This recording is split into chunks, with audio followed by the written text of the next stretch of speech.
Excuse me. Hello. How goes it? Happy Friday. Happy Pride Month. I hope y'all are having a good day, a good week, good weekend, start to the weekend. Yeah. We're gonna finish this goddamn game today. I swear to God, we're finishing it.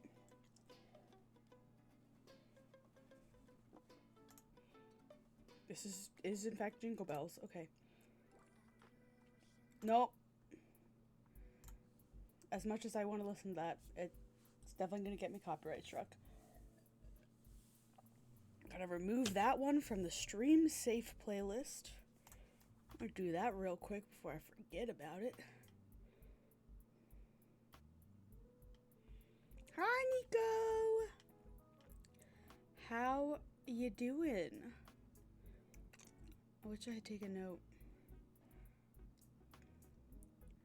of what that was called, or what the album that was on.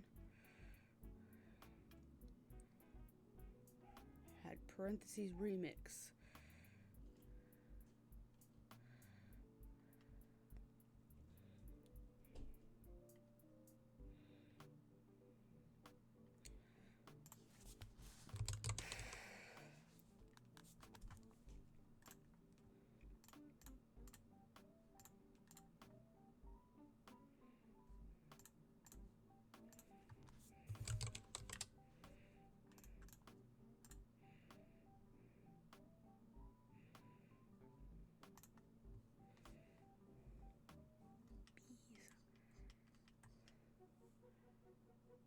Surprisingly good at the moment. It was a rough week, so you're glad the weekend is here work-wise. I get that. It was definitely a week. Not a great week.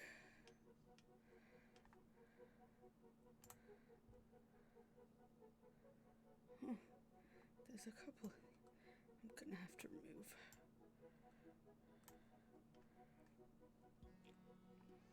Oh, I can't do it while the playlist is going. I'm glad that personally you're okay. I am also so glad this week is over. I'm so glad May is over. I'm so glad that it's no longer May, because May was a time.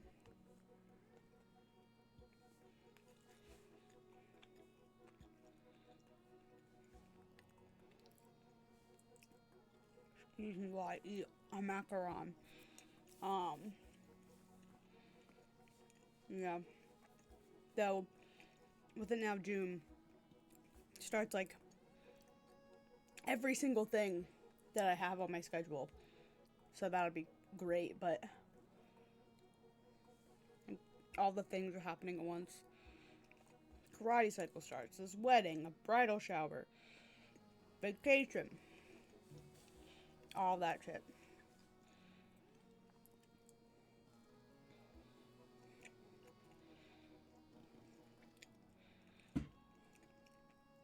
That was your gym / scaling fiasco that made you helping consider not coming in.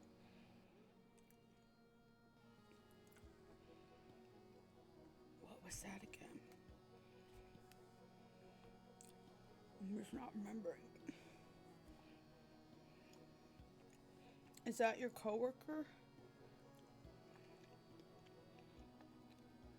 Oh, did you not tell us about this? If you didn't, I'm glad I'm not forgetting something important then. You swear not all white people look the same to you? I mean, just like with any race, yeah, all white people don't look the same. Oh, you cried to Cody about it. Oh, okay. I would say yes, not all white people look the same, just in the way that not all black people look the same, not all Hispanic people look the same. Is somebody telling you that they do? Or that we do, I guess? I'm a white. I'm a white. Unfortunately. No.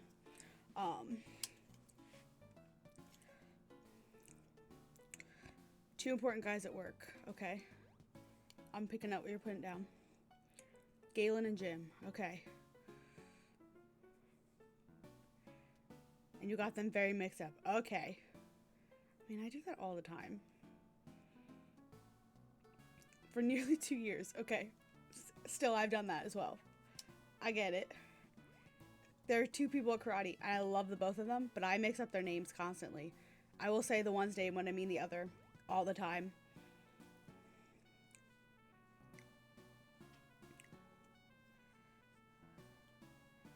Called Jim Galen to your boss. Okay. Was your boss an asshole about it? Because that's ridiculous. If he was.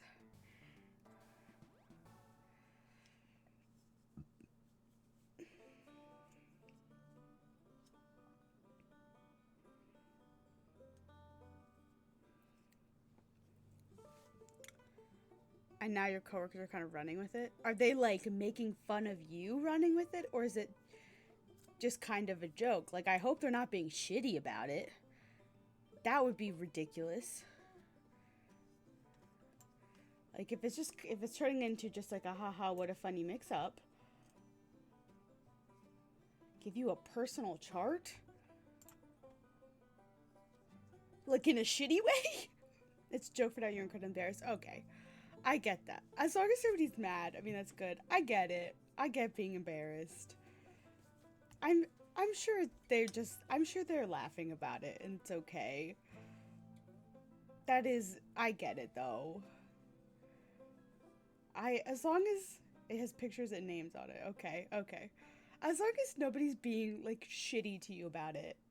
I know it's embarrassing, but I think it's okay. It happens. Like, it happens to me all the fucking time, which is probably why I'm like about it. Like, the amount of times that I've said one person's name and like been in a conversation saying this person's name over and over again, and then like 5 minutes in realize I'm talking about somebody completely different.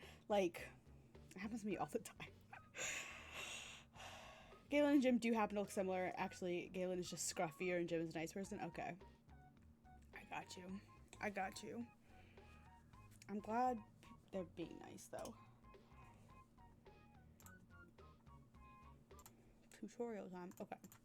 Let's get into this bitch. We can finish her off. Excuse me. Why aren't you... Okay, now you decide to show up? Sure. We are the last 2 chapters of our final case. Pardon me, my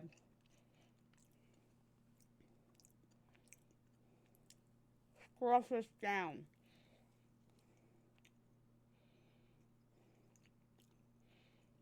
Right?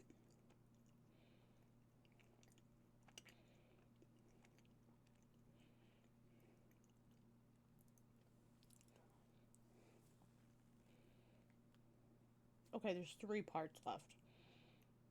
But one of them is the end. So, you did make Daniel panic a little because what I thought was Galen was asking us to make a back order ranking things. So he scrambled to make fun, and then he was like, Nicholas, that's Jim. Oh no.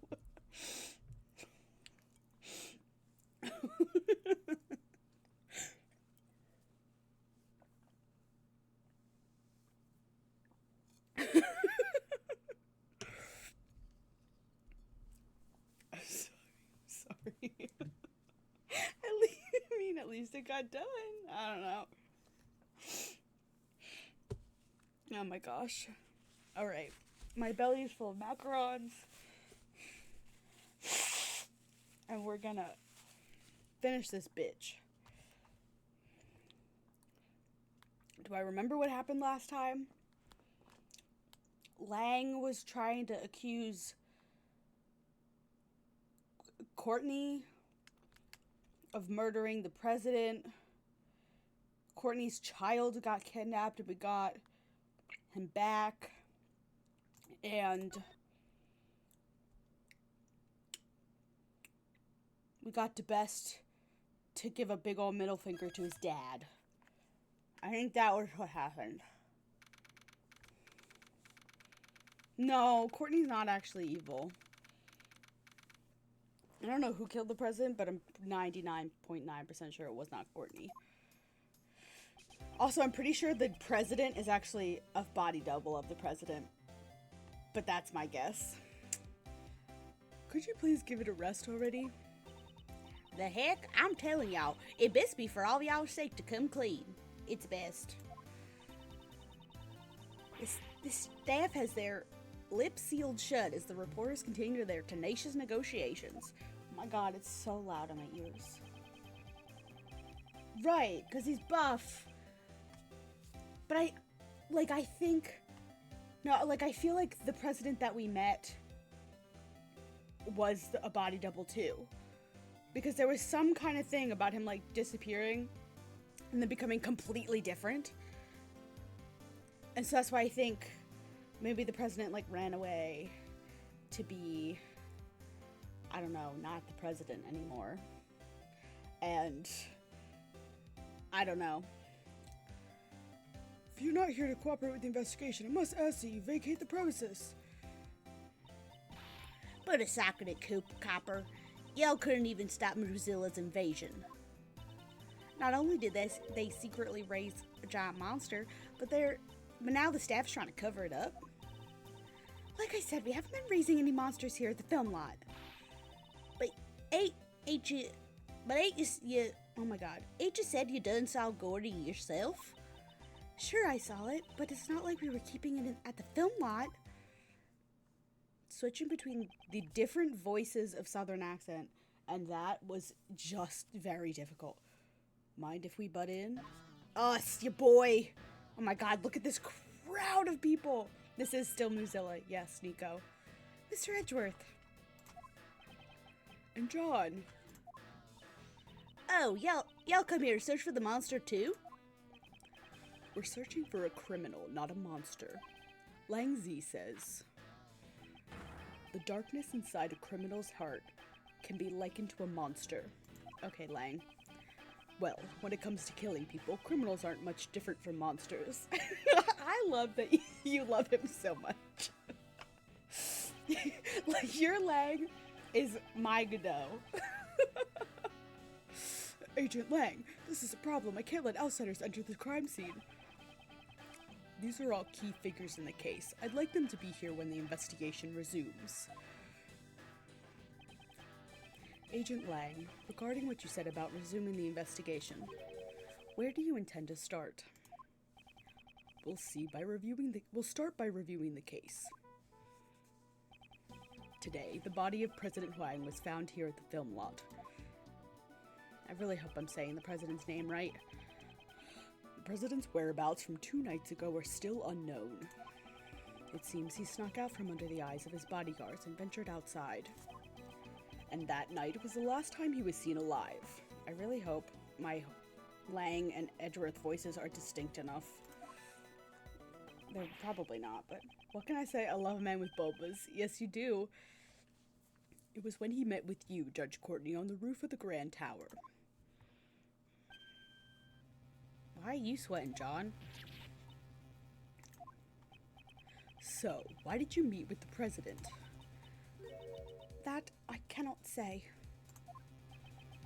You can't tell us, even under suspicion of murder? Can't say. Why not? I don't know why she's British, but her son is not, but whatever. Miss Courtney, if you don't say anything, you'll only be more suspicious. Not so fast! Ha. She must have a reason to clam up. I think you're somehow involved in the president's assassination. The president's body was only discovered today. That still leaves a blank of 1 whole day after Judge Courtney met with him unaccounted for. That's true. Don't be so impatient. We're gonna fill in that blank right here, right now. The evening on that blank day in question is what's most important.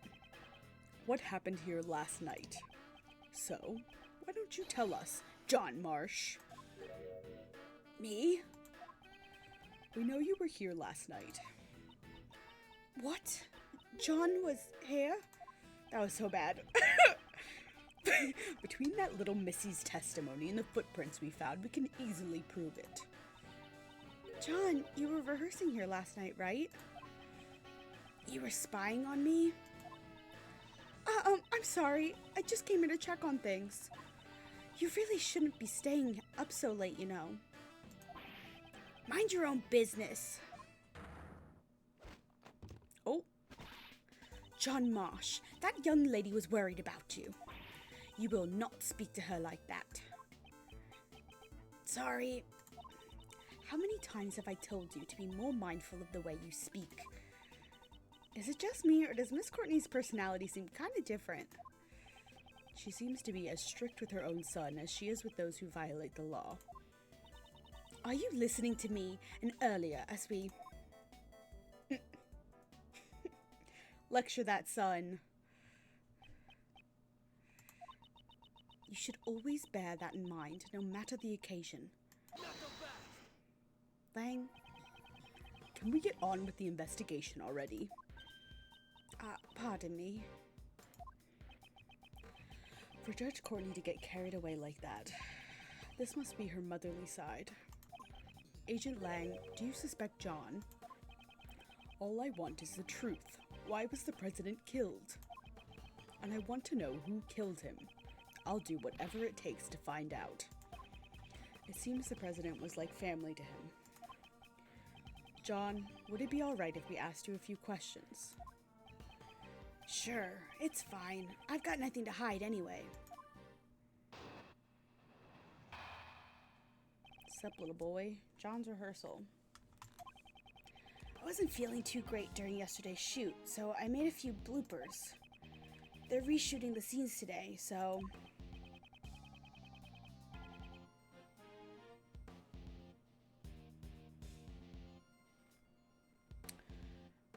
Well, I decided to rehearse a little on my own, that's all. I do it all the time. There wasn't anything out of the ordinary. You were rehearsing alone that late at night? John, when I called you last night, you told me you were at the hotel. You called him? About what time was that? I believe it was around 11 p.m. I require him to call me every night. That's our rule whenever he stays away from home. The truth is, I was at the film lot during that time.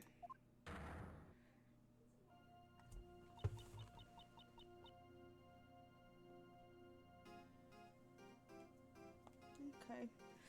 So you lied to me.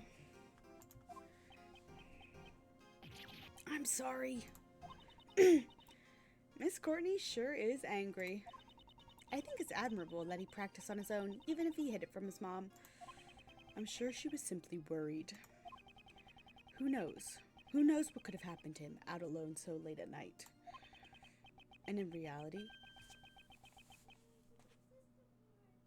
my sister is so loud. Hold on.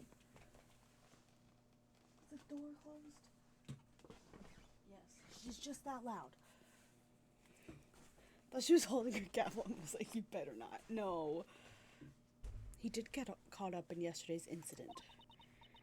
But John said there wasn't anything out of the ordinary, right? Is that really the truth?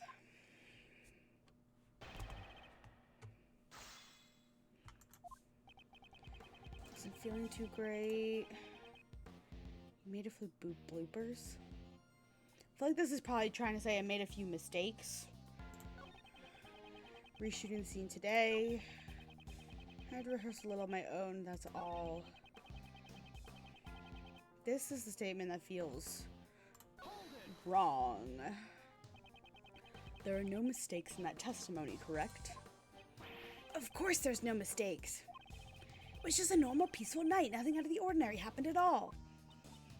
A peaceful night? How can you say that when an incident like this has occurred? Okay, he's still a child. Please don't get seriously angry. So there was nothing out of the ordinary. He doesn't know anything at all about the incident. That's the impression I'm getting. But isn't there evidence that shows something did happen last night? Yes, I don't have time to waste dealing with a child's lies. Let's present the contradiction. Ugh. Okay, what is it? I don't know. What evidence do I have anyway? Okay, the badge. This letter. The lock was forced open.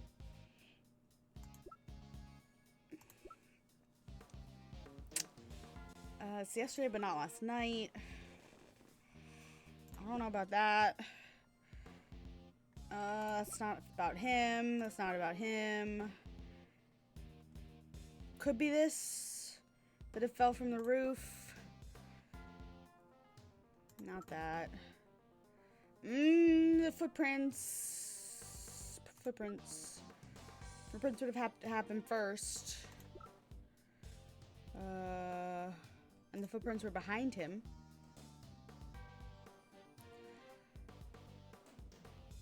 Not that. Not that.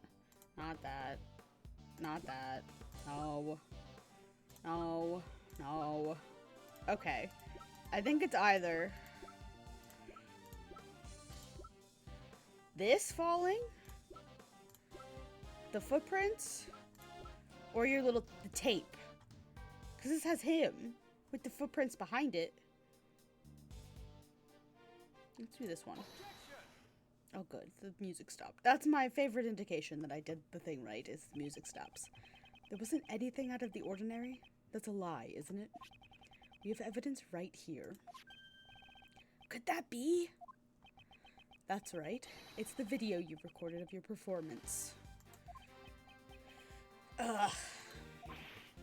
What? You're telling me you have a video from last night? Exactly. And in this video, there is clearly something that is out of the ordinary.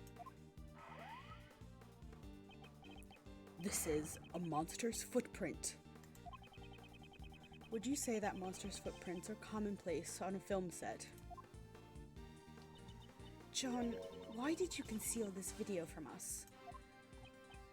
No reason, really. Hey, pup, this is no joking matter.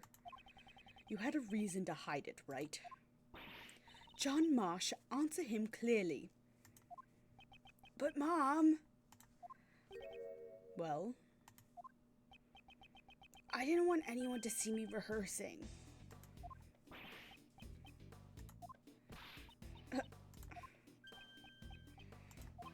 In other words, you were embarrassed about others seeing you practice.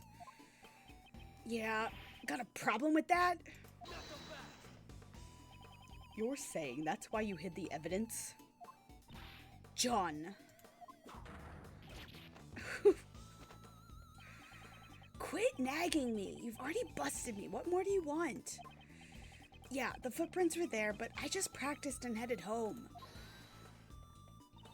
How come you're so calm after finding those footprints? It's a monster, you know. A real live monster. I thought it was just a part of the set. Besides, there's lots of other weird stuff around here, too. He's suspicious, Chief. The kid's really suspicious. You're right. The smell of a scoop stinks to high heaven. Shut up. We're done talking. We're not done here yet. What now? The monster's footprints weren't the only unusual thing that happened last night. Besides the monster's footprints, what other unusual thing happened last night? The head. Nope, that's the doll. The head. A monster's head fell from the roof of that building. Surely you must have known about that. I don't know anything about it. Is that true? I told you, I just practiced a bit and then I went back. I don't know anything about Mozilla's head falling or anything like that. Or do you have evidence to show that I know something?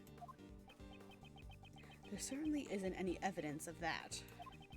It's also possible that it fell after John had already gone back. If there's no evidence, then, like I said, we're done talking. Seems that John doesn't really want to talk about last night.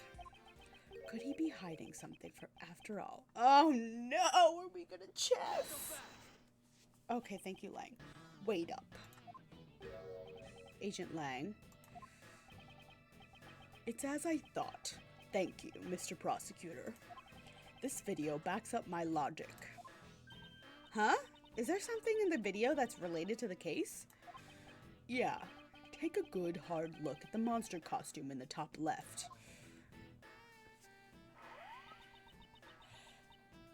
The Mozilla costume? Oh yeah, it's like ripped. I couldn't see that from my angle, like, because it gets like darker up there. Try comparing it with the one over there right now. It's intact. Looks like it's just hanging there limply though. And the zipper on its back is zipped up tightly. Oh, okay. It's a zipper, not a tear. Zipper on its back? What? This discrepancy is... Yeah, the difference is plain to see. In the video, the zipper is clearly open. That's right. Someone was inside. What? Mr. Powers, is the costume zipper usually... It's always zipped up tightly when it's not in use. Mr. Prosecutor, do you remember my logic from before? 2 nights ago, Courtney pushed the president off the roof and killed him. Afterwards, she snuck into the film lot to hide the body. In here, wouldn't it be easy to hide a body in a costume behind all this equipment? Then, all she had to do last night was retrieve the body. You're saying the body was hidden inside the costume? That can't be true. Nope. That's wrong. Yeah, right. Yeah, that's right. Judge Courtney, 2 nights ago, you pushed the president off the roof of the tower. No, because they have that picture. Then you hid the body inside the monster costume. I did no such thing. Say what you want, but you're the only one who could have done it. That should have already been proven impossible. The film lot was locked at the time. Judge Courtney could not have entered this place. And what if there was an accomplice? What? I'll tell you my reasoning, so listen up. Mother and son theory. When the president was pushed off the roof, John was waiting at the film lot. If John was an accomplice, the problem with the locks would be resolved. The 2 of them then hid the president's body inside that monster costume over there. Nope. You think this crime had such an elaborate plan? To take the life of a nation's president. An elaborate plan is to be expected, don't you think? John would never take part in such a crime. You're the one being suspected. Your words don't carry much weight. I wouldn't think these 2 had sufficient motive for something like this, though. Well, maybe they had a motive that we didn't know about. You were the last one to meet with the president, and you're still keeping the details secret. Don't you think it's only natural that you're being suspected? Judge Courtney, is there no way for you to tell us your secret? My apologies. I just cannot, no matter what. However, when the time I can talk about it comes, I will surely let you know. So, if you could please... Believe you? Is that what you wanted to say? That's what all criminals say. And you, pup, if you've got an explanation, hurry up and spit it out. I didn't do nothing. That's all I'm saying. Both mother and son won't talk. You still gonna defend him like this? It's true. Judge Courtney's actions are a mystery. However, we still don't know whether or not that ties in with a motive for murder. Yeah, that's right. Their motive for murder can wait. For now, let's talk about the situation surrounding the crime. And the fact that these 2 were the only ones who could have done it.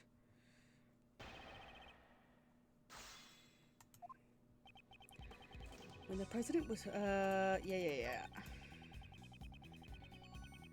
Nope.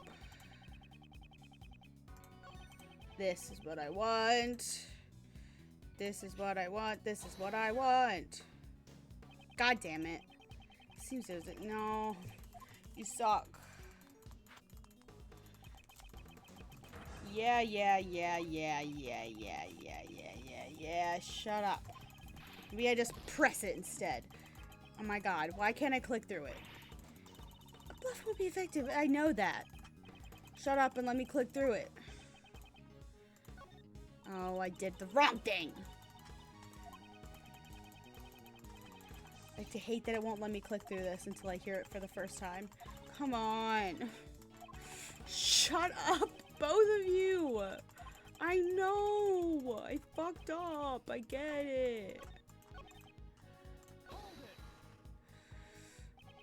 In the video, we cannot see the inside of the costume.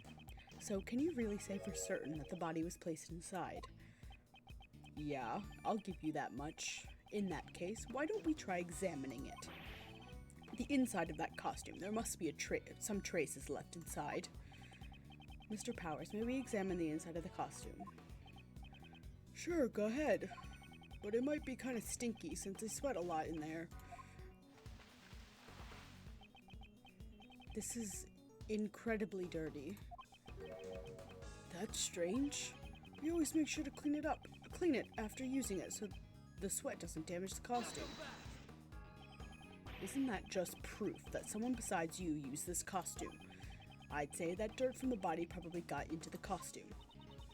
President's body did fall on top of the monster's footprint. That must be where the dirt came from. Are you satisfied now? No. There's dirt inside the costume. It must have gotten there when the body was hidden inside. This is obviously what I gotta present something to. I don't know. It's not these that. Like, I want it to be this, but it's not. Just body surrounded by pieces of concrete, yellow stain in the clothes. It could be this. Body is surrounded by pieces of concrete, but they're not on him. Yeah, there's no concrete on him, so maybe that's what it's trying to say. I don't know, it likes to be.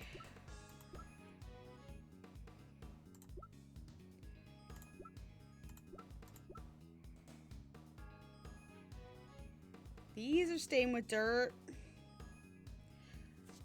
Ugh, those probably aren't.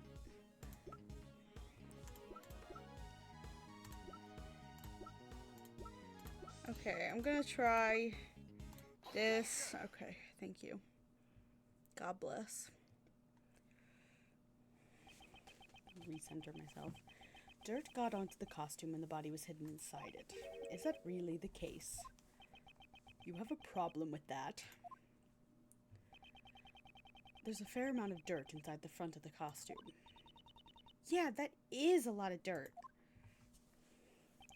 However, I would like you to focus on the state the body is in. It's lying on top of the dirt, and yet there's no dirt on the front of the body.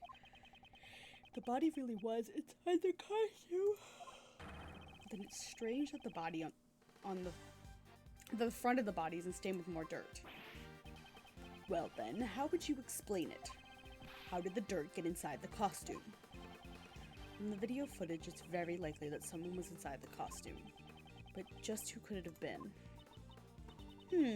Where have I seen this? What's the matter, Kay? It just feels like I remember seeing something that looked like this dirt somewhere before. The gloves! But where was it? There were these bits of gray fragment mixed in with the dirt. Gray fragments? There does seem to be something other than normal dirt mixed into it. Something must have gotten stuck to it. Lots of it, I might add.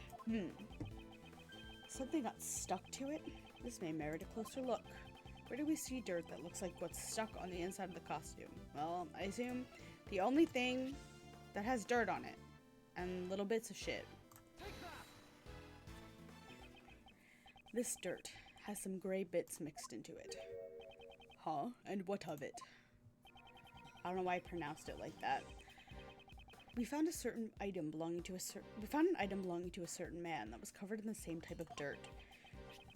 That is to say, these gloves, those dirt stains, certainly look the same. But tell me, just what exactly is that gray substance?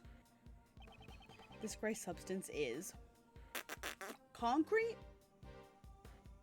Fuck yeah, concrete.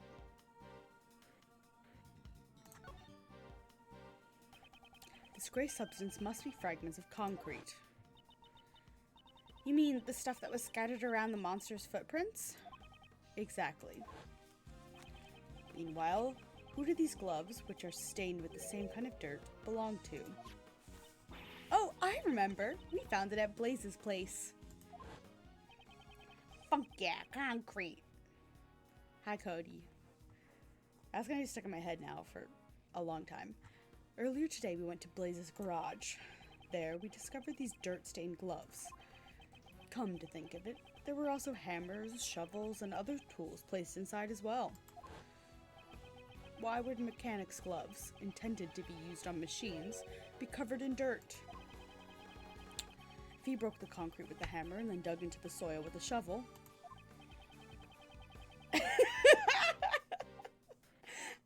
It's a good try, Nico. It's only natural for dirt like that to get on the gloves. Then, maybe... Yes, the true nature of the monster's footprints has been made clear. It's possible these footprints were dug up by Blaze DeBest himself. What is this man's motivation? I don't understand. It's possible? It's possible, you say? Please, do enlighten me. Because I honestly have no clue.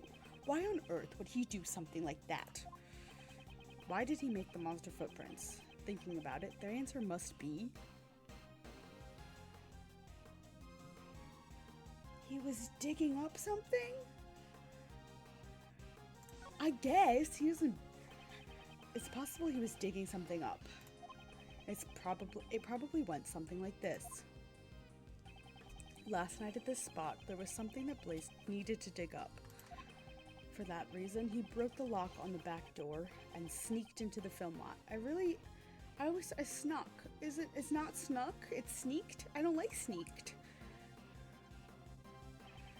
Using the hammer and shovel, he set to work.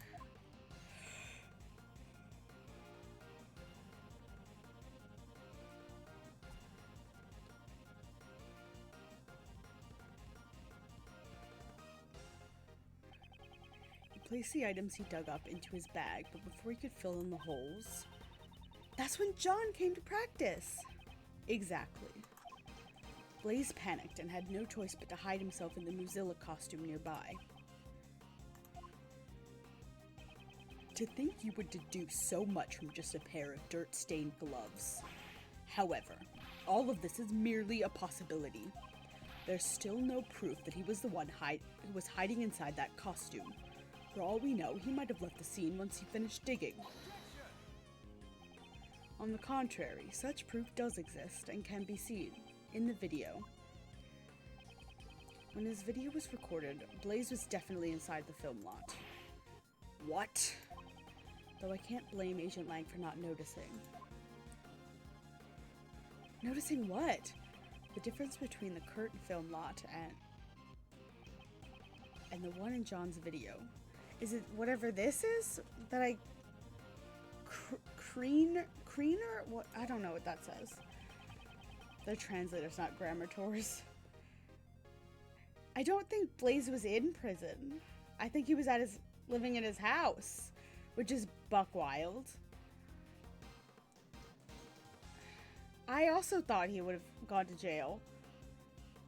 I don't know. Along with the state of Blaze's garage, it's all too clear that Blaze was still here. What proves that Blaze was still... I don't know. I assume it's whatever the fuck this is, because there's nothing else. I don't know what this is. What does it say? Creener? Creaner. Creener? E-S? Creeves? Greaves? No, it's not. I don't fucking know. I'm sure it'll tell me if this is the right thing. What is it?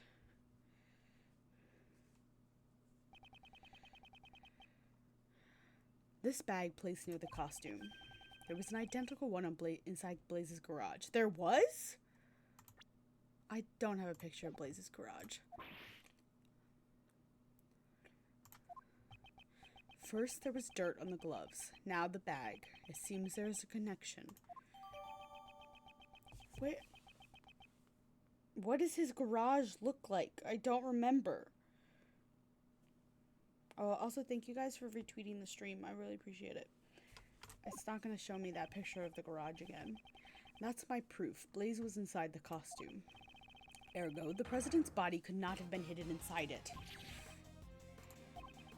It seems I was able to refute Agent Lang's reasoning.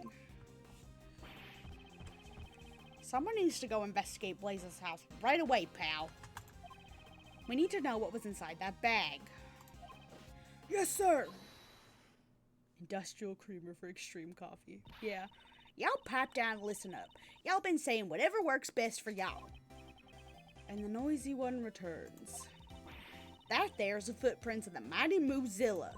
They ain't just some random holes dug up by that old coot. I believe the true nature of these footprints has already been proven quite logically. Logic's magic. I ain't buying it. Say what you want, but I know what I saw, and I saw Moozilla. Is she referring to how she saw Moozilla outside the window at the Grand Tower? Preposterous. What is that? The eye makes me very uncomfortable, like physically. Pound out our journalistic souls. We ain't having none of it. That statement is an insult to journalists everywhere. That's right. There's more to them monsters than just those footprints. I remember hearing that Sunny over there.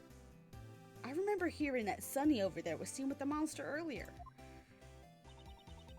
I reckon that gal over there said she witnessed it herself. When these two are together, all meaningful talk grinds to a halt. If we only knew just what the monster really was, I think those two would quiet down. Mr. Edgeworth, isn't there anything we can do? The monster's true identity. We don't have much choice. Let's see what we can do. Ain't there something y'all ain't telling us about the monster? Nicole, ask him right now. Please settle down. Regarding the true identity of that monster, I already know what it is. Do you, Edward? What'd you say? That's right. The video John recorded proved the hint that I needed. Okay. What you talking about? Miss Nichols saw Gordy when she went to check up on John's practice. At that time, she mistook something for Gordy. The monster can be seen in this photograph. What? Ain't that just some plain old souvenir photo? Y'all don't really think you can pull the wool over the eyes of a pro like me, do you? What did Miss Nichols really see that she mistook for Gordy? I don't think it's the monster. The camera? Because it's big and tall and he was looking up at it?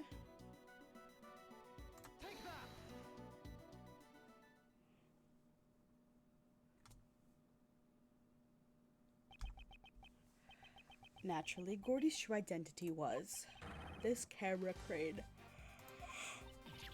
What? The video John recorded was shot from fairly high up. A shot from this position would be impossible without a camera crane. But there ain't no way Miss Nichols would mistake a camera crane for Gordy. I wonder about that. Miss Nichols. Yes? Earlier you said the prescription for your glasses didn't match your eyesight anymore, correct? Yes, lately it seems like my eyesight has suddenly gotten a lot worse. So would you say that you weren't able to see Gordy very clearly in the dark? That's right, its silhouette was all I could make out. But remember what Miss Nichols said, and I quote, its skin was really scaly, almost like a reptile. Camera cranes ain't got no flesh on them, let alone skin. It's just a bare steel frame. That is certainly true, at least in the case of this photo. However, last night, it did have skin. What? Y'all just doing whatever you can to get in the way of our big scoop, ain't you? That was not my intention. But since I've come this far, it's time to put an end to your nonsense. Gordy's skin is right before our very eyes. I assume that tarp over there. This shit. Because it was gonna rain. As Miss Nichols stated in her testimony earlier, it looked like it was going to rain last night. Well, it never actually rained. So I still covered the camera crate with a rainproof sheet. Oh my god, the amount of yawning needs to stop. Which, to Miss Nichols, looked like a monster's skin. What? You gotta be kidding me. Isn't that right, John? Man, you saw through it all. Not bad, old man. Unfortunately, the Gordy that Miss Nichols saw was nothing more than an illusion. Not again. Looks like my dream is shriveled up and died once again. Mentor. Oh god, what was that? Mentor. I've lost the southern accent. Seems like things have finally settled down. I really thought the boy was hiding something from me.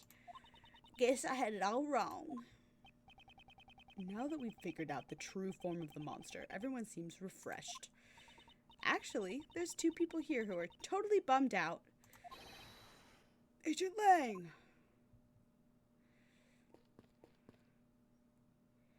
Okay. Report is in here. We got the results for the president's autopsy. Good, show it to me. Contusions and bone fractures found across the body, resulting from tremendous pressure. So, this was the cause of death. In other words, he was crushed to death. I thought as much. Okay. Imagine Miles failing this and having to admit monsters exist. Oh my god. I think he would just, like, fake his own death again. I think he would never ever return to this country. He would get on a plane and leave, and this time he would not come back. The yellow stain on his chest is currently under investigation. But it seems that gunpowder residue was found on his right hand. Sunflower residue? I didn't know the president was into gardening. No, gunpowder residue. Traces of it are left behind when a gun is fired. Since it has been found on his right hand, it's possible that the president fired a gun. Interesting. A gun, huh? But we didn't find any guns when we investigated this area. Spousal abandonment 2! Spousal abandonment part 2. This time Phoenix does file for a divorce. The repeat of, "You should have just stayed dead" line. Unexplained gunpowder residue. I'll have to look over the autopsy report later. Now then, Agent Lang, I think we have an answer. Oh my god, the yawning. I'm so sorry. I don't know what to do to make it stop. The president did not die from falling off the roof of the Grand Tower. Rather, he died from being crushed under Mozilla's head. I can't deny it. Looks like your logic was right after all. This means the suspicions surrounding Miss Courtney should be cleared up, right? Yes, not only the cause of death, but the time of death proves her innocence as well. Judge Courtney met with the president 2 nights ago.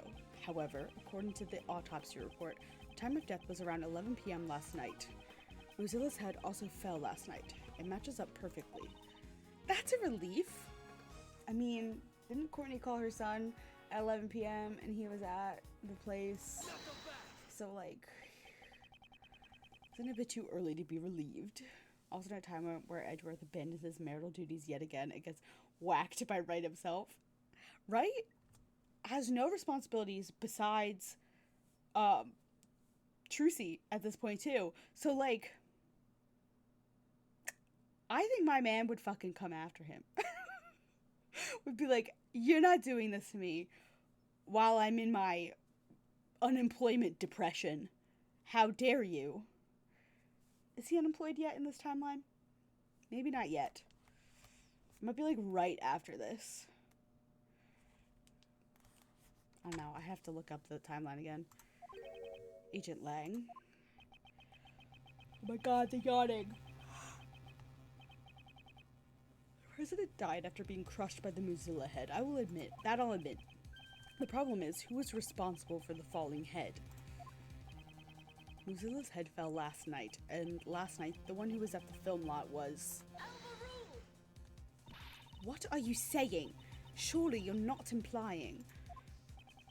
That's right. You killed him, didn't you?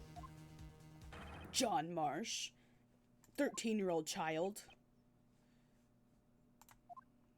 He's sweating a lot. That pup is hiding something.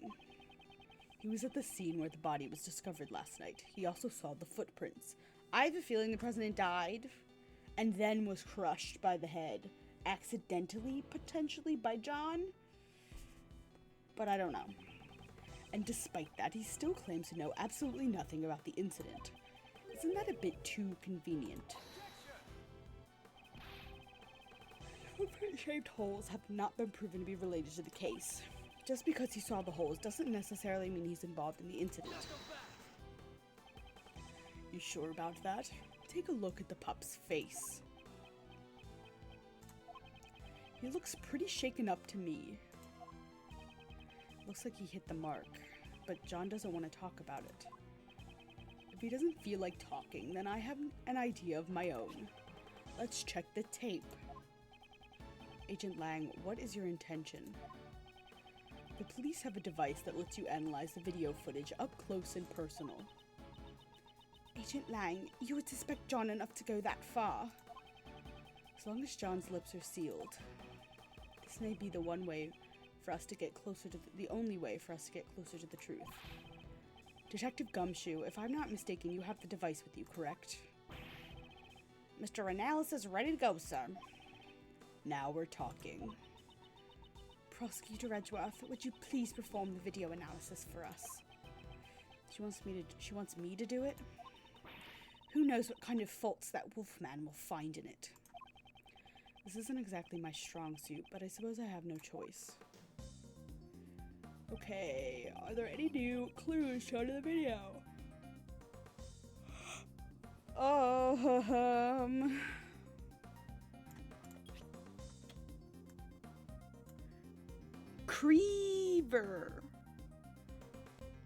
Creaver. Creener. I'm really curious about what the fuck this says. I don't think that's... Oh my... I thought he was naked for a second. Holy shit. He just popped up. He looks naked. Oh my god. They pull another blue badger on me in the finale. I will leave. I thought he was naked. This is... What's the matter? I want to see too. Eek! Hey, what's wrong? Show it to me. Prosecutor Edgeworth, I request you submit the evidence to the court. Please take a look at the top right corner of the zoomed-in video. This person is... the president! Impossible! Huh? No way! Seems we finally found it at last. The evidence that points to the true killer. Do you really think this 13-year-old boy murdered your president? 'Cause I don't. This video places John at a major disadvantage. You're wrong! That's not right! I didn't know anything about this! That's not gonna cut it. It's clear that you and the victim were together at the same place where this body was later found. John Marsh, there's no doubt you killed the president.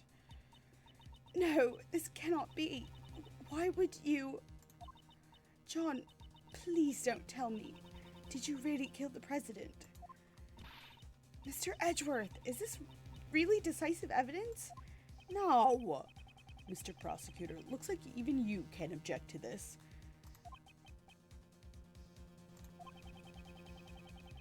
That pup said he didn't know anything, right? And yet, the president's right here in the video. Oh my god, the fucking guy! John, what are you hiding? John, please tell us the truth. The truth is, it's all my fault. John Mosh, what did you do? Mozilla's head falling was all my fault.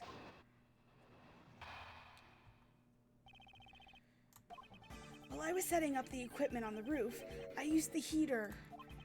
After that, I went down to practice, but I forgot to turn it off. Then my mom called me, so I left the film lot.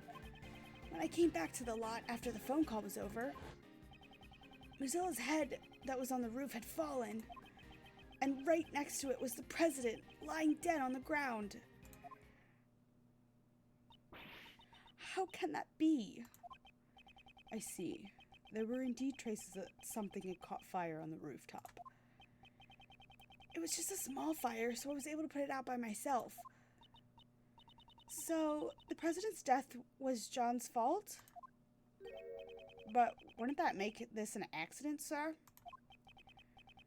And then, what did you do with the fallen head? I took it apart, brought the pieces up to the roof, and put it back together. So, you put out the fire, even put the fallen head back on the roof. Which means you were hiding evidence. We can't be having that, you naughty little pup.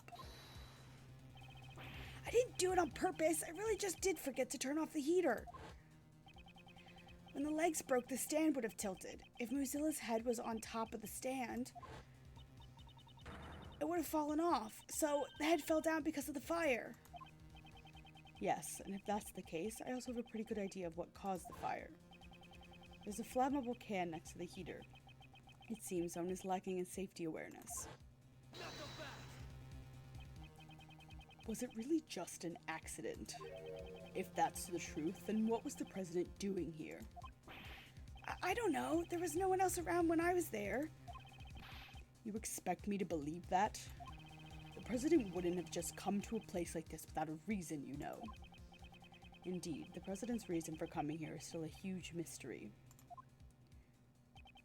2 nights ago, he met with Judge Courtney on the roof of the Grand Tower. And last night, he was here at the film lot.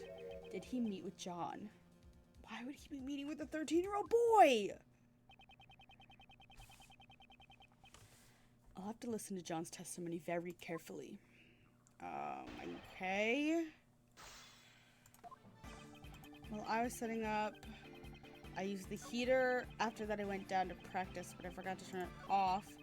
And my mom called, so I left the film lot. When I came back, after the phone call was over, Lucilla's head was on the roof. That was on the roof had fallen, and right next to it was the president, lying dead on the ground.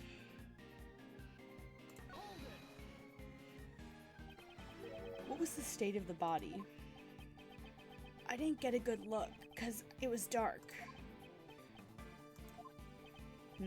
He's suddenly become as quiet as a mouse.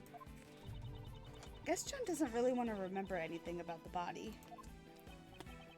Is that the only reason why he's gone so quiet? Should I press him for more details? I guess, yeah. Didn't get a good look? Then how do you know he was dead? Well... He's clearly shaken. He must be hiding something. Wouldn't you normally call for help if you see someone collapse on the ground? However, you did nothing of the sort. But he was already dead. That's what I thought. Is that so? He seemed quite certain the president was already dead. Now, is there a reason for that, I wonder? The president killed the president? Body double kill the actual president or vice versa? The guy was collapsed on the ground, and right next to him was the fallen monster's head. I'm not stupid. It wasn't hard to imagine what happened. You can imagine whatever you want, but there's no way for you to know that he was dead. You actually checked to make sure the president was dead, didn't you? giving me a headache. I need to take it off for a second. I don't really want to miss the fun music, but... Yeah, that's right. I was scared, but I got up close to the body and checked to see if he was breathing. Thought as much. However, why would he hide that? There must be a reason. Please tell me the state of the body at the time. At first I didn't know he was dead. I would have realized sooner if there had been any blood. But there wasn't a single drop, and his clothes were completely spotless. Either way, he wasn't breathing. That's how I knew he was already dead. Would you please append those statements to your testimony?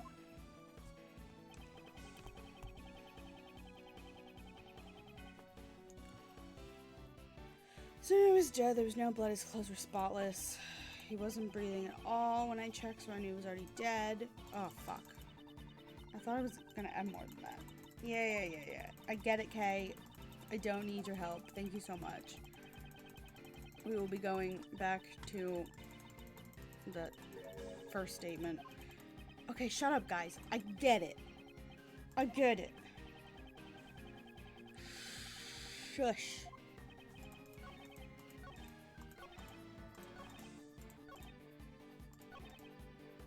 There was no this. Because he had crud on him.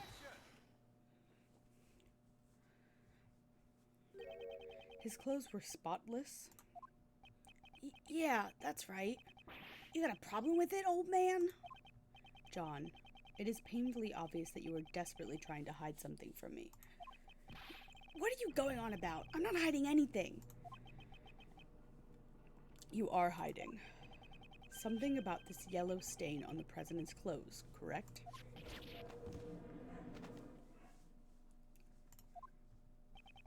Why did you leave it entirely out of your testimony? The fact you made no mention of it only serves to cast more suspicion upon yourself. That's because... I hope you have a convincing explanation.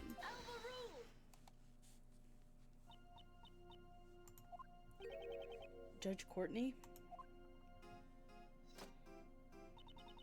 Allow me to explain. Why are you... The yellow stain left on the president's chest. It's almost certainly lion lily pollen. Lion lily? When I met with the president on the roof of the Grand Tower 2 nights ago, I brought him a bouquet of lion lilies. Lion lilies are beautiful flowers with stunning golden petals. Some of the pollen from the lilies must have gotten on the president's suit.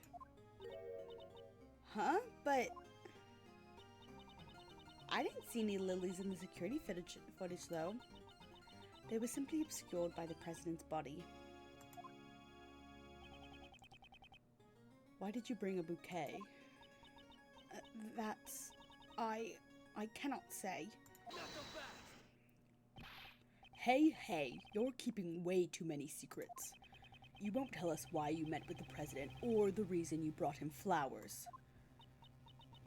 My apologies. However, I did give him the bouquet. That much is true. But when the president's body was discovered, we didn't find any flowers. I honestly don't know how that could be. Ha! Hey, Miss Judge. All your answers have been too vague. You can't say this and you don't know that. Do you accept flimsy testimony like that in your trials? Hey, cut it out! John. I threw the flowers away. You threw them away? So there were flowers near the body when you found it? Yeah, that's right. They were right on top of the president's body. They'd been crushed as flat as pancakes, though. I see. So the flowers were squashed by Mozilla's head, too. And a large amount of pollen got stuck to the president's suit. That seems to be the gist of it. However, why did you go out of your way to dispose of the flowers? No reason. So John's not going to tell us anything either. guess mother and son both have a lot of secrets, huh? That is not true. At the very least, I can tell you why John threw away those flowers. Huh? John, you saw me leaving the house with those flowers in hand, did you not? I get it. John saw the flowers and thought of his mom. He threw them away in order to protect Judge Courtney from being suspected. That's not true. You're all wrong. That was his worst lie yet. Okay, data added, jotted in the organizer. Whatever the words are. Crime scene notes updated. I often decorate our house with those flowers. The bouquet must have reminded him of me. So the pup just happens to find the flowers from his mother's bouquet on top of the body. That's why he threw them away and kept silent about the body. Ha! That's a tiny little story if I've ever heard one. What's wrong with that? I suppose you prefer untidy, messy stories, Agent Lang. Don't tell me you've forgotten already, Missy. This pup confessed that he caused the monster's head to fall last night. Oh, that's true, but he's currently the only suspect in the president's murder. It is true that there are many reasons to suspect John. However, there's someone other than John who's far more suspicious. What'd you say? John himself was kidnapped by that very person not too long ago. And we rescued him from the refrigerated warehouse near the harbor, pal. A refrigerated warehouse. That's right, pal. The refrigeration wasn't turned on, so he wasn't about to freeze to death. But if he hadn't yelled out for help, we would have never found him. Once the sleeping drugs wore off, he was finally able to call out for help. Sleeping drugs, huh? If I recall correctly, when you were kidnapped... That's right! There was a bottle lying on the floor of the refrigerated warehouse. I think it was the same thing that was used on me not so long ago. That's Sleepy Z stuff. It's super powerful. Sleeping drug data jotted down in my organizer. How about it, Agent Lang? John is clearly a victim. There is a mastermind at work behind the scenes of this crime. I don't know anything about this so-called mastermind. You say they were here last night. I still don't know for sure yet. Ha! It's not like you to be so vague, Mr. Prosecutor. Indeed, I still don't have any evidence that ties the mastermind to this murder. Is there someone else? Is there anyone besides John who had the opportunity to murder the president? Yeah, Blaze.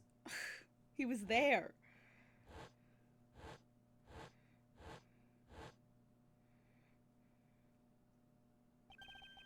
That's it. Blaze must have pushed it off the roof. As I thought. In the end, that pup is our only suspect. Isn't there one more suspect, Agent Lang? What's this? Didn't we prove it earlier? Last night there was one other person here. Blaze DeBest. You're saying he's the one who did it?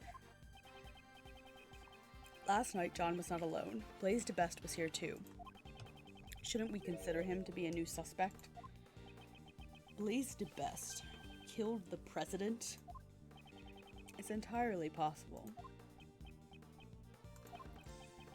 Blaze DeBest. It can't be. The same guy from 12 years ago. 12 years ago? That keeps popping up. Well, a lot has changed. It all happened over 12 years ago. Back then, he and my old man were close friends, and our clan protected the president's life.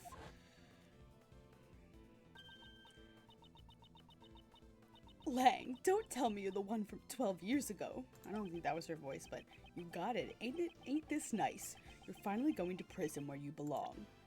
How old is Lang? 27. So 12 years ago, he was 15. Okay. 12 years is a long time coming from a suspended sentence, don't you agree? Agent Lang, what happened 12 years ago? nothing that concerns you. On the contrary, it might just have some information, some sort of connection with this case. And I suppose you have some proof, Mr. Prosecutor. Show me evidence that there's a connection between this case and the one 12 years ago. Evidence, you say? If you don't have any evidence, then there's no point in talking about it. Is there any evidence that connects this case with what happened 12 years ago? Where's that? That's 18 years ago.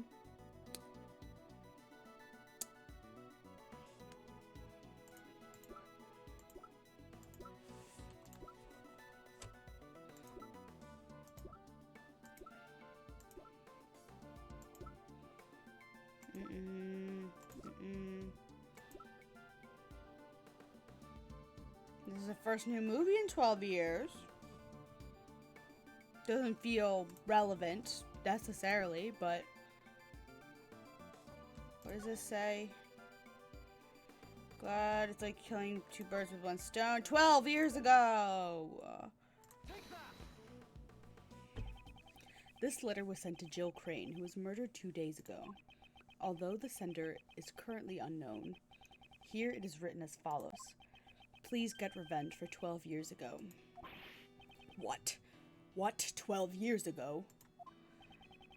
That's not all. Take a look at this as well. This is a report written by Patricia Rowland to Blaise DeBest regarding Knightley. Please read this part here. The thing he laid to rest near the flower bed 12 years ago. Agent Lang, something big is happening here. Jill Crane's murder 2 days ago, and now the president's murder today. There has to be some connection there.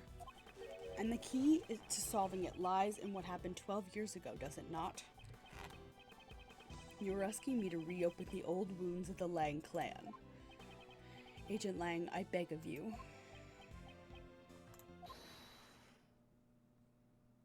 Who was that just now? Shifu! You guys, what are you doing here? We followed you here, Shifu. We heard that Shifu was investigating the incident from 12 years ago. You idiots. I'm not your boss anymore. Get back to your own posts. Sir, we can't do that. What'd you say? Are you disobeying my order? Shifu, we also beg of you. Reinvestigate the SS5 incident from 12 years ago. None of us could ever forget that case. We know you feel the same way, Shifu. Agent Lang, even your former subordinates desire to reinvestigate the case. And you think you can solve the mysteries of that case. Perhaps I can, with your help. I got it. I accept your invitation. Shifu, Shifu, Shifu. Now then, with that decided, I guess it's my turn to shine. Okay. We're investigating a case from the past, right? And guess what the best tool for that is? The Little Mr. Thief. Right. If we have the case files from the past case, I can recreate it. Unfortunately, I don't have the case files. Huh? What do you mean? Why would he have those on him? Access to those case files is restricted. It's being treated as highly classified information. Man, sweating. Why is that? I don't know, but it seems like there were a lot of things that they wanted to keep hidden. Even what I know is limited to what was published in the newspapers back then. That will not be a problem. In any case, please tell us what you know. Sure. What I do have to do his voice the whole time. The SS5 incident. The incident occurred on a winter day 12 years ago. It was the 10th of February. The police department in this country received a call from a group of kidnappers. We've kidnapped President Huang, they said. Kidnapped. The SS5 incident was the case of President Huang's kidnapping. They demanded a ransom of $100 million. $100 million? Wait, just how much is that? It's such a large amount, she's having trouble visualizing it. That night, my old man was the last person to meet with the president. They were together at the Zhengfa embassy until midnight on February 10th. After that, no one knows what the president was doing up until he was kidnapped. With the president's life at stake, the Zhengfa government frantically gathered the money. Picture a jar of peanut butter. After that, the ransom was delivered and the president was returned safe and sound. But there are 100 there are a million of them. That was such a good video. Yeah, Pop? Hi. There's a lot of thunder outside. Are you like windows up on your car and Yeah, everything? yeah. Okay. Alright, I don't know if it's gonna do anything, but Yeah, I was doing that earlier. hopefully it does. Picture a jar of peanut butter, but there's 100 million of them.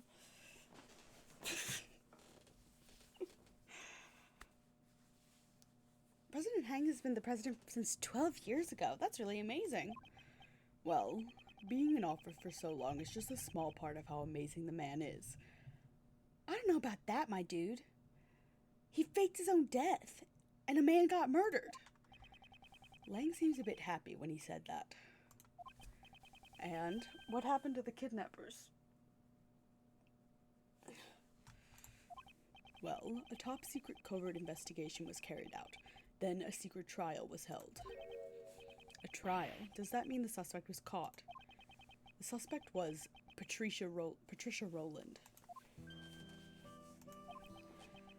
Then the reason you came to the prison a few days ago. Yeah, I was put on extended leave from Interpol. So I decided to go back and reinvestigate what happened 12 years ago. First, I had to get a look at the face of my target. So the trial 12 years ago ended with a not guilty verdict. Yeah. Back then, my old man was in charge of every aspect of the president's security. He took responsibility for the kidnapping, was relieved of his post as bodyguard. But he continued to investigate as a regular police officer until he finally found the culprit. And it was none other than Patricia Rowland. There was no way she could be innocent. However, the result was a not guilty verdict. In the end, the case went unsolved. I like whatever this music is in the background. Crushed in both body and soul, my old man resigned from the police. What was the basis for arresting Patricia Rowland? There was a lot of evidence. At least, that's what I think. But I can't see those documents for myself. So that's where my story ends. What should we do? With only this much information, even the little thief would have a hard time producing a recreation. Is there really nothing we can do? Who now? Looks like you could use some help. I assume this is... Who's that? Yeah, I knew it.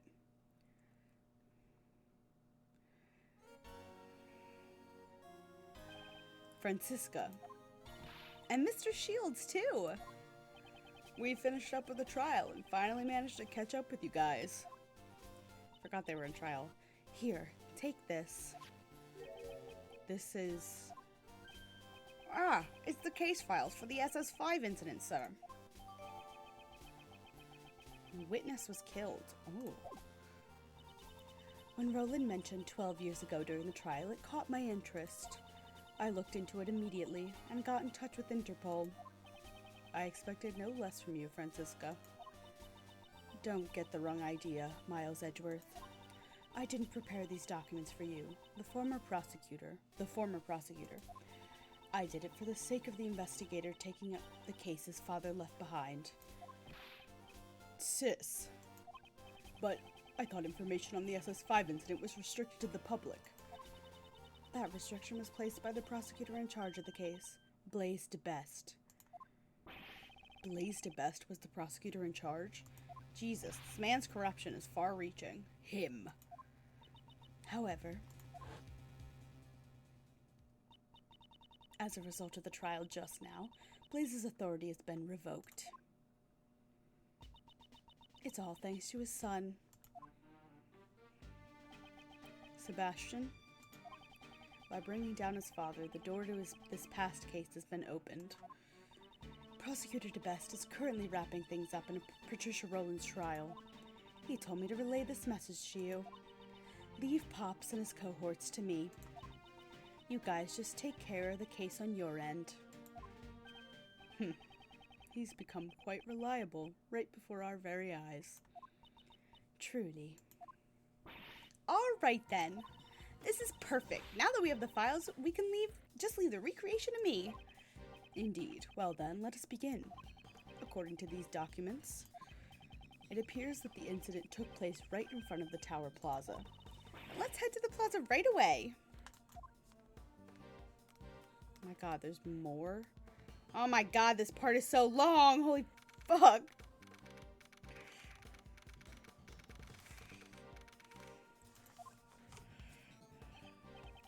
Okay, would you please activate the little Mr. Thief? Right. With these case files, recreating everything should be a snap. Where should I start? Where indeed? According to these documents, it seems there was a witness to the kidnapping of the president. Hi, Carly!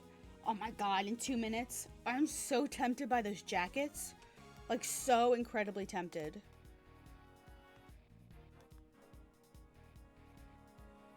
And the sweats. Like, all of it. I love it so much. Oh. And the shirt. Everything in this collection is so good. A freelance journalist by the name of Jack Cameron. However, he happened to be in the wrong place at the wrong time and was murdered by the culprit. So that would mean the place he saw the president at was here.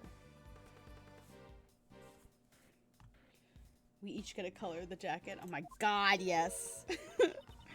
What jacket? Or the sweatshirt? Yes. Which one are you looking at, Carly? Kind of like the light green one. Or the purple. Those are my two favorites. Here at the Grand Tower.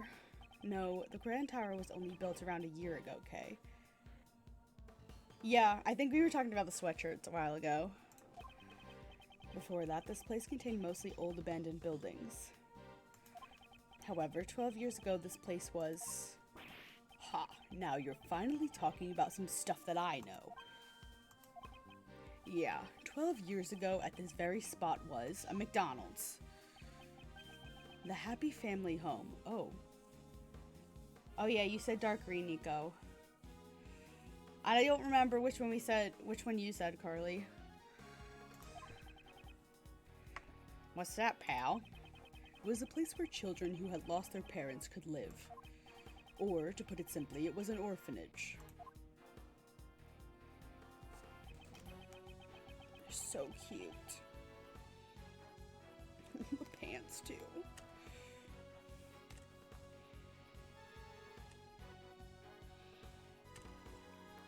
Yeah, there's like a mint green and a light, like a lavender. So the president was kidnapped at the orphanage. And the head of that facility at the time was Patricia Rowland. Apparently, Rowland was always referred to it as her home. Gosh, now I gotta look at them. It's open! Whether or not we actually get them. Yeah. Oh, that's Citrus City. Urban...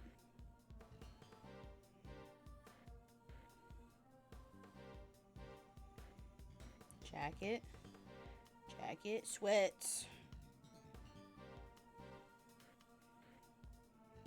Oh, and they have the shorts too.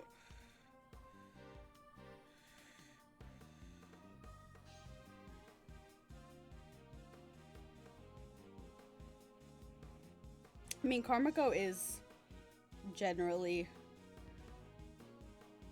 because she's a small... Are we pausing the stream to look at Carmico?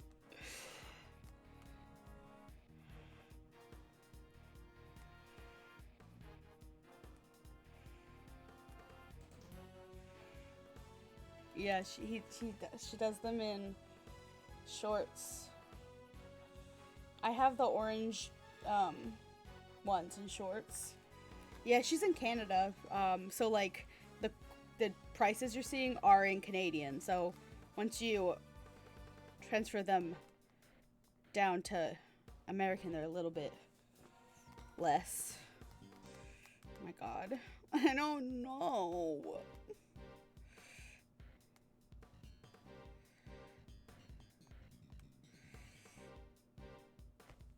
Canada's more expensive.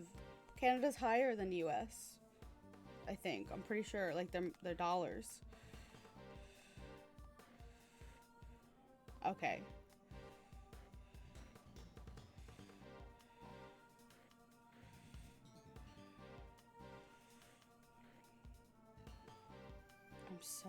I'm so tempted. I need to...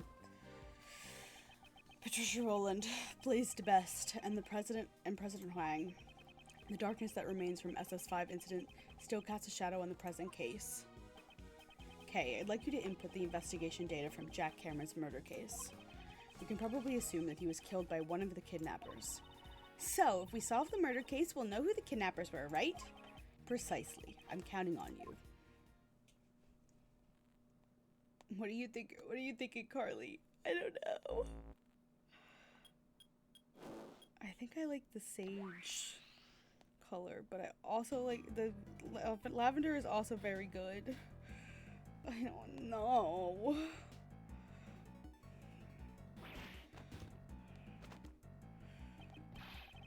What the heck is this? Everything's green. I've come to expect such reactions. This is a recreation of the grounds of the facility that stood here 12 years ago, based on the documents from the police investigation. I've recreated the scene to show what it looked like when the police arrived at 7 a.m. the next day. It appears a fair amount of snow had piled up here. Yeah, I heard that the footprints in the snow were prime pieces of evidence. The snow fell during the day, and on the day of the incident. So the snow only fell before the crime took place. Which means the footprints wouldn't have been erased by any further snow. I must make sure to pay close attention to these footprints. Okay, we're investigating.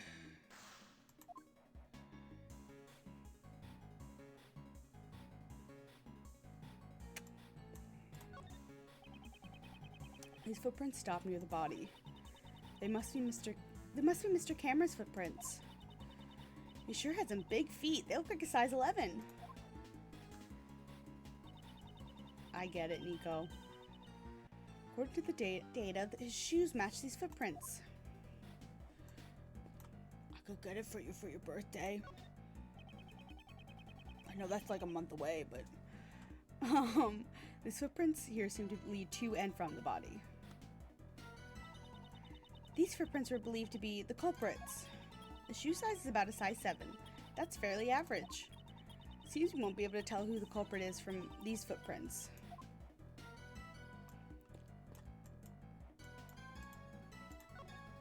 Are those the flowers? It's the flower! Early birthday! This is the eyewitness of President Cameron's kidnapping, Jack Cameron. President Huang's kidnapping. Oh my god. What exactly did he witness? I've recreated the state of the body based on the photos taken by the police. It appears he was struck right in the head from behind. The murder weapon was a brick, right? Looks like the ones from this garden. The blood that flowed from his head has splattered all over the surroundings. Here, take this. It's Mr. Cameron's autopsy report. Time of death, 1 a.m. Bludgeoned to death. Goodness. Won't rest until I've inspected every suspicious-looking nook and cranny. Flower! A yellow flower has fallen here. In the language of flowers, it means a stolen treasure. Kay, please stop making things up. Still, this flower seems to be of a different variety from the ones growing nearby. Well then, why is it in a place like this? This bothers me a little. We should examine the flower bed itself after this. I knew it! Someone must have stolen this from somewhere and brought it here. Kay. And in the language of flowers, this means an angry prosecutor. I would like to deduce that, but it's fine. Jack Cameron was a freelance journalist. He was killed because he witnessed the president's kidnapping. Blood really stands out in the recreation. It's giving me the heebie-jeebies. Even in the original photo, it looks brutal enough. A lot of blood was spilled. The back of his head is covered in blood. That must be where all the blood spilled from. According to the autopsy report, he was struck in the back of the head with a brick. Indeed, it's likely that the killer approached Mr. Kramer from behind. Cameron. I'm just like making up names right now. The victim's holding something in his right hand. Also written in the case file. Seems he was holding onto a button. A button? Did he tear it off the culprit's clothes? Bloodstained button. Jot it down. Cool. Cell phone. I assume this is the victim's cell phone. That's right. Apparently Mr. Cameron gave his eyewitness testimony over the cell phone. What do you mean by over the cell phone? Over the phone. After Cameron found the president, it seems he called his girlfriend. But she didn't answer the phone, so Cameron left a message on her answering machine. The tape is in the case file, too. You want to hear it? Please. Hello, Jill. You asleep already? I'm in front of the facility now, but something's not right. President Huang is here of all places, and what's more? Crap, the light just went off. I can barely see a thing now. Why does everybody refer to this man just as the president? He's not the president of the country we're in right now. Like, this is what confuses me. Everybody's like, oh yeah, President Huang. We all know who he is. Like, and everybody just knows him, like, casually. Like, everybody knows him. I think that's really what is like, everybody knows him. Like, I don't know the heads of state for, like, almost any country except for the US. Like, most of them I don't know. I don't know. And I probably, even knowing the ones I know, probably wouldn't, like, recognize them immediately on sight. I don't know. Oh, I missed what that said. It's the man got murdered. What was that sound at the end? Him dying. Seems he was attacked while he was still on the phone. Agent Lang, may I ask, what was the name of Mr. Cameron's beloved? I'm pretty sure I heard her name was Jill Crane. Oh no! So it was true. Did you say Jill? Jill was going after Blaze because she said Blaze was responsible for her, like, partner's murder. Oh my god, and that's why she's dead. This is why she was seeking revenge for 12 long years. The feelings and the items Miss Creighton inherited from her beloved brought her to the auction. She had come to exact revenge on the conductor, Blaze. Yup. But Miss Crane tried to get revenge on Blaze, right? She may have wanted to get revenge on him for covering up the kidnapping case. Or perhaps she thought Blaze himself was the kidnapper. Holy shit. This is all twisty as fuck. This is the brick that was used as the murder weapon. Okay. Got a logic. You can find bricks like this all over the garden. They must have used one of them as a weapon. Is the camera its own thing? The victim was carrying a camera. Oh, according to the case files, it seems he only managed to take a single photo. Here it is. This is... That could be Gregory Edgeworth, for all I know. Except he's been dead for 18 years, so it's not. But this is... Isn't that the president? It's being held at gunpoint. Also, my other question, why does the president have, like, pointy elf ears? This must be the scene the victim witnessed. So the person in the coat must be the kidnapper. Must be the kidnapper. He also, it kind of looks like Bigfoot in a suit from this distance. I don't know. Is that a handprint on the snowman? Where's his carrot? Indeed, it seems like some sort of disguise. If the logic of Agent Lang's father is correct, then this person should be Patricia Rowland. I don't know about that. But why is there only one photo? Perhaps he was killed before he could take any more. Okay.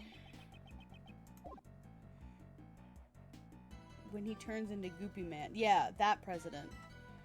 Goopy president. I think I've checked everything here.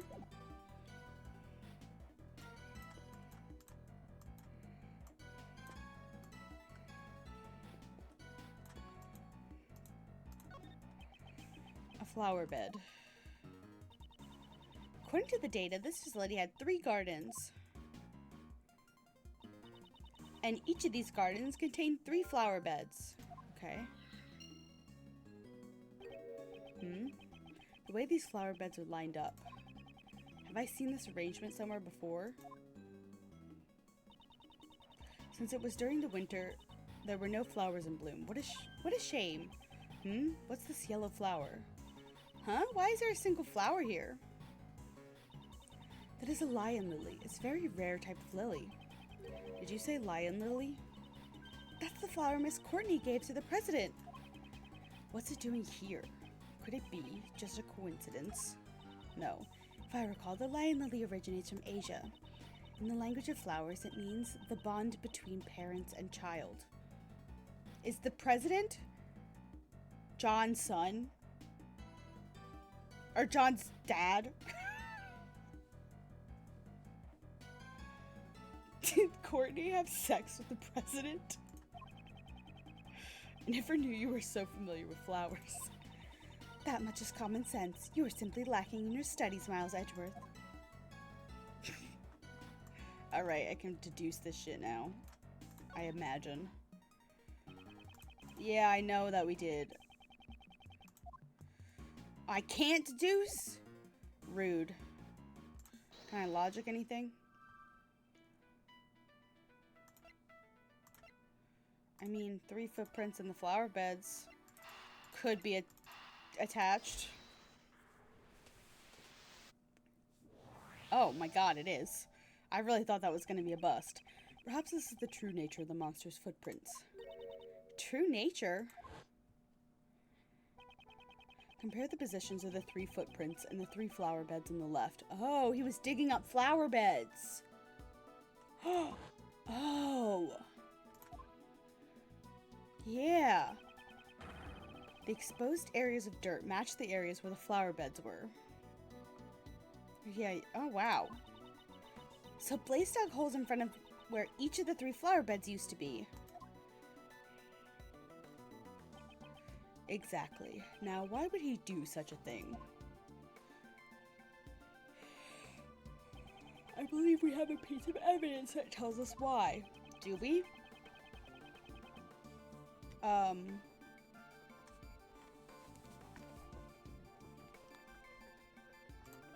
The music really hates being in this screen.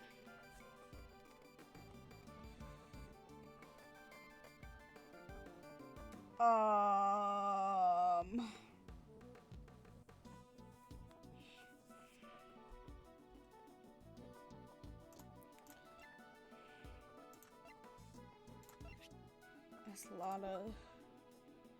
No.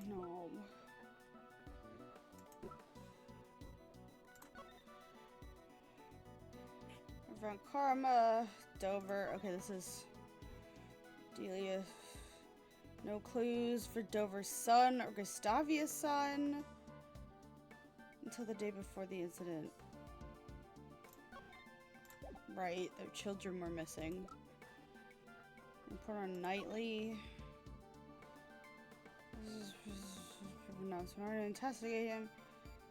Thing he laid to rest in front of the flower bed 12 years ago. The report from Patricia Rowland to Blaze DeBest. It said that something was laid to rest in front of the flower bed. So, Blaze was following Miss Rowland's instructions to dig it up. But why would he dig up 3 holes? The report didn't state which of the 3 flower beds the item was in front of. Oh, so Blaze didn't know exactly where to dig.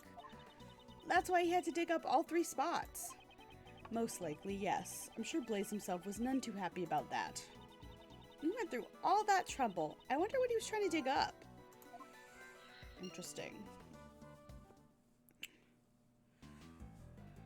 Okay. What else is there to examine? How about let's get on the bouncy turtle.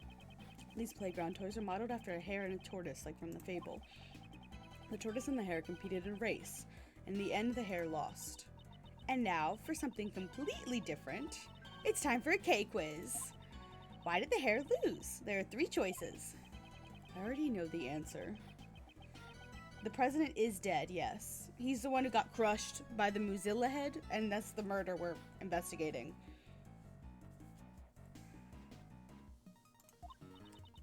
1. The hare's favorite shoes were stolen by the Yatagarasu. 2. The tortoise trained with the Yatagarasu until it became faster than the hare. 3. Unbeknownst to the 2 animals, the Yatagarasu stole the victory from the shadows. Those are my only choices. Is it too hard for you? Okay, I'll give you a hint. It starts with th. She wants me to pick number 3. Probably won't get anything from Karmika, but you want it. I'm telling you. I'll get it for you. Carly and I could split it. Joint birthday present. Not gonna speak for Carly, but maybe. The stretchers say handle with care. Oh my god, wait, did I missed that.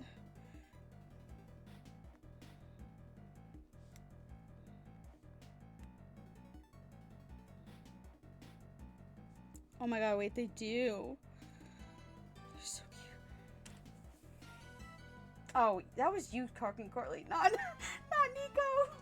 I'm sorry, I'm losing my mind. It's a big print. Yeah, I see it. I'm really, like, not functioning. I don't know if I'll get anything. They're so cute. I'm like, the jacket tempts me very much, but they are a lot. So, I might be seeing US currency. Maybe not. I don't know. We'll see if I cave. Yeah, I get like that with Karmiko every time. Every time. Bear-shaped igloo who's both cute and scary at the same time. I hereby declare this a bear glue. I think that was K at the first one. Looks like as if this igloo could fit 3 people inside. Yeah, I like don't have space for new clothes, but I love all of her stuff. Also, it's summer. Do I need sweatpants or a sweatshirt? Probably not. But still. I bet you could live up to 3 years in this bear glue. 3 years? What about the summertime? The igloo would melt. Mr. Edgeworth, say that again. Say that one more time. The igloo would melt. Tss.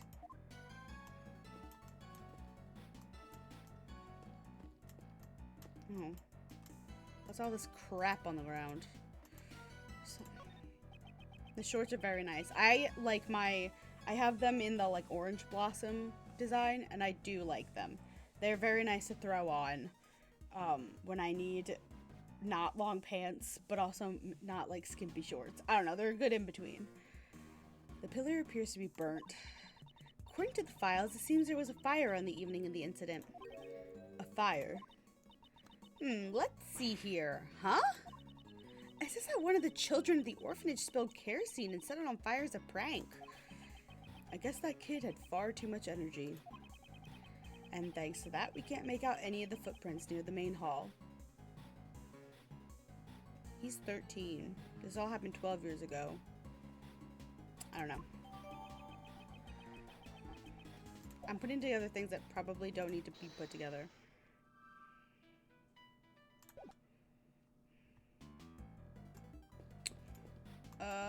Talk? Should I talk to people? Please, ask me anything you wish. You have my heartfelt thanks for bringing John back. Oh, even the thought of him not coming back makes me... Hey, old man, don't bully my mom! No, that wasn't my intention. Whoo, look at him go. Mommy's little knight in shining armor. He's so cool. It's not like that. Quit blabbering. Stupid stuff about me. John, please wait. May I proceed, Mr. Edgeworth? I actions were unbecoming of one who calls herself a servant of the goddess of law. I won't ask for forgiveness. However, Judge Courtney, I'm not well acquainted with the goddess of law, or as well acquainted as you are. However, isn't that goddess also a mother of other goddesses? The law makes exceptions for the extenuating circumstances. It understands a mother's heart. I'd say perhaps your goddess sympathizes with you more than you think. Mr. Edgeworth. I don't get it. What the heck are you two blabbering about? It's okay, John. I don't have a clue either. It seems the dust has settled on day one of Patricia Rowland's trial. Yes, while a decision is yet to be reached, I would say a guilty verdict is quite likely. I'm sure a thorough investigation into her connection with Blaze will be conducted as well. After seeing Sebastian today, I know we can put our faith in him. Just like Kay, Sebastian is also in the midst of training for the future ahead. I see. When you say it like that, I guess we have more in common than I thought. They are a nice length. Like, they're the perfect length that, like, they're not gonna ride up and give you chub rub, which is a big concern for me. I said a few mean things to him, so next time we meet, I'd like to apologize to him. I'm sure you will get your opportunity, but for now... Yes, at present, solving this case is our top priority. Okay. Goodbye. Lang? Hey, Lang. Can we have a little chit-chat? A little chit-chat? How are you feeling, seeing all this? 3 flower beds and snow. Agent Lang, what's the matter? Something strange. I wasn't able to read the SS5 incident case files until now, since Blaze had all access to that information restricted. Yeah, that's right. And yet, I feel like I've seen this exact scene somewhere before. Excuse me. What do you mean? Where did I see this? I could just remember. He looks deep in thought. I should leave him alone for a while. Okay. We've learned pretty much all we can about the situation at the time of the murder.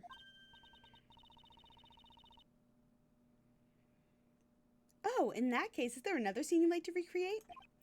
Yes, would you do the honors? I would like you to recreate the scene when the victim witnessed the president's kidnapping. Right, I'll create the scene based on Mr. Cameron's photo.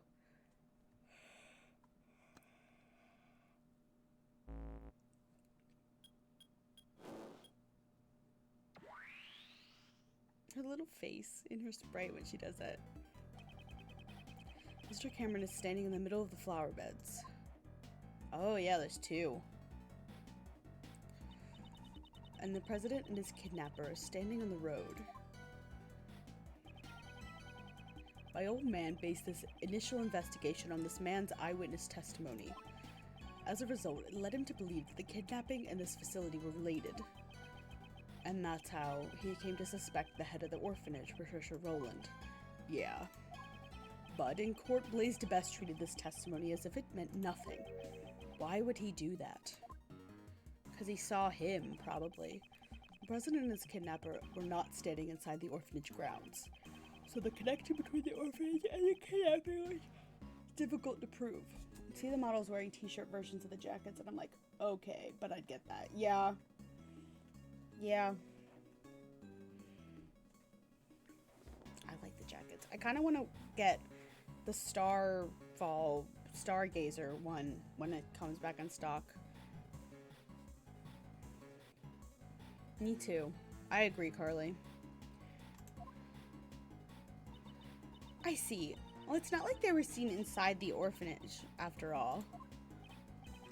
No matter how much evidence the detectives gather at the crime scene, it doesn't mean squat if the prosecutor won't use it in court.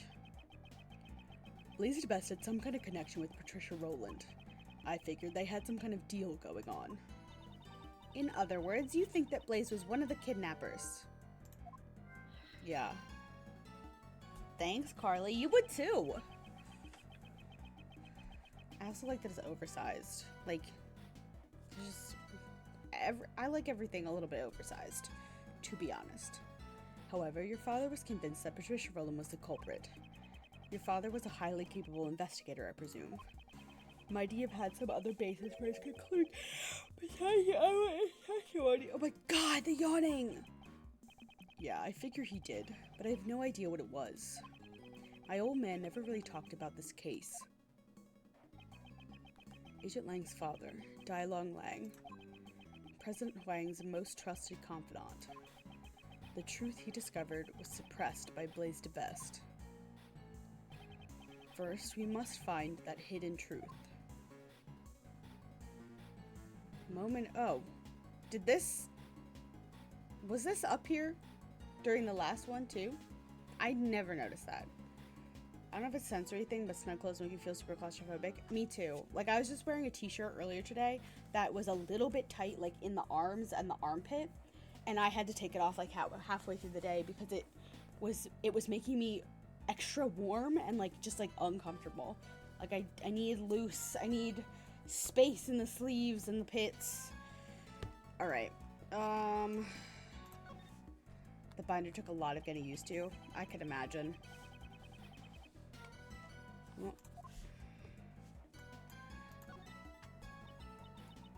About the snowman. When we recreated the scene where Mr. Cameron was killed, it had already melted. This scarf was all soggy and one of its button eyes was missing. Indeed, at this stage, it appears that most of its original form is still intact. Although, there's one spot that looks unnaturally lacking. Poor thing, I bet some naughty kid must have plucked it off. Although, from a thief's perspective, that kid does have some promise. My biceps make that happen a lot with shirts, so I feel that. 'Cause you're big and strong. Big and strong, man. No, but I get that.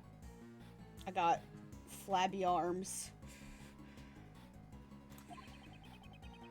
Was it plucked off by one of the children at the orphanage? No, perhaps it was taken by an entirely different person altogether. Who? Who wants to take Di Zhenhuang? 12 years ago, he was still the president of Zhengfa. Doesn't it seem a bit young? Although, it might be hard to tell since it's so dark. Indeed, and with the situation being what it was, his facial expression seems a bit strained. I wonder where the president was taken after this. We don't know that yet, however. If the answer to that question lies here, it should become clear when we continue the investigation. Are we just like, are we just like standing in the road? This is in front of that building. Are we just like walking around the street currently?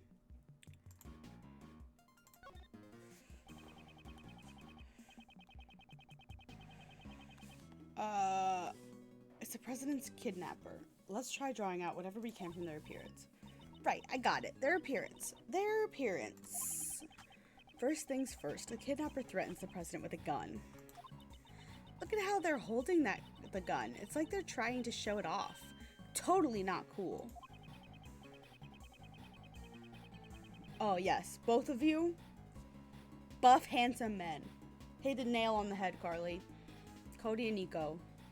Applies to both. Unfortunately, we cannot see the person's face because it's hidden under their coat and hat. And look at that popped collar. It's like they're trying to be all that. Totally not cool. Okay. Their body seems relaxed, suggesting they had a composed mental state. They even have one hand stuffed in their pocket. Totally not cool at all. Okay. I'm sorry, but that's stuff I've drawn out from their appearance. That may be true, but you like Aaron. Fat ripped without the fault. No, Nico. Some people say I'm a petite little boy, but I am in fact a large fat man. That is one of my favorite Aaron Hansen quotes. When Danny, people send me large shirts, but they're too big. People send me small shirts because they think I'm a petite little boy, when I am in fact a large fat man. Ugh. Alright, I think I gotta to do something with this fucking snowman. Because they kept being like, something's missing. Do we have evidence? What do we have that could be... I assume it's the nose that's missing. What do we have? Because we don't have a carrot.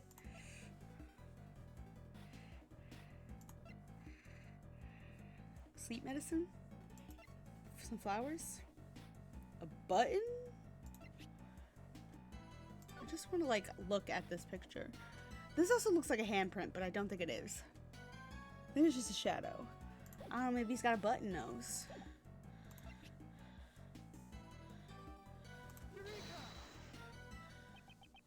This snowman. What did you say is missing something? I guess I was correct. Oh. Its eye is what's missing? Its right eye. I'm sorry, what? That is not...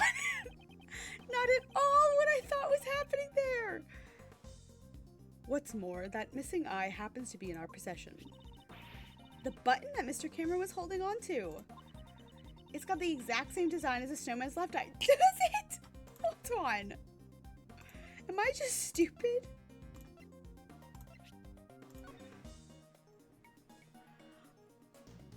Oh my god, these are eyebrows! I thought these were the eyes, and this was the nose, and this was the mouth. But this is the eye, and this is the eye, and it is a handprint from being snatched away!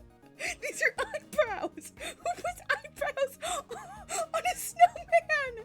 It is cute, but I'm just flabbergasted. This is not at all what I thought was happening here. Oh my god! I really thought it was like, oh, it had a button nose. Oh my lord. Okay. It's got the same design as the eye. We assume this button was indeed the snowman's eye. A huge contradiction arises. If this button is the snowman's eye, what contradictions arise?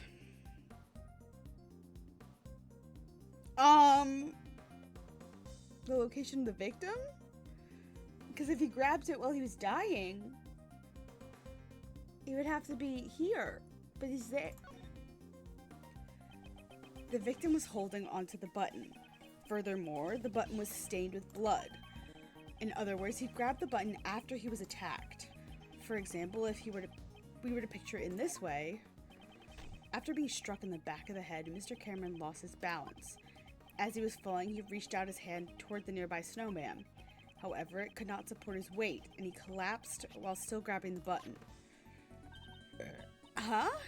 That means Mr. Cameron was near the snowman when he was attacked.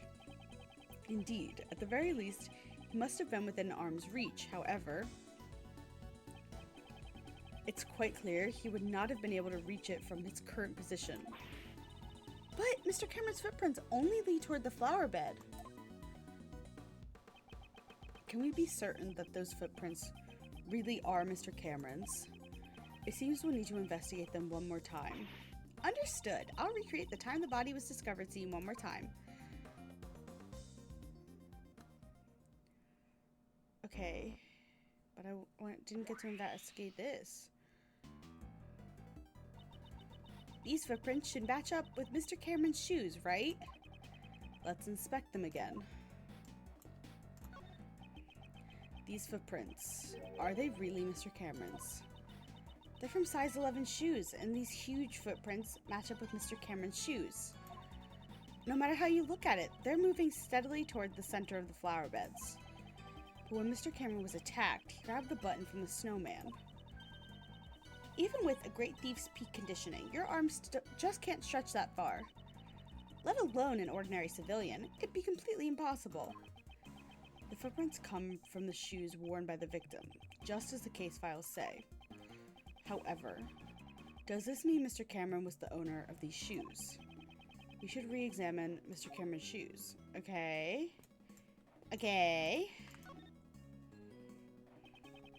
I won't rest until we've inspected every suspicious looking nook and cranny. These shoes should match the footprints, however... These shoes, it seems they were not the ones originally worn by the victim. What do you mean? If you look closely, you'll see the laces are tied up strangely.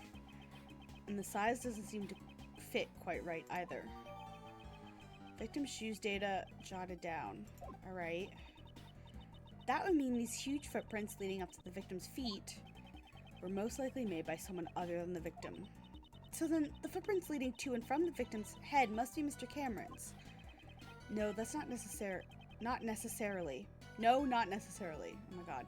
Seem a little too small to be the victim's footprints. So, none of the footprints are his? Then, which way did Mr. Cameron walk from? It's quite simple. The victim did not walk here on his own accord, but rather, he was carried here after he was murdered by the culprit. Okay, but with the blood. The question now becomes, where was he killed and carried from?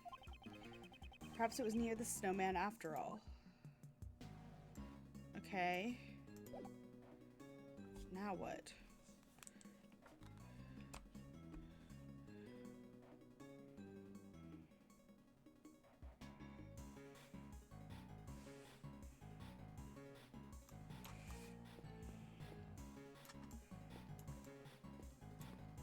Oh, this is the snowman. I thought it was just a smudge. Mr. Cameron's body was moved. If we consider the button he was holding on to, it's highly likely he was killed near this snowman. I should take a closer look. It won't rest until, yeah. I did not think this was a snowman at first in the recreation the first time. The snowman has become a sad sight to look at. It can't be helped. Snow and ice both melt away with time. Just like the mysteries of the cases you solve, Mr. Edgeworth. As time passes, those mysteries melt away while you continue to keep your cool. You do realize I'm racking my brain trying to solve those mysteries during a case. Ooh! Missing brick! There's a brick missing here. The rest are all in order. Strange that only this one is missing.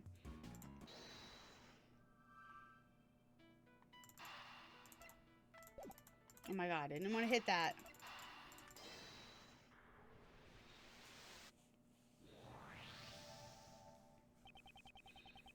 Perhaps the missing brick was the one used as the murder weapon.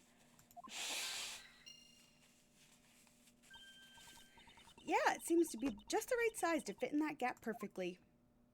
Okay.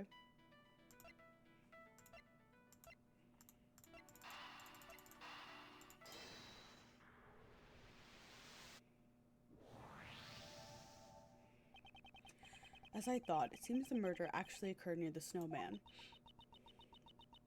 Is this still part 1? Yes, it is. Part 1 of 3. I thought it was 2, it's 3.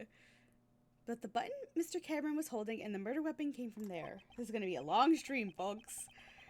Indeed. Also, if we assume that the killer picked up the brick near the snowman and then tried to sneak up behind Mr. Cameron. Oh, Mr. Cameron totally would have seen the person picking up the brick. Exactly. Okay, please update the recreation. Mr. Cameron was not in the middle of the flower beds, but near the snowman. Okay, I'm on it. Like, we're sort of almost there. It's the end of this, I think. I don't fucking know. Okay. No matter how you look at it, this is strange. All the people involved in the case are gathered in the same place.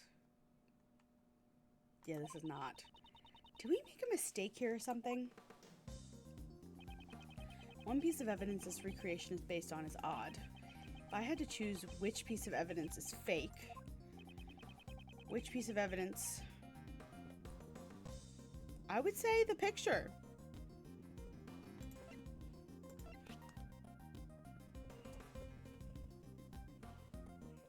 Yeah, I would say this. Was this photo really taken by Mr. Cameron? What do you mean? We've proven that whoever killed Mr. Cameron also moved the body. For what reason would they have to deliberately move his body? Perhaps the culprit wanted to falsify the scene that Mr. Cameron witnessed. And that's why they took a fake photo?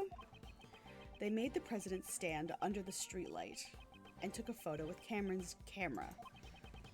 It would have been quite simple. Now that you mention it, Mr. Cameron's camera only had one photo on it, right?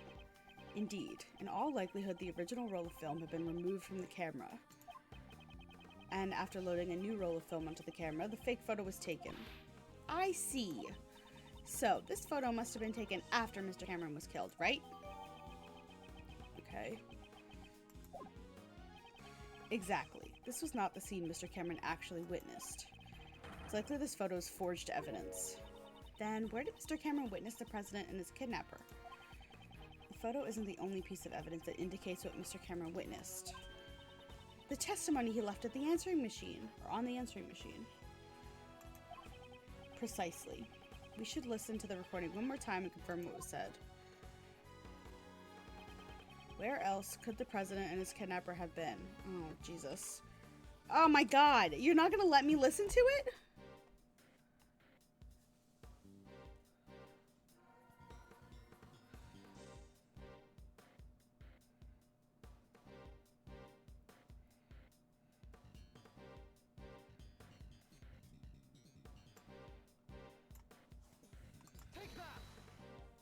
That's not... They were over there, so what's the basis of that claim? Do I really need... No, that wasn't right. I thought he was gonna let me pick something. Hold on. You asleep? I'm in front of the facility, but something's not right. President Huang is here. The lights just went off. I can barely see a thing. I can't believe it. It's almost like he's being kidnapped. Okay. In other words, you don't... Okay. So he's in front of the facility. I mean, I just picked, like, the center. Yeah. Something about the situation at the seat. Here we go.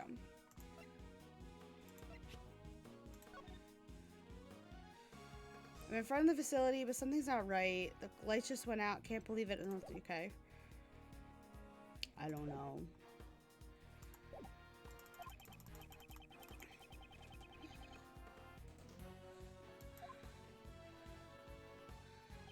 I'm in front of the facility. I would say like, oh, he's right here, or he's right here. I'm looking at... Oh, the light went out, and that light is out. Okay, well... Whatever. I don't care. This game is too long for me to not use a tutorial. I have a guide open. Mr. Cameron said that this was on the answering machine. The light just went off, and I can barely see a thing now. There are only two places here where the lights are broken. The light by the orphanage. Okay, could you please update the recreation? Roger. Ow.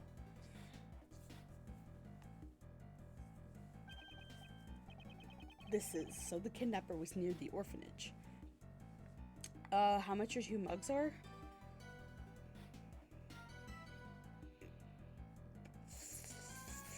For $40. I don't know. I'm bad at guessing things. $50. $400. $20. $12. $65. I'm just throwing out anything now. Indeed. With this, we've shown the connection between the orphanage. 135 for two? Listen, they're handmade. I'm glad it wasn't $40. I was gonna tack onto that. That seems like they would be seriously underselling. Treat yourself. Treat yourself. Fuck yeah. With this, we've shown the connection between the orphanage and the kidnapping.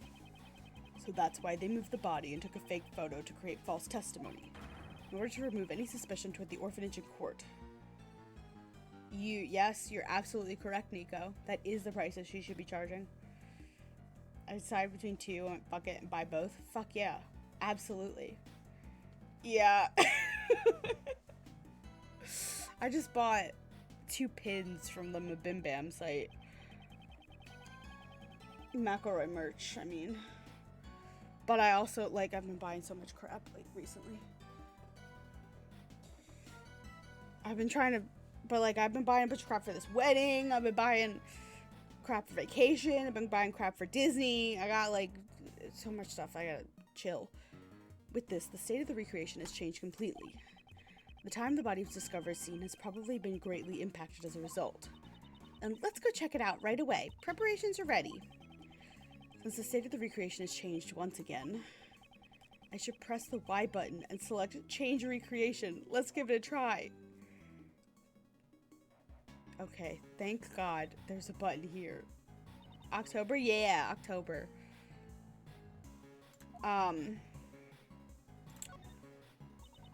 Yeah, I'm sure.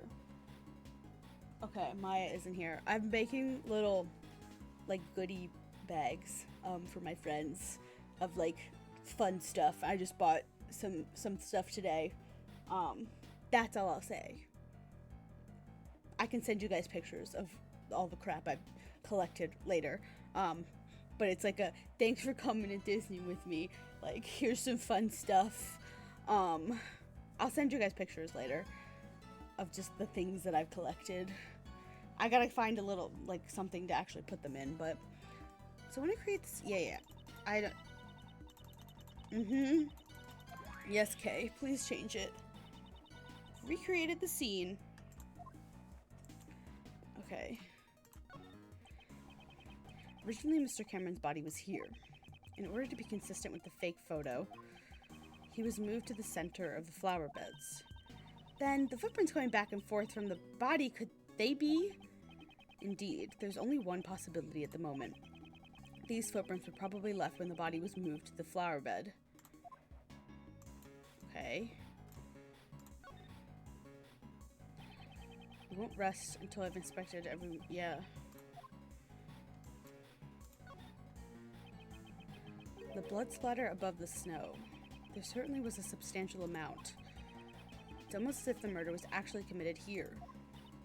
But Mr. Cameron should have been attacked near the snowman. Exactly. In that case, this blood must belong to someone else. What? But the police report said this was Mr. Cameron's blood. The one in charge of this case was Blaise DeBest. It would have been simple for him to falsify that information. Yeah, fair enough, Edgeworth. But wouldn't it be faster to just clean up the bloodstains rather than falsify the information? He wouldn't be able to do that. Think about it. Blaise knew that Mr. Cameron's body would be discovered here, in which case the forensics department would naturally become involved. A Luminol reaction. They would have discovered it with the power of science. Precisely. It would have been difficult to completely erase all traces of the blood. However, falsifying the results of a blood test would be much easier in comparison. He would just have to switch the results from the forensics reports. Aw, what a bummer. Knowing these documents I read were falsified. Looks like Mr. Cameron's clothes were completely soaked in blood.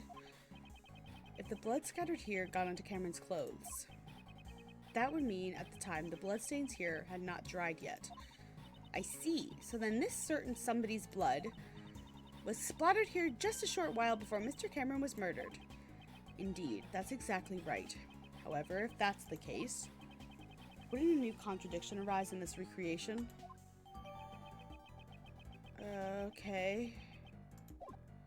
Would it?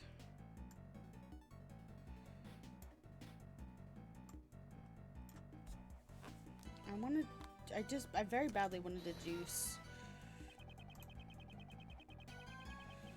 Yes, it is.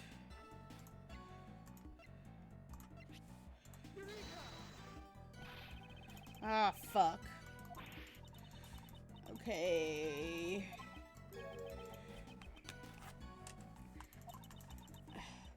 Speaking of crafts, according to your dad, you can only leave Canada for like 30 days, but would love to come visit y'all. Yes. Yes. I also want to come visit you. For tax purposes.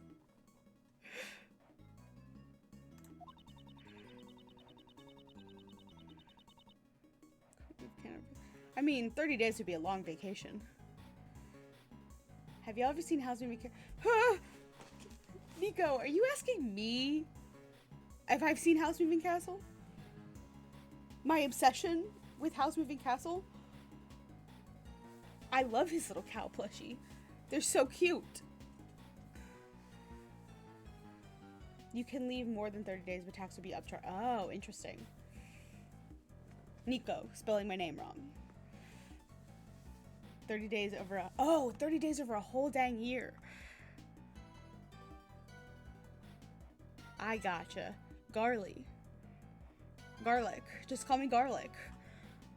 She reminded when exactly the fire started to... Yeah, okay. It's like, the fire!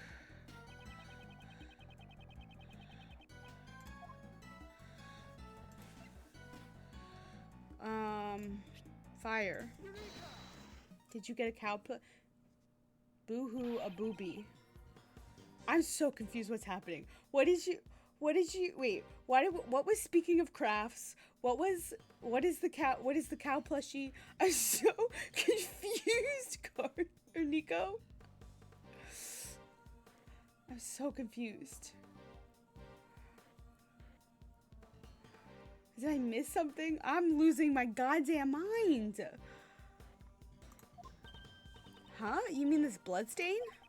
Do you see how this bloodstain is broken up by the remains of the fire? This is proof the fire occurred after the bloodstain is scattered around the area. But I thought the fire occurred before the murder. It seems that information is suspect as well. No, as an anniversary idea, Little wanted us to make each other the cow plushies for Hazumi Castle. Oh, that's so cute! Nico and you were both using your brain cells for completely different shit. Okay, I get it. Okay. That would be adorable. You can make them out of like tube socks.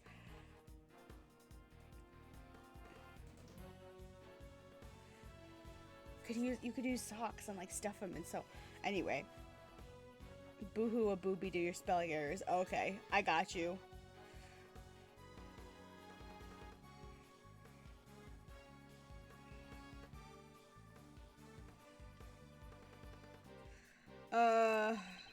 If the fire had broken out after the murder, then the child who started the fire should have seen the body and the bloodstains. Why did they not come forward as a witness? They are cute. It's likely that would have put Blaze at a great disadvantage. Thought about it, but I want to try sewing it either by hand or on a machine to make a pattern. Fuck yeah. Hell yeah, Nico. Love that for you. Guess we'll need to investigate this fire in more detail. Making the white one with blue spots. You guys are the cutest. Hey, you.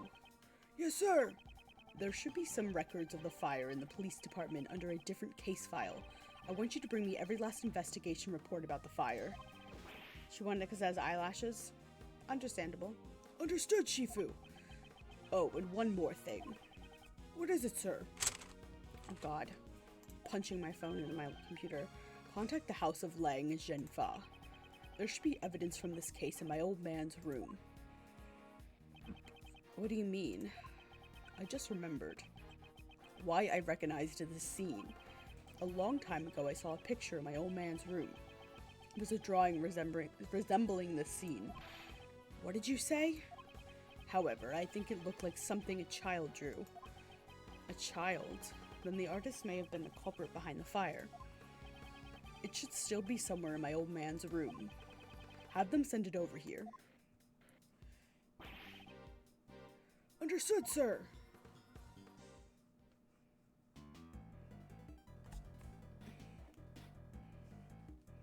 Okay.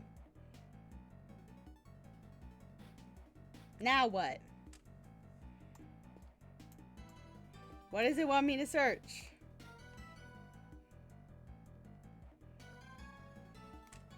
Can I logic anything together?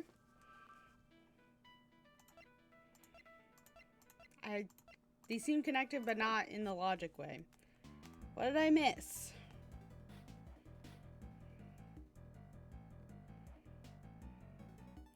Salmon head, the button. Got the victim's shoes. Oh. Okay, maybe these are connected.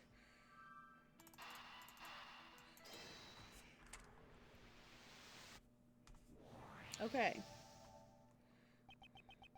If we suppose that Blaze was the one of the kidnappers, it becomes more likely that what he dug up yesterday is connected to the abduction. What is it? I figured it out! It was treasure! Treasure! Couldn't Blaze have dug up the ransom money? The $1 million ransom? Buried in the ground until the heat had died down. It's certainly possible. I know, right? Okay.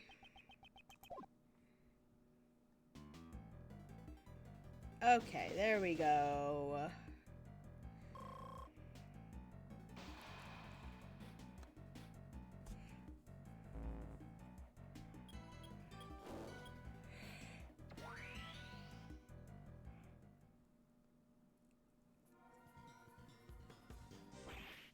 Shifu, I'm back. I've brought the info on the fire the kids started and a photo of the drawing in your father's office. And also, oh, I've been waiting for this. Hurry up and hand him over. The information held by Agent Lang's father. Oh. This is it. It's exactly what I remembered. Oh my god, wait, there's a head? There is so much in this picture. What in the whole fuck? What is this? What is the rabbit? What is this dog? This is the assassin! Oh my god! It's the guy from jail! The blind guy and his dog! This was the picture drawn by the child depicting the night of the incident? Sure looks like it was drawn with a child's touch.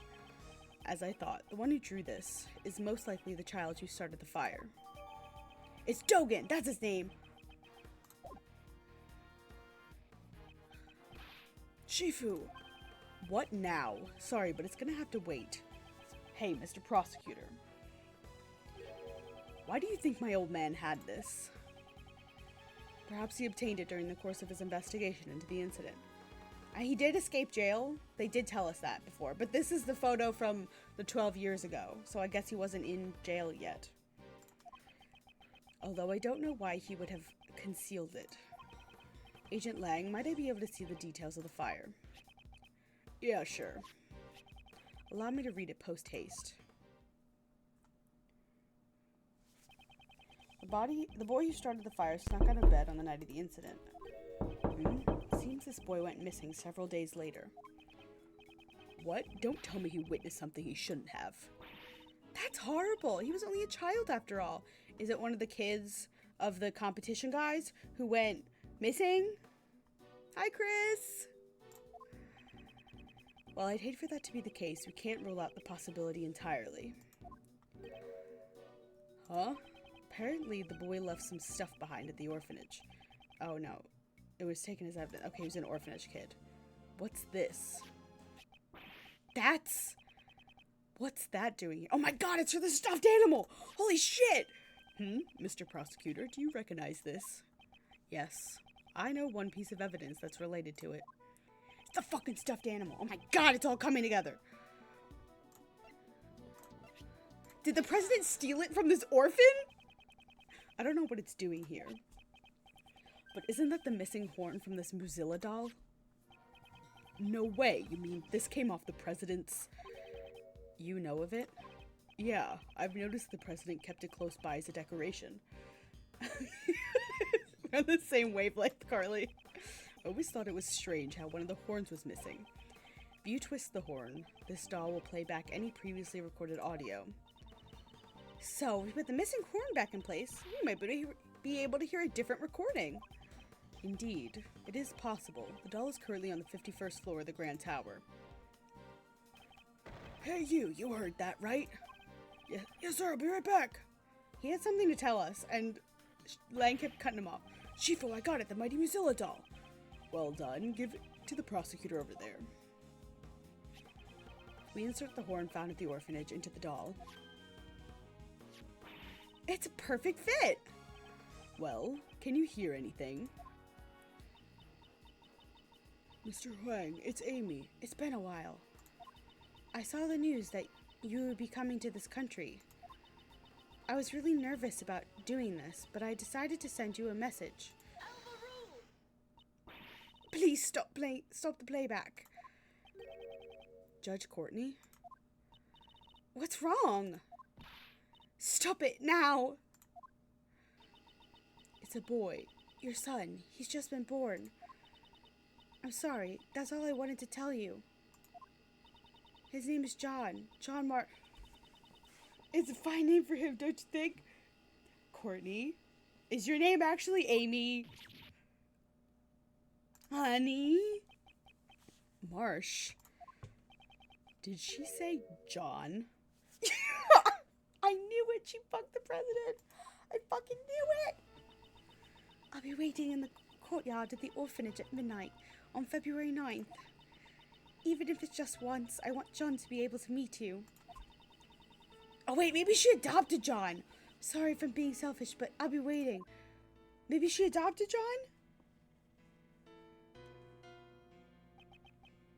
No way, that was my... John... That's why they have different last names? What's the meaning of this, Miss Courtney? John is not my biological son. Oh my god! She didn't fuck the president, but... Shadow the Hedgehog killed the president, but fuck the president. No, Sonic the Hedgehog fucked the president. He's adopted. Did you know about this? Did John know about this? Of course he knew. John's mother, Amy Marsh, passed away about 5 years ago. She and I were cousins. Since we were young, we've always been really close. We were often mistaken for sisters.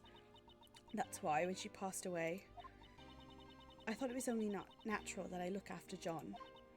Also, there were circumstances which prevented me from revealing his father's identity. I never even told John his father's name. Shadow and Sonic fucked the president. They were all boyfriends. The worst love triangle in history.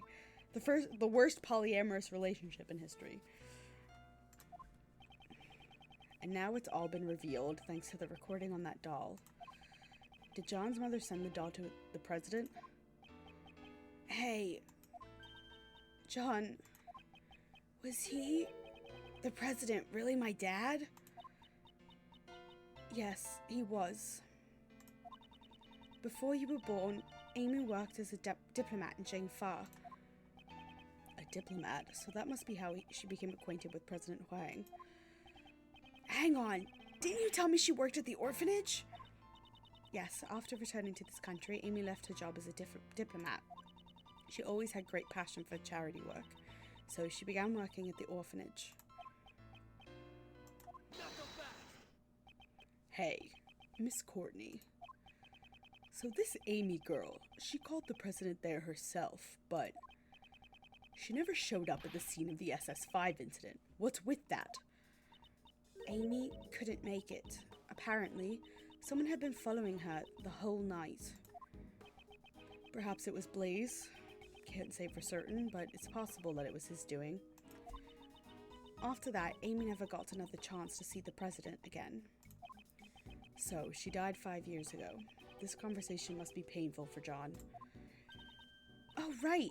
Hey, John, you thirsty? How about I buy us both some juice? We can go together. I'm a part of this too. I'll listen until the end. Besides, I can afford to buy my own juice. Oh, shot down by a kid. Fair enough. John, do you understand the reason I met with the president 2 days ago? The secret meeting from 2 nights ago. Is John a cow furry? No! John is in the movie, and this is like his costume for the movie. I think the horns give him magic powers to talk to Mozilla? I think that was the plot. Oh, not the organizer. Thank you. I wanted to tell him about Amy's death and that you were alive and well. But I see. That's why you couldn't tell us your reasons for meeting with the president until now. I get it. She would have had to reveal his connection with John. I brought a bouquet of lion lilies so that he would understand I truly did know about Amy. Those flowers are a dear memory to the president and Amy. The first present she received from the president was a bouquet of lion lilies. But now, even he has passed away. If only he was still alive. Perhaps I could have introduced him to John.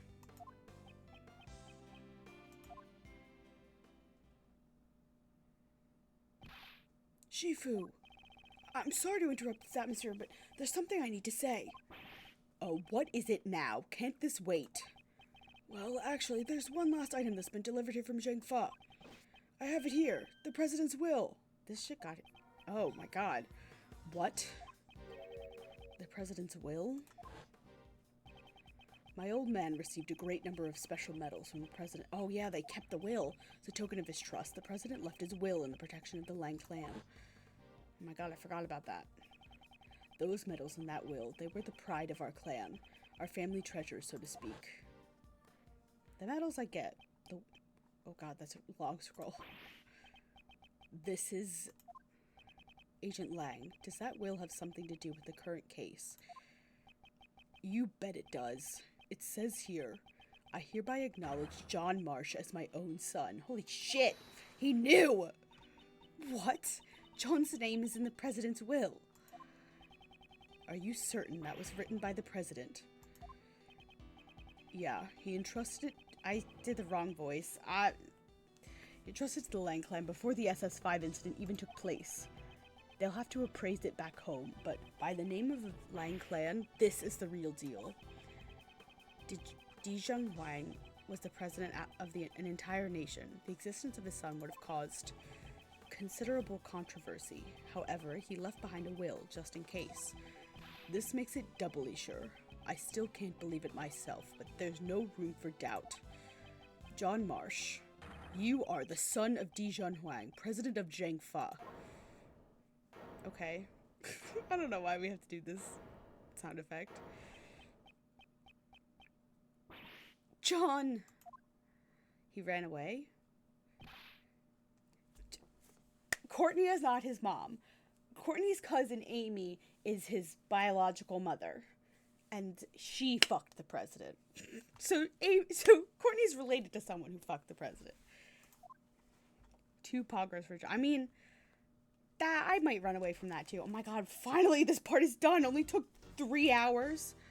Fuck. The end part better be short. Ugh. I got a seat. And oh god, it's not short. Oh no. This is gonna be like an 8-hour stream. John. So that guy was my dad? He found out about his own birth so suddenly. Cody. And furthermore, his newfound father is no longer in this world. I'd always been searching for my dad. John. I get it, all right. He's the president. I know it's a complicated situation. But we even met face to face during the filming. So then why, huh? Why didn't he tell me who he really was? I'm sorry, John. Mom, you don't need to apologize. No matter how you look at it, it's all my fault. Oh, look at them hugging. Yesterday I broke my promise with you and didn't even notice the fire on the roof. So I destroyed everything. I crushed it all. My dad and those flowers that my mom carefully grew. John, please, for now, just don't think about anything. Just stay like this for a little while. Just for a little while, okay? I need it to be done, Cody. I need it to be done. Or Nico, what is wrong with me? I need it to be done because I can't stream next week because I have a wedding. Ugh. We'll see. We'll see how long it takes. Ugh. I don't know why I keep calling Nico Cody and vice versa. I'm losing it. The bond between a parent and a child. That's the meaning between lion lilies. I know it's not my style, but that flower's from Zheng Fa. However, we have no means of protecting that bond. Agent Lang, allow me to say this. The case won't be solved by sentimentality alone. We'll see how long it takes. Like, I might stream next weekend, either on Saturday or Sunday, to, like, make up. But we'll see. I want it to be done. Art imitates life. Therefore, shouldn't we do all that we can to solve it? Yeah, you're right. The recreation of the past is finished. Were your father's deductions correct? My old man took his deductions to the grave. He never told anyone about them. So, who knows if they were right or not? In that case, what about your own deductions? I would like to hear what you think happened based on the recreation, in order for us to get closer to the truth of 12 years ago. Yeah, I was thinking it's about time. I can see it now. My old man's back, real close. I'll catch up to him for sure. To the truth that my old man uncovered. Okay. There's no mistake that the president went to the orphanage. The stuffed toy is proof of that. He was planning to meet with Amy Marsh. However, the president was kidnapped, and Cameron just happened to witness it. If Cameron hadn't been there, it probably would have just been a kidnapping with no murder. Carly! Afterwards, the body was moved to the flower pit and a fake photo was taken. Oh my god.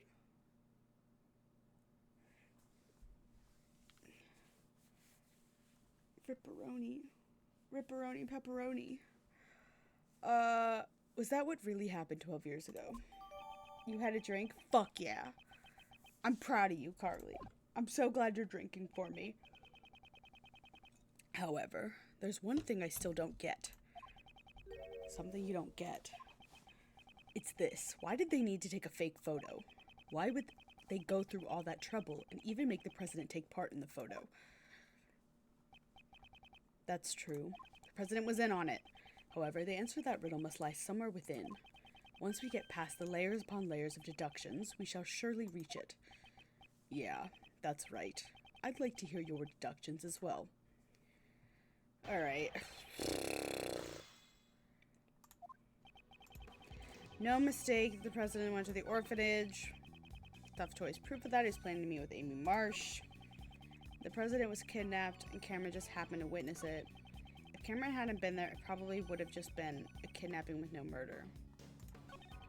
Afterwards, the body was moved to the flower beds, and a fake photo was taken. This is not right, because the blood stain happened before the fire, and somebody fire then blood.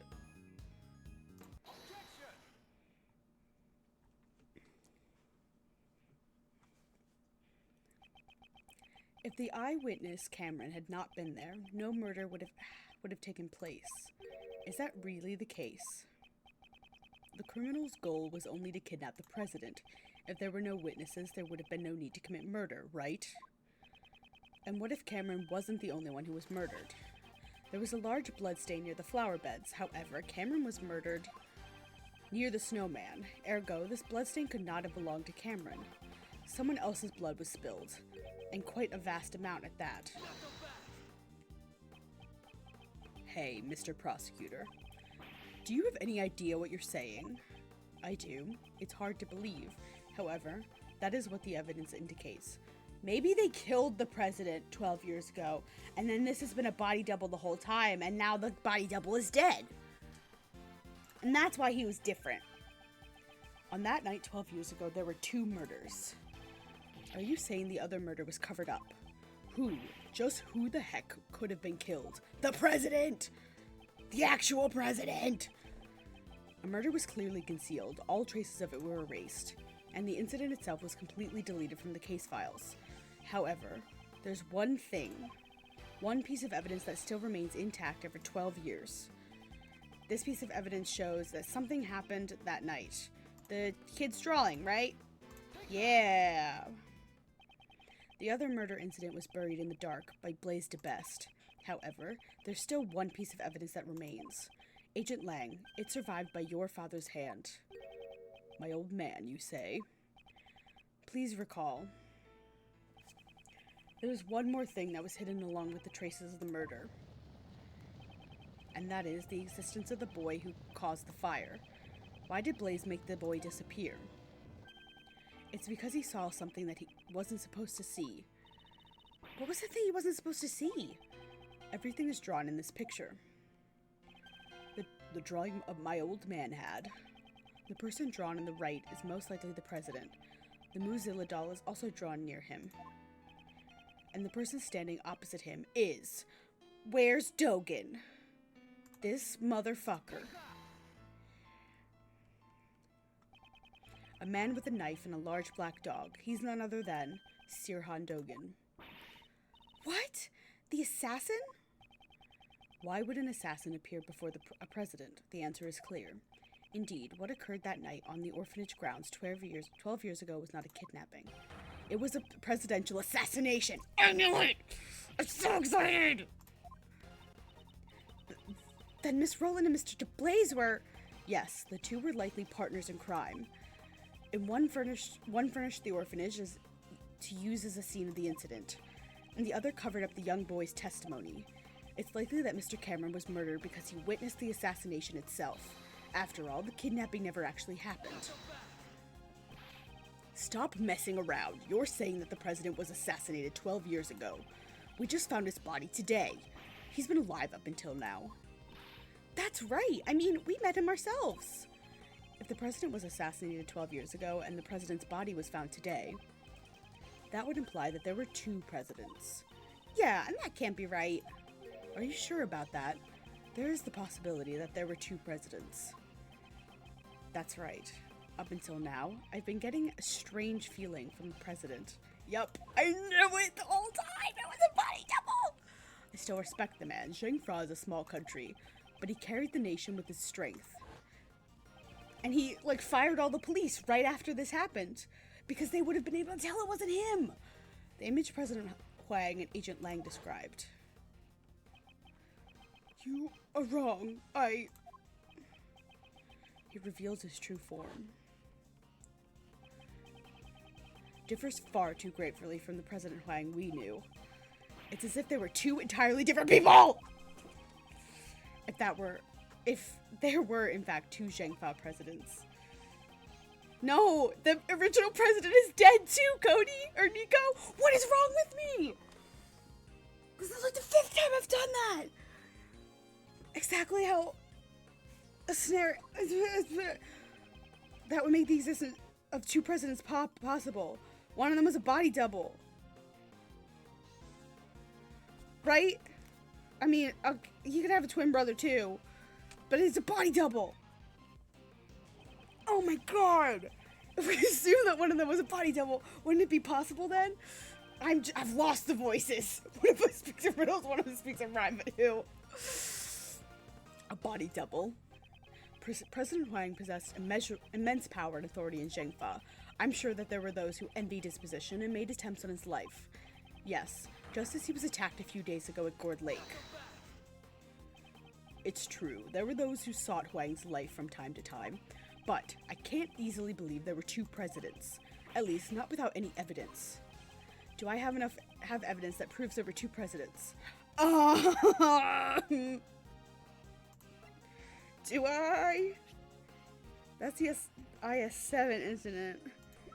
S-8. Where's the other files? Where's the SS whatever the fuck incident? No. This one. Was kidnapped. Confirmed. The president was at the embassy till midnight. President appointment at midnight. There's a witness. Body. Fake evidence was taken. That's not what I wanted to do. You're all Nico. Every single one of you is Nico. Every single one of you is Cody. Every single one of you is Carly. You are an amalgamation, according to my brain.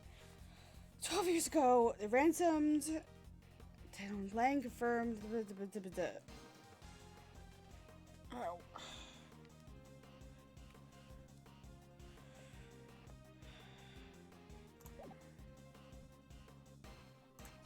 Oh, God. Has Agent Lang not noticed this contradiction? Or has he noticed it but can't admit it? What is it, Mr. Prosecutor? Don't shout something out only to suddenly clam up. According to the recording on the doll, the president visited the orphanage at midnight. However, that should not have been possible. Could a fake Nico do this? Oh, great points, Nico. I can't refute. Why's that? Why? Because at the time, the president should have been at the embassy. He was together with Agent Lang's father. So, Agent Lang, you really did notice. He was in two places at the same time, ergo that must have been two presidents. Then, which of the two was the real president on that day 12 years ago? Most likely the one who died. Who contracted Dogen to murder Huang? In order to learn that first, we must have a look at the evidence that we proved was false earlier. And the piece of evidence we know to be false. The photo. Not this photo. The photo we talked about ad nauseum.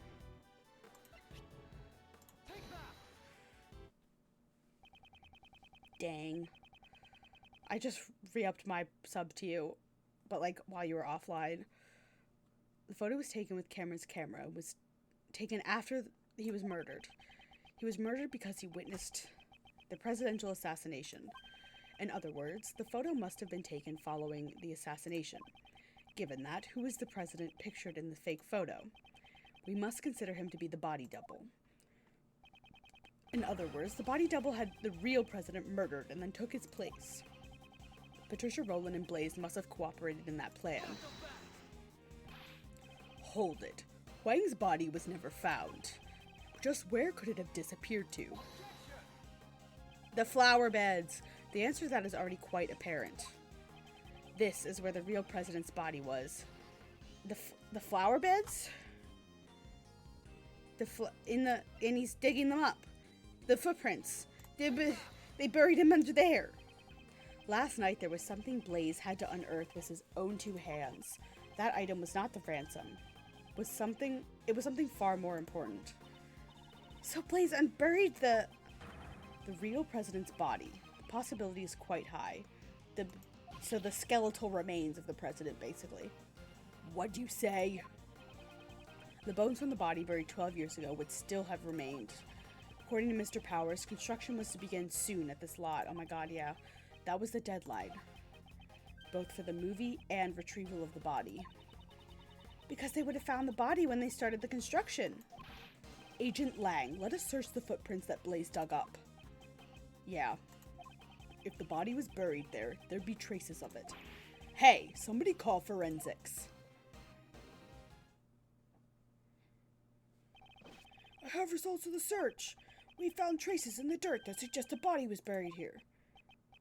So it was Huang after all. We've also recovered the skeletal remains that Blaze DeBest dug up. They were in his home. Oh my god! In addition to the bone structure, the dental records of the bone fractures all match up. We can confirm that it was indeed President Huang. Holy shit! They just found it in his house! So the real President Huang was indeed killed 12 years ago. How is there so much left in this case? It was obviously him! The SS5 incident was a murder. Okay. This is insane. So the SS5 incident was actually a murder incident. But there's so much more information. It's way too confusing. Indeed, let us take this opportunity to review the details of the case. First, the real president came to the orphanage, right? 12 years ago, the true President Huang visited the orphanage in order to meet his son. The footsteps in the snow that we thought belonged to Mr. Cameron were most likely made by the president at that time. He would have huge feet. President Huang was supposed to meet his son here. However, the one who actually showed up was the assassin, Sirhan Dogen. He came here to meet his son, but was murdered instead. How horrible. A man like Dogen shows no mercy. And after that, the second tragedy occurred. You mean Mr. Cameron's murder? Indeed, Mr. Cameron saw the decisive moment. After the real president was killed by Dogen,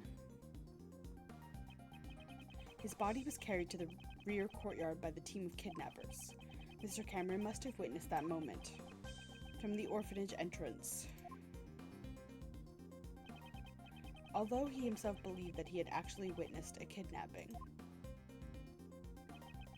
Furthermore, by this time, the body double who had come to meet up with Blaze and Miss Rowland was already standing behind Mr. Cameron. And then the witness to the incident, Mr. Cameron, was killed by the body double. So, was Mr. Cameron's corpse also carried by the body double? Yes, that seems likely. But there wasn't anything at the crime scene that looked like the body double's footprints. I've already figured out how he accomplished that. There's a piece of evidence that would have made it possible. What did the body double use to move the body without leaving any footprints? I don't know. Fire? A tarp? A car? God, I don't know.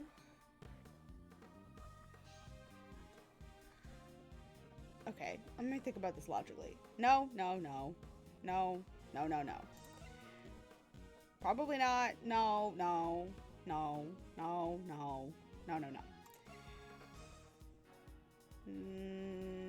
Probably none of this. That's nothing. Shoes? Did he, like, step in the same footprints? This is almost certainly how the body double carried Mr. Cameron's corpse. After Mr. Cameron was killed, the president's body double carried him to the middle of the garden. I suspect the body double was wearing the same shoes as the real president at the time, if he made sure to step precisely on top of the footprints left by the real president. Since the shoes were the same,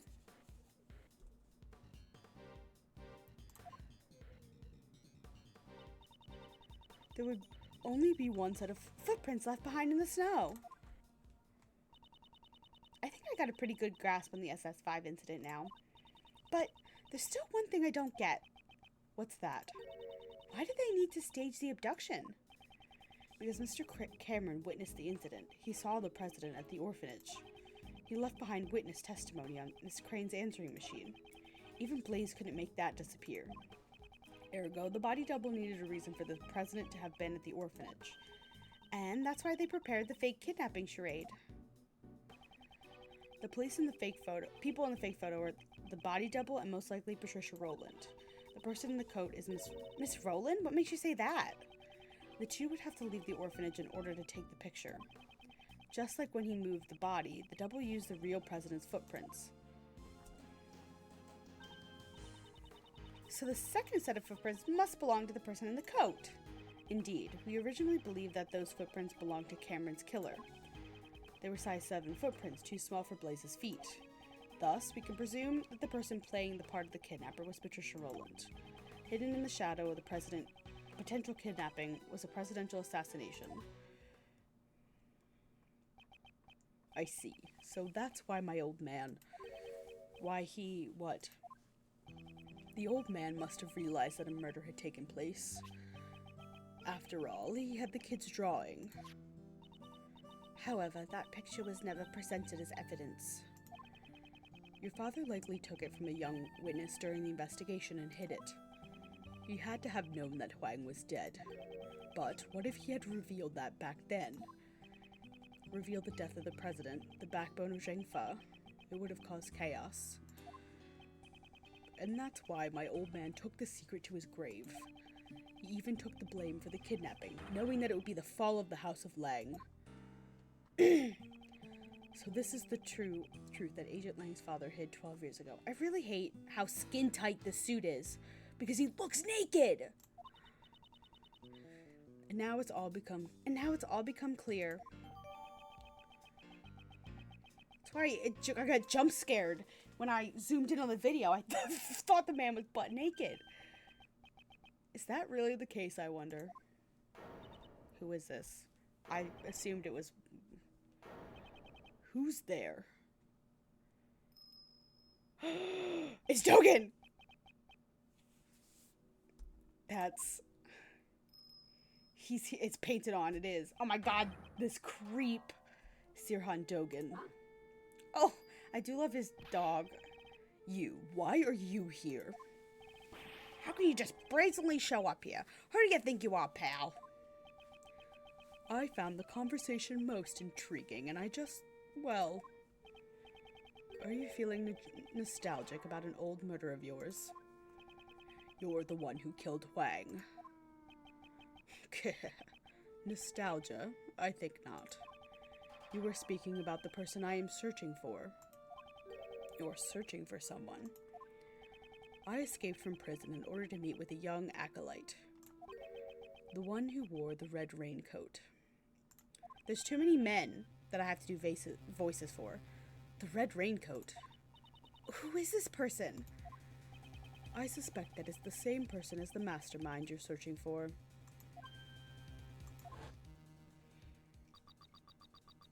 Someone you've been searching for. The one in the red hood. The red hood. Don't they seem surprised, Anubis? Yes, they are, my boy. 12 years ago, this young acolyte saved my life. You telling me the fake president has his dick out? The fake president has his dick out. He might. Certainly it was I who killed President Huang. However, my life was also targeted on that day. The body double, Blaze, and Patricia all sought to seal my lips. Had I not been reunited with the young acolyte back then, I would have been in danger. Maybe it's the boy who drew the picture. But alas, even to this day, I do not know what has become of the young acolyte. Yeah, he tapes it down. He's tucking. So your client was indeed the body double, who was the main perpetrator of the crime. It was a long time ago, but I remember his words even now. There have been countless attempts on my life, not just once or twice, countless. And yet, why must I be the only one to face that danger? When I stand before the people, I garner the same respect as the president does. Tell me, just what is the difference between him and me? And the difference was great. While the voice and the style of speech may be the same. One can mimic the body, but the heart cannot be reproduced. I suppose his own weaknesses cost him in his quest to become a leader. Now that Rook's gone, I'm in charge. I'm not so sure if you're as capable as Rook was. What are you saying? I'm totally the leader now. I don't remember any of these people's voices. Just kind of waddles everywhere to keep it in. Yep. Nico. Perhaps the king and his knight were not all so different after all. The double believed that the president's only weakness was a woman called Amy. To find the woman, he needed the assistance of someone from his country. So he joined forces with Blaze. After determining her whereabouts, he simply waited for the right opportunity. That chance came at the meeting at the orphanage. No, I know. I was laughing at your going quietly in the corner. Don't worry, I didn't fuck it up that time. Indeed, the director of the orphanage was bribed and bought in as an accomplice, brought in. He must be referring to Patricia Rowland. Well, given what I've told you, do you realize the whereabouts of the young acolyte now? You mean the boy who saved you, but how do you know he's the mastermind? That day, the young one caused a fire at the garden of the orphanage. Yep, I knew it. You're talking about the kid who started the fire as a prank. A prank? Not at all. On that night, 12 years ago, the young acolyte was hiding inside the igloo. It seems he witnessed Patricia and Blaze moving the body from his hiding place. Apparently, he heard them talking during that time. It would seem that they were planning to kill me because I knew the truth. He immediately came to the main hall to tell me that. I learned this about the young acolyte some time later. It seemed he was wearing a red raincoat at the time. He led me out of the main hall. And then, the young acolyte said he was going to get rid of our footprints. so he scattered some lamp oil near the igloo over the snow. Then he boldly set the oil ablaze. No way! So he set the fire in order to... All their focus was diverted toward the burning flames. I took the opportunity to escape through the rear exit.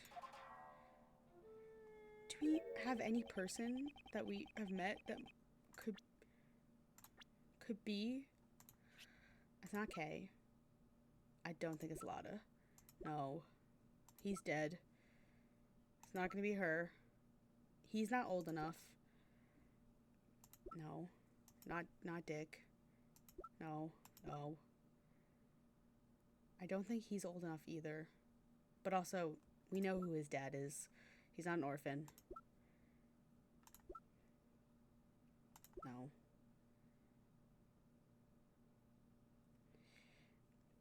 She's still, like, suspicious to me. Maybe it was a little girl instead of a little boy. I don't know.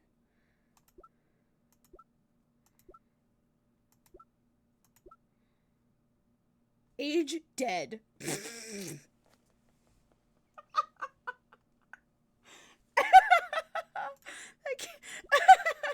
Oh no. Okay, I don't know who it might be. Exactly. Isn't that right, Anubis? Yes, boy. Yes, it is. Okay. I gotta... Certainly it was I who killed the president. My life was also targeted on that day. All sought to seal my lips. I had not been reunited. Had I not been reunited...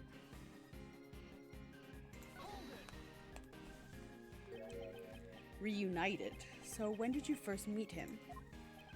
That would be 18 years ago, on the 24th of December. It could be one of the guy's sons. Oh my god, wait. Because this was 18 years ago, and the children are missing. Dover and Gustavia's kids.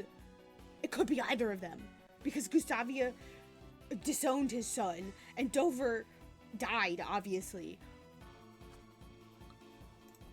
Anyway, I'm calling all of it. That's a rather long time ago. On that day, our roles were reversed. I saved the young one's life. There was an unusual snowstorm that day. The temperature was well below freezing. I took Anubis for a walk in the snow. That's when Anubis noticed something and started running. I followed after him and found a car. I had great difficulty opening the door. It had frozen shut. Oh, it's both of them! In the back seat, there were 2 young children shivering from the cold. Why is one tied up? Oh my lord, 2 children. They had remained in the car for an hour longer. They surely would have frozen to death had they remained. I brought the 2 of them to a nearby orphanage. Is there anything about Dogen's story that concerns me? Sure, there's something. It's the date, because it's the date of the 24th of December, 18 years ago. Are you sure about that? There is no mistake. Could that mean? I know.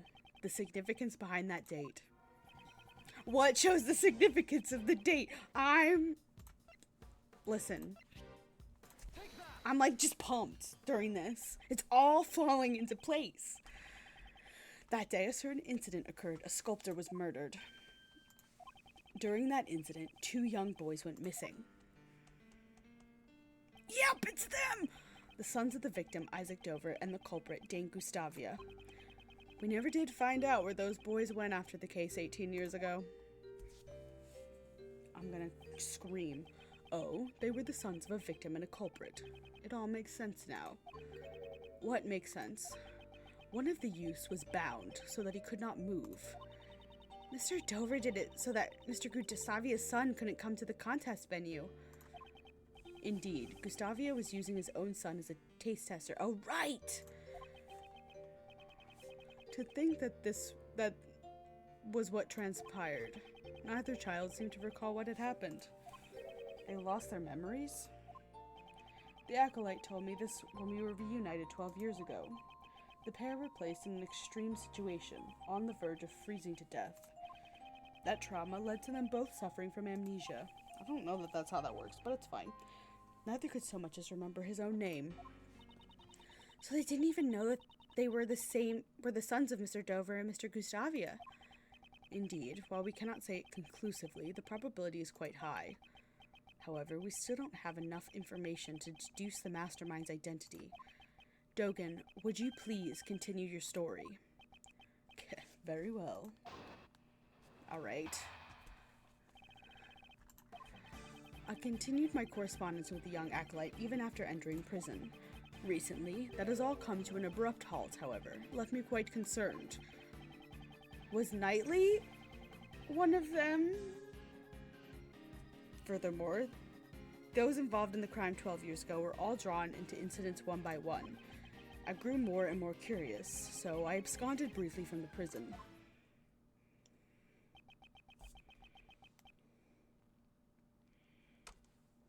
Those involved 12 years ago were Patricia Rowland, Blaise DeBest, and President Huang's body double.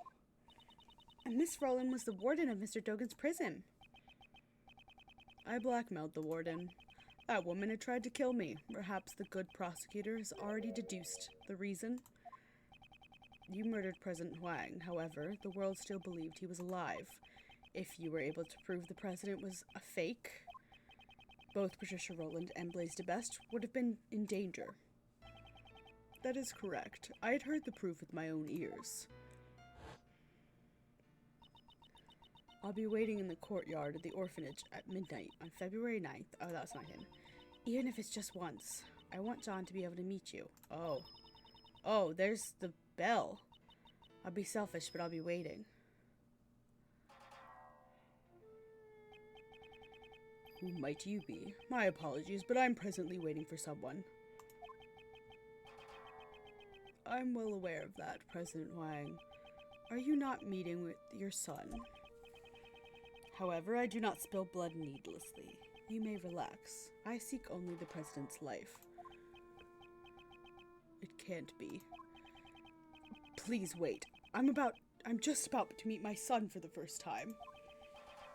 I'm sure this will be the first and last time. Please, at least wait until we are finished. I had thought the president would beg for his life, but he was of a different sort. Officially, the president had no son. However, he shook his head and said this illegitimate son was his, and he intended to recognize him publicly. Dahlgren knew son. Furthermore, he claimed that he had already made preparations toward that end. Would that son of his be the boy with horns over there by any chance? You can't see him. What do you mean? Boy with horns. Wait, you can see John's horns? Yeah. There's no need to see them. From the moment I escaped from prison until now, I've been closely lending an ear to your voices. Oh my god. He said that the president made preparations towards recognizing his son. Did Dogen put the bug on us? But the word preparations alone would be insufficient for blackmail. That's it. There was one thing that could prove Wang's words, the will held by the House of Lang. It was also proof of his trust in us. His son's existence would be revealed to the world. The name on the recording, the mention of preparations, and the will in Zhengfa. Together, they suffice to make the wardens bow to my words. Those three pieces of information, one could prove the identity of the double. By using John. The president blocked the first strike of my knife with something soft. As pieces of it fell atop the snow, I struck once more. This time, the blow proved fatal. So Dogen cut off the Muzilla doll's horn. None but I heard his final words. Only myself and that child knew of the president's secret son. Okay.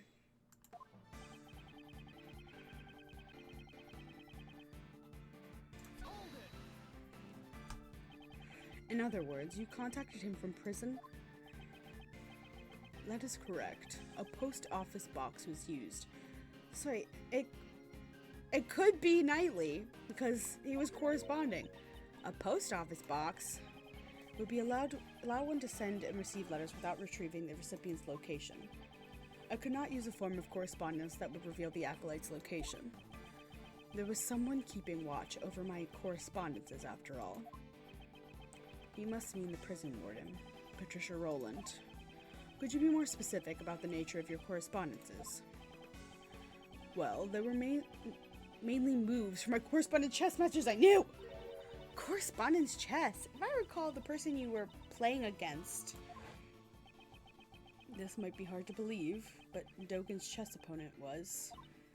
Are you saying he was playing against Mr. Knightley? Wasn't it Horace Knightley?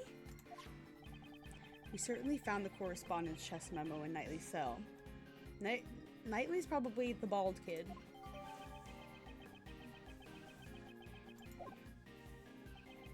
Does that mean Knightley boy was the kid from the IS-7 incident? Could that really be true? Is there any evidence that connects Knightley to the IS-7 incident? I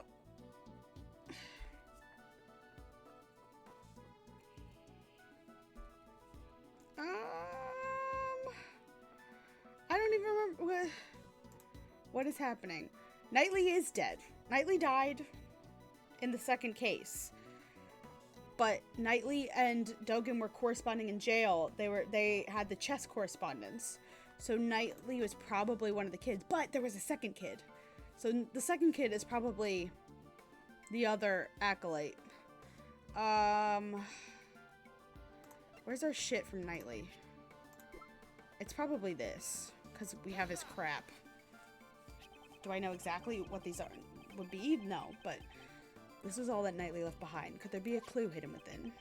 Which should I investigate? The ring or the chessboard? Let me look at them real quick. Nope, I hit the wrong one every time. I'm so glad I can see. I don't think it's the chessboard, because we did the chessboard in the, we checked it thoroughly. Ah, yep. That's the dead guy's insignia. The sculptor dude. This ring is... Mr. Edgeworth, what is it? Mr. Shields, please take a look at this ring. This pattern it's Pierre Hoquet's. I thought so. He had Mr. Dover's seal turned into a ring. However, why would he have this? Shouldn't it have been held by the police as evidence from the IS-7 incident? After the incident, the seal was returned to the victim's next of kin. And Mr. Dover's only family was his son. But since no one knew where the son had gone to, it took a while to get to him. But I'd heard the police had finally found him and delivered his inheritance. So the seal was safely delivered to his son. Then he turned the seal into a ring and wore it on his person. Okay. So Mr. Knightley was Mr. Dover's son. The police aren't fools. I'm sure they did a thorough check before handing over the seal. If someone involved in the I-7 incident was his chess opponent... Knightley, huh? Then that man must be the mastermind behind this case. No, he's fucking dead! But Knightley is dead. He cannot be involved in this incident. How about that? The only one who could have been the mastermind was himself a murder victim? No, there's a second child. But a dead guy can't be the culprit. There's no way that's right. It certainly is strange. In that case, who was the culprit? The other child!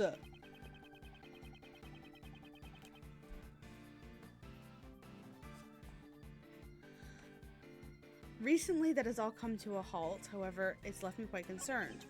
Furthermore, those involved in the crime were all drawn into an incident one by one. I grew more and more curious, so I absconded briefly from the prison. Writing letters in Braille can be a rather enjoyable pastime. I'm sorry. What? Excuse me, but you wrote your letters in Braille?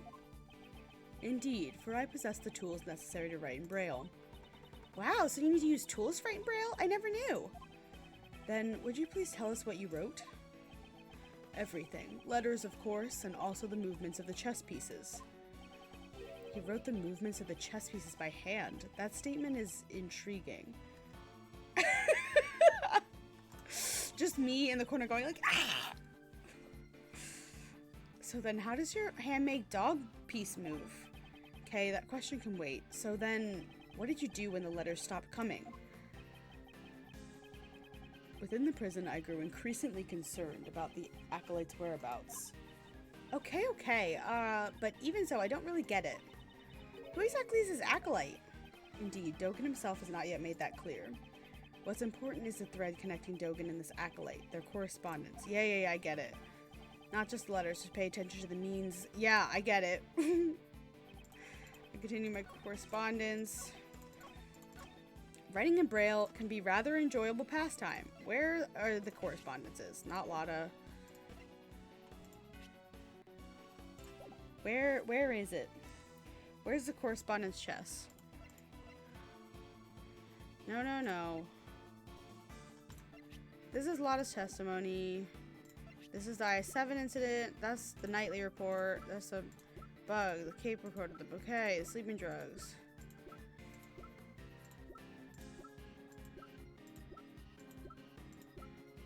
Ah, there it is. I didn't realize that I got that back at the end. I'm certain you said you wrote your letters in Braille. Correct. A good prosecutor must know that I am lacking in sight, did you not? The correspondence chest letter we found had been typed out using a word processor. What? That cannot be. What did you mean? What do you mean? So, someone went out of their way to retype the letters on a computer? Could another person have acted as a middleman between Dogen and Knightley? What do you mean? Dogen wrote his letters in Braille, however. By the time it reached Knightley, it had been rewritten on a word processor. This is a very interesting graphic we're getting. He looks so gross. We must assume that some middleman rewrote those letters. And the reverse can also be said. That same somebody must have taken the letters Knightley wrote and redelivered them to Dogen. Yes, that is indeed true.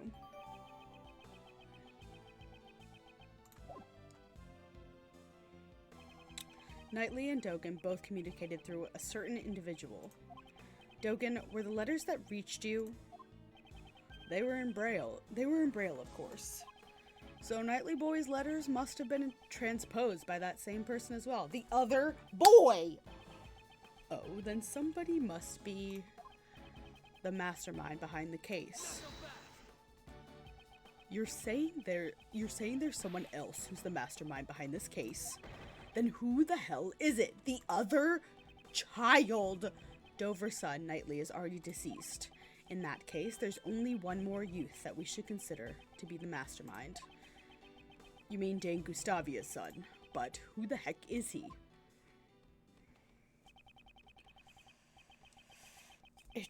Knightley is Dover's son, then Gustavia's son must be. We're the only friends either of us has had since childhood. He was the same as me. We never had real families. It can't be, could it? Could it really be him? Mr. Edgeworth, what is it? You've gone all pale. I figured it out. The identity of the mastermind who's been controlling this case from the shadows. What? Who in the world is it? I don't want to believe it myself, but it is someone we know quite well.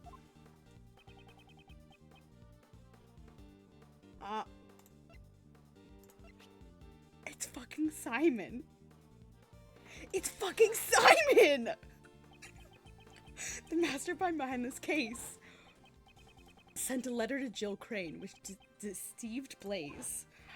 Furthermore, he kidnapped John and eavesdropped on us. However, all of his actions, the ones I've not been able to get out of my mind,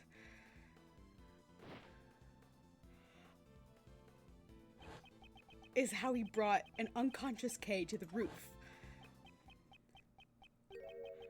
The giant monster. Huh? Did you just say something? That's right. The key to exposing the mastermind is in the monster's true form. I almost forgot. If you'd like, please come to our next show. I'll also be performing in it. The Berry Pig Circus is always fabulous and fun for all ages. I'm losing my mind. Miss Swift, there is something I would like to ask you. What? You mean me? You said you recorded the sound of Muzilla spewing flames. Would this decisive evidence yours be something you recorded that tape recorder? That's right, Mr. Edgeworth. That's Mr. Edgeworth for you. You're good at figuring things out, aren't you? It's the sound of Muzilla spewing out fire. This place nearly became a sea of flames. That's right. I ain't actually seen it with my own eyes, though. Could you let us listen to the tape? Sure thing. There we go. This sound is as I thought. So it seems that my reasoning was correct. The true nature of the monster and the mastermind. All of my logic is coming together. Miss Hart, you said you captured a giant eye on film, did you not? Sure did, right here in this photo. But we cannot confirm it like this. Detective Gumshoe. Yes, sir. That was not right. Lend us your film analysis device. Okay, but what do you want to analyze, sir? I'm losing it. I can't do the southern accent and Gumshoe. This photo, please. Morning, pal. Pal. I can't do it. Is there a new clue? Zoom. What the fuck is that? What is that? This is... See, ain't that Muzilla's eye right where I said it would be? I see. I have finally grasped the true form of the giant monster that was being controlled by the mastermind.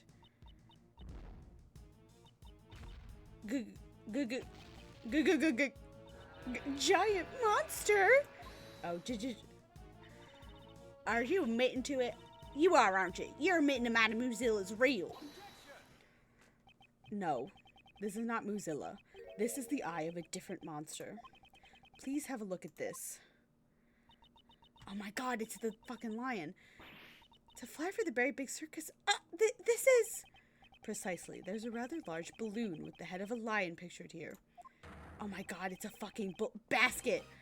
The balloon is the identity of the giant monster. What the fuck is this case? In addition, the sound Miss Swift recorded, which she believed to be Muzilla spilling flames, was of a hot air balloon.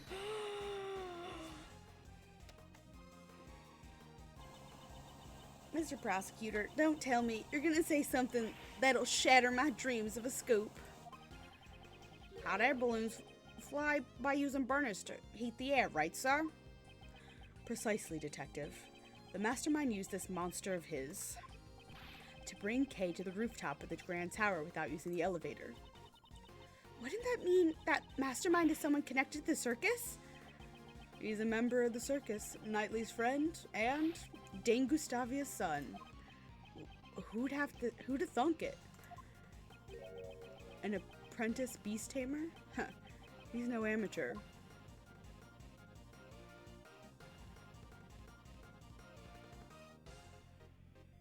This is insane. For the beast he's tamed is none other than this entire case. Simon Keyes. He is the mastermind behind this whole incident. Mr. Keyes was really behind it all? No way. I don't believe it. I mean, we trusted him. How could it have all been a lie? That's just heartbreaking. Kay. What is it? Hey, you! Stop! Where do you think you're going? The boy with horns is rather perceptive. The good prosecutor has done a remarkable job. Now that I've heard that, I have no further business here. What? Wait, Dogen. Oh my god! Are we gonna get attacked? Did we just get mauled? Damn it, where'd he vanish to? Mr. Edgeworth, are you okay? Yes, I'm fine. However, that guy! John? That Dogen guy, he's the one who killed my dad, right? There's no question more difficult to answer. However, There's no use in denying the truth. Yes, John, you are correct. He'll pay for this. I swear he's gonna pay. I'll make him pay my... John, you mustn't finish that thought. Prosecutor Edgeworth, please pay us no mind. Sir, put out an APB on Dogan. All available police units will be searching for him. You hear that? You hear the man? You heard the man, kid. I don't mean to be heartless, but we need to hurry too. So, Mr. Prosecutor, where's the mastermind right now? Agent Lang is right. Our top priority right now should be catching the mastermind. He said he would be practicing. He's most likely at the Berry Big Circus tent. But first, Agent Lang, I have a request. A request? What is it? Now that we've identified the giant monster, our next order of business is to capture it. The moment we arrive at the tent, I need you to locate the specific item post-haste. Detective, I ask that you perform a follow-up investigation on the kidnapping incident. Roger that, sir. Mr. Edgeworth, I want to help out too. In that case, you'll be in charge of calling for backup. If he truly is the mastermind, we may require assistance from a certain someone. I don't know who that is, but I met him so many times that his facade always fooled me into sympathy. He may have gotten the better of me in the past, but this time I'll settle it once and for all. Oh my god! Oh, that part was so much shorter. Last part. Oh my god. I'm gonna lose it.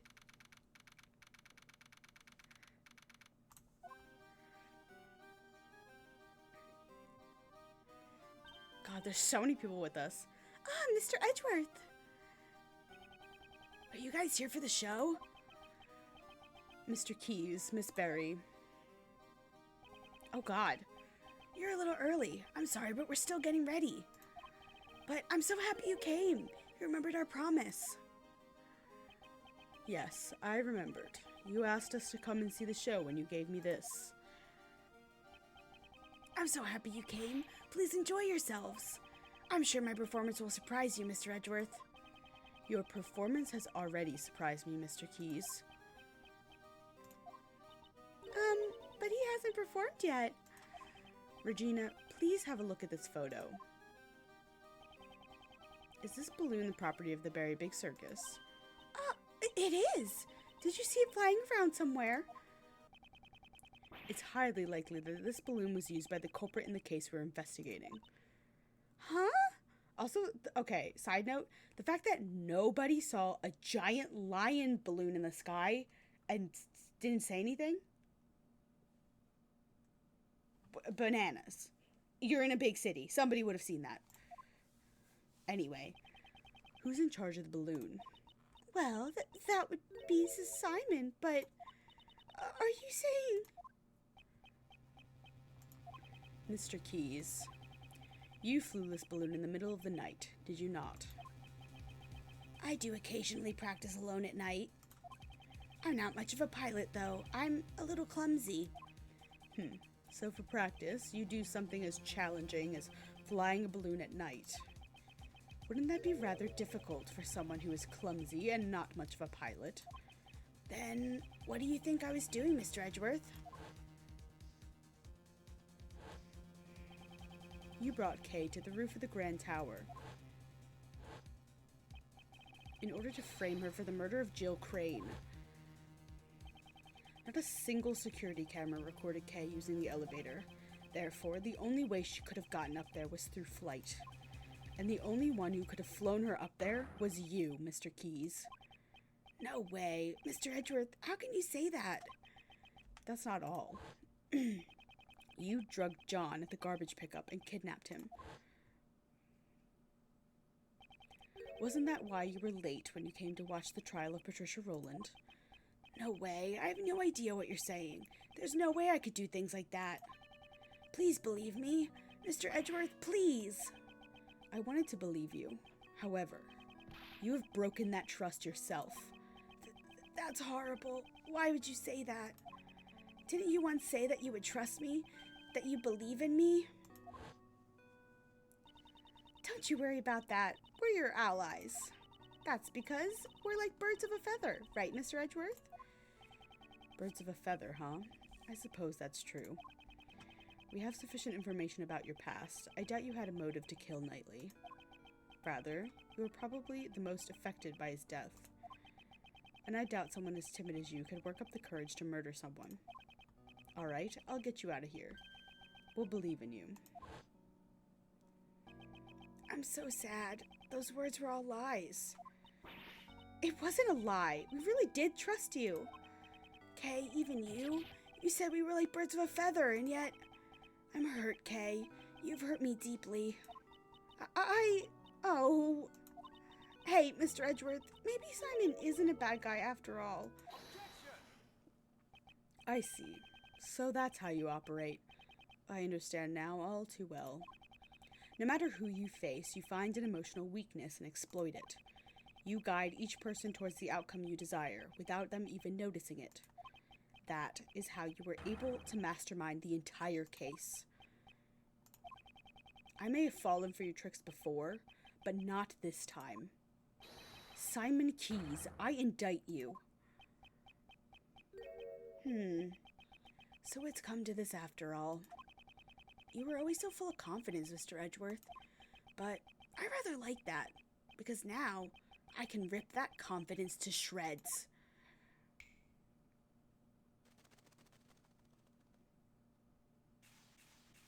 What is happening? Okay. That was some... What the fuck? Good work, everyone. His personality is completely changed. So, the animal tamer who cannot tame animals. That was all a facade.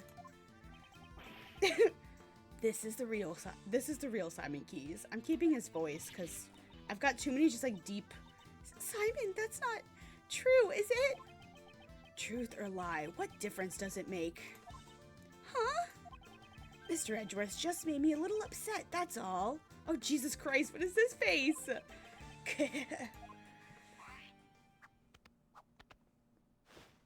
I hate this for this fucking chipmunk. You'll take responsibility for upsetting me, right? Balloon practice. It's true, I practiced with the balloon 2 nights ago. That photo must have been taken with the balloon and I passed near the building. Or when the balloon and I passed near the building. I often fly around that area for advertising purposes. There's nothing unusual about that, right? Oh God. Dropping my shit. Where'd it go? There it is.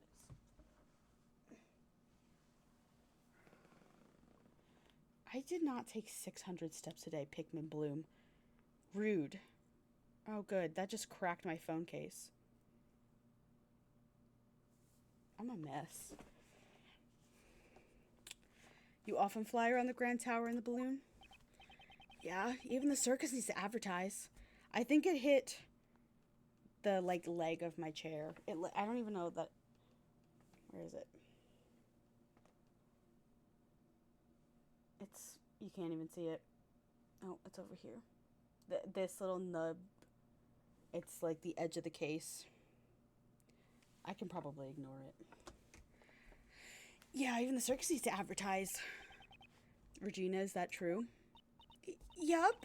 It was Simon's job to advertise using the balloon. Most people who live around here should have seen it.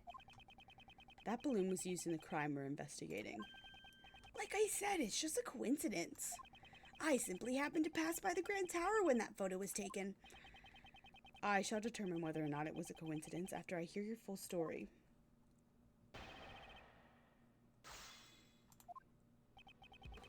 It's true, I practiced the balloon 2 nights ago. Photo must have been taken when the balloon and I passed near the building.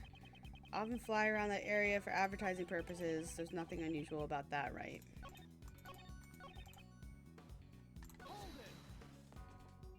I'm gonna press them all. Was the balloon launched from this tent? There's a nice big park near the Sunshine Coliseum. I always launch the balloon there. I see. In that case, how did you transport the balloon to the park? Well, it's too heavy to carry by hand. It weighs several hundred pounds. And yet, it can fly in the sky. Amazing, isn't it? I asked how you transported it. Now answer the question. Aw, I can't even make small talk. You're mean, Mr. Edgeworth. I used a truck. The balloon is loaded onto the back of the truck. That blue truck! A truck? Yeah, the last time I took the truck and the balloon out was 2 days ago. I cannot overlook that piece of testimony. A lie. A lie!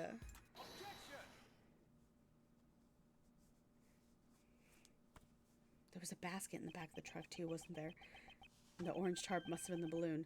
The truck you put the balloon into, was it blue by any chance? Blue? So what if it was? Today we saw a blue truck carrying a large basket. If that truck just so happened to be yours, then your claim that you last used it 2 days ago becomes a lie.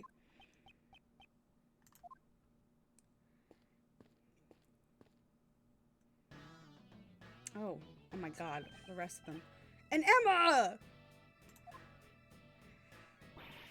Mr. Edgeworth, I finally found you. This is not her voice. I've been searching for you ever since the incident yesterday. I dashed right over after Kay contacted me just a little while ago. Prosecutor Edgeworth, the thing you were looking for, I found it. It was placed in a blue truck at the dressing room parking lot. Yep. A blue truck, as I suspected. That truck is, without a doubt, the one I saw today. There's a number of blue trucks out there, you know? Who's to say you're not mistaking it for a different one? It's definitely that one. I got a good look at it. Huh? Mr. Edgeworth, was that? It wasn't me. Okay, words have no strength without evidence to back them up. That's Mr. Edgeworth's voice. Evidence. Present evidence. Oh, he's like a... Do I have any evidence to prove that this was the truck I saw today? Do I?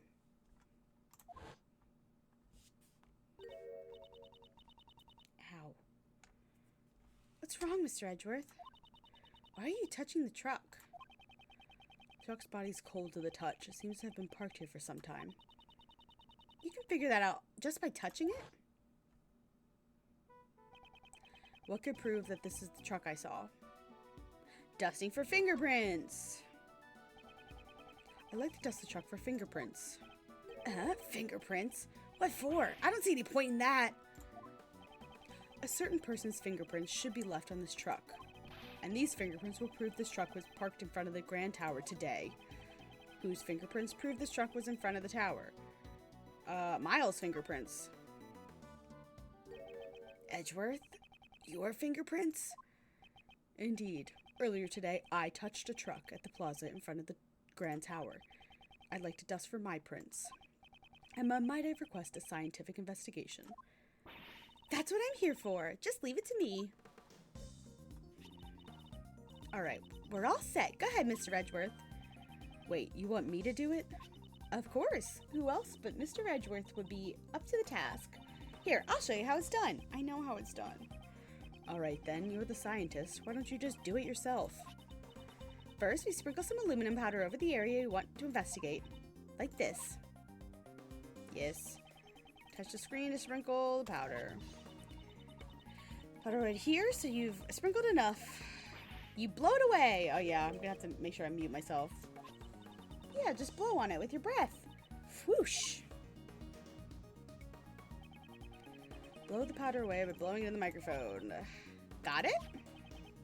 Yes, I think so. I guess we'll do it for real this time. Just so you know, the key point is to sprinkle the powder all over. Yep, I got it.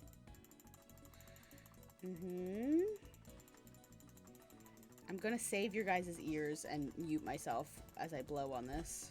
Okay.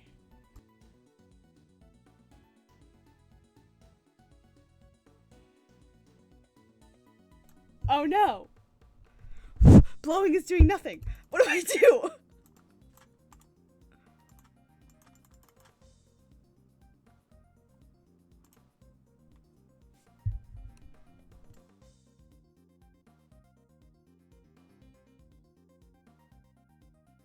It's not working. I don't know what to do.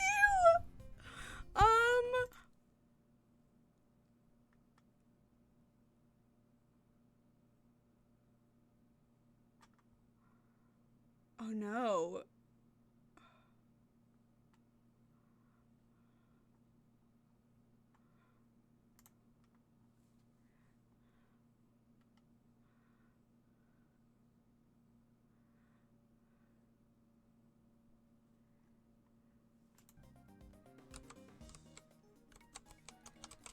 Just gonna press the buttons on my keyboard. No. No, you can go away.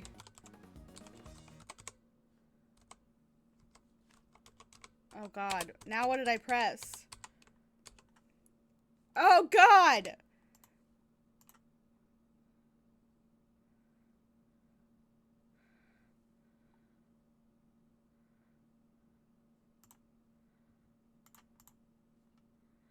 Oh no!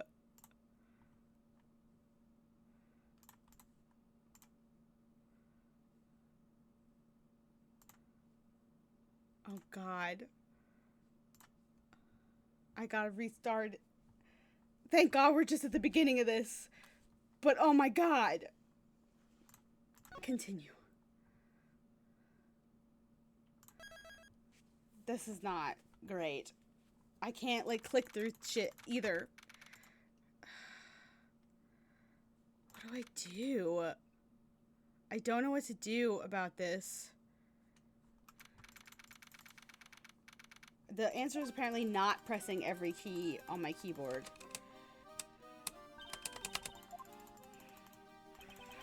Okay.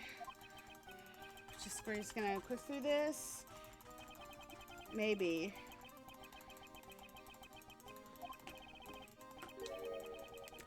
We're gonna get back to that part and I'm gonna try and Google.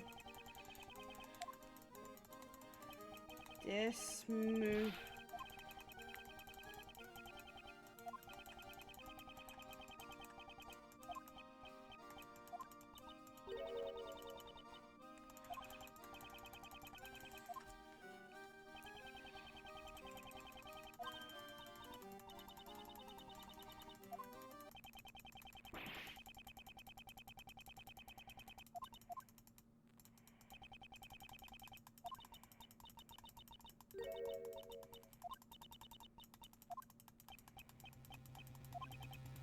If a game need to blow.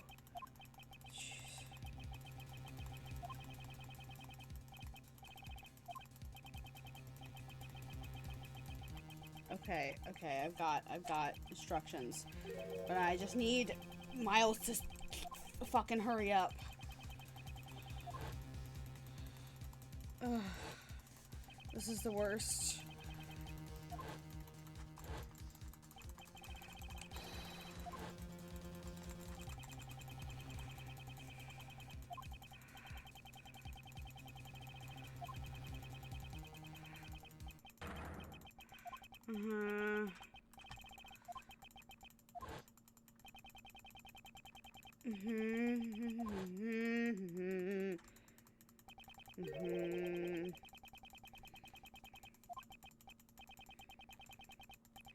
Config, make settings, choose internal sample or white noise.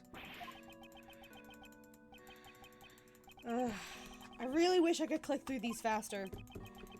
That would be so nice.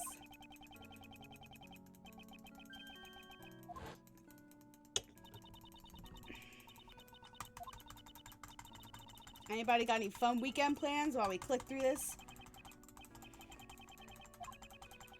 I gotta bake cookies tomorrow and do a bunch of homework tomorrow. And I have a bridal shower on Sunday. And a Zoom meeting for one of my classes.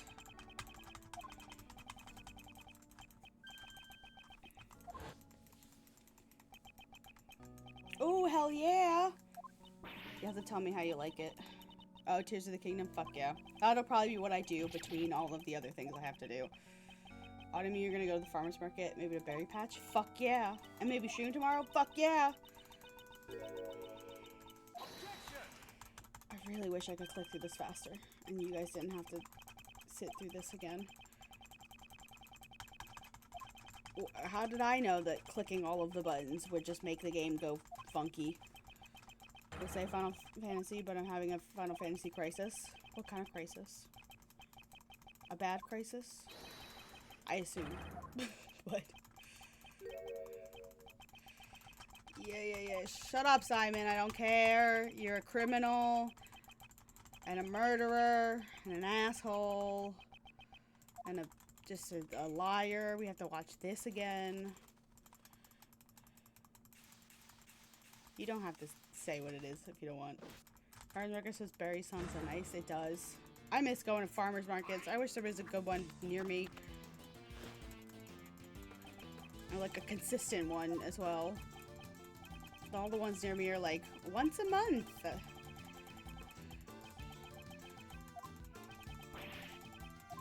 Okay, Nico. Yeah.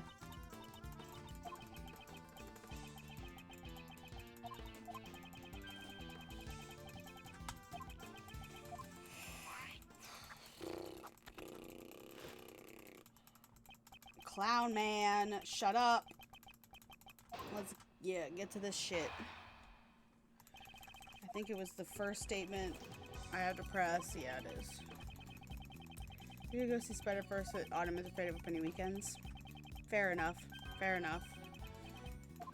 I'll probably see it later in the month. It'll just be crazy. I'm already roping in my friends to go see Barbie. But that's not even till the end of July.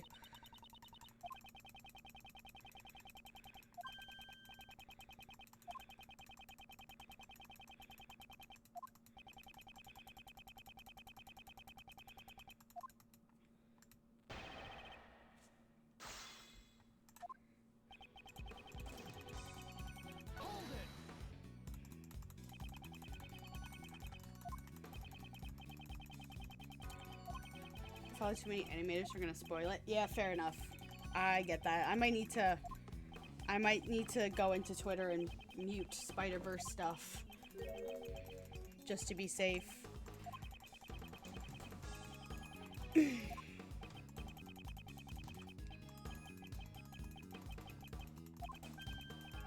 I know I mean, shut the fuck up. That's how you survive not playing Breath of the Wild for like 2 years? Fair enough.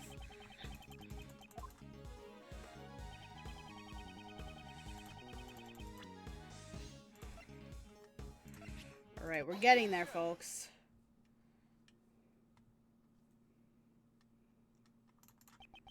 I'm very glad that, like, as much Tears of the Kingdom content that I've been seeing through, like, TikTok and stuff, I haven't seen any, like, spoiler things. Like, it's just, like, people hurling Koroks across the map and, like, the new glitch that they found to duplicate items. Like, I've not seen anything about the ending.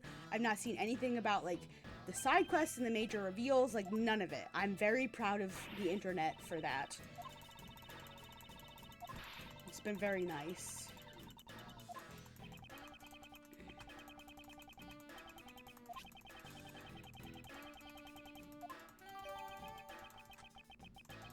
I'm trying to take my time with the game, and I've just been doing like side quests recently.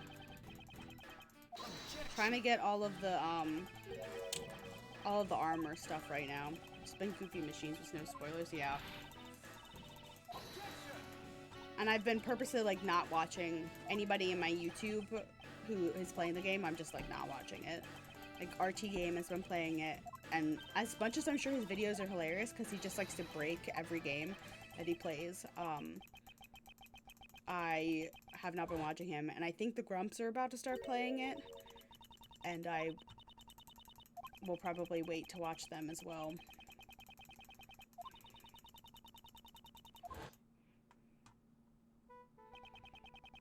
Too many streamers want to watch them playing or refuse, yeah.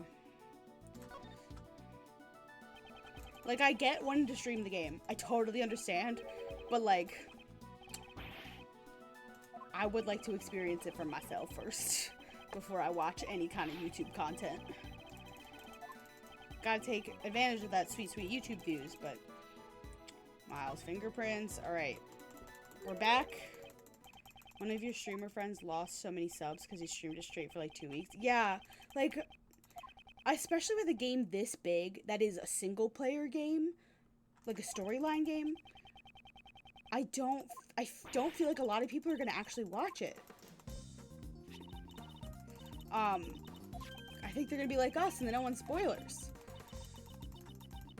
I don't know. Just fucking schlaunched. Oh yeah, I saw that one on TikTok. I have Penny's also been playing it and I haven't been watching her videos. And he beat the story exactly. Yeah. Like if I were to stream it, I would want to just do side shit. Yeah. That's one of those games that maybe I'll stream it way down the line. I don't even have a capture card, so I can't even see that. But like, I've been enjoying the TikToks. I've only seen one more spoiler, but other than that, it's been the same as me. Yeah. Okay, I gotta do this thing. Okay. Config. Microphone settings. Use connected physical microphone. No. Use white noise. Use internal noise sampler. Use microphone. Physical microphone.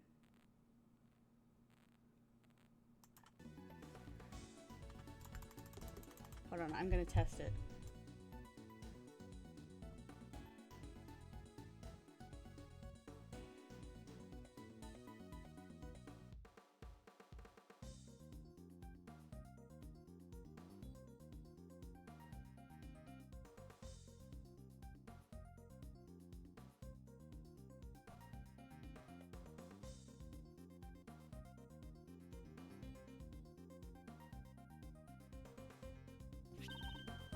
There we go! Holy shit, I'm like sweating now. So I'm majorly behind most others because ADHD sucks and it keeps distracting me from playing. Fair enough. And when I do, I just end up exploring the map. I feel like my perfectionist procrastinator stalls it up in a game. Fair enough on all of it. Let's run the print against mine, post haste. I've been doing, like, I've done... How can I say it? I feel like I've done, like, the first major main quest. Like, I finished that set, and now the next quest, I've heard, like, after you do it the game gets harder, so I'm waiting to do that, and I'm just like running around the map doing side quests and collecting armor and attempting to like take advantage of the duplication glitches before I update my game. I'll admit it, I'm just using them to upgrade my armor because, like, listen, I'm not killing like 15 Gleeoks to upgrade the armor. Killing one was fucking hard enough. These are definitely your fingerprints, Mr. Edgeworth. Yeah, I've been exploring the depths recently too, because that's been taking me a while. I have not mastered the art of crafting a hover bike. Horns. I hate the horses. I don't like the horses. You duplicated an goblin arm for shits and giggles. It seems to me we've just proven your statement to be a lie. What were you doing when you were driving this truck around? Alright, back to scheduled programming. Just taking it for a joyride? I'm so glad you love your horns. I'm so glad. I currently have 2 Eponas because it transferred over my previous game, and then I used my amiibos to, like, get a bunch of shit. And one of them gives you Epona. And then 2 of different ones actually give you Epona. I almost had 3 Eponas registered. I stopped at the second one because I didn't realize that I could register 2 Eponas, but I have them both now. Kay was abducted 2 nights ago. Your balloon was sighted not far from the scene. Today, there was another kidnapping in which a garbage truck was used. And once again, your truck was seen nearby. He and me are bestest friends. I'm so glad. This all sounds like nothing more than a pure coincidence to me. So it was pure coincidence that you partnered 2 separate kidnappings? I doubt that. You were involved in both kidnappings, weren't you? Isn't it a bit rash to automatically assume that the two kidnappings were connected? And what if I had evidence to prove that the two crimes were performed by the same culprit? Oh, you're serious? I can't wait to hear this. Oh my god, this face. What did Kay and John's kidnappings have in common?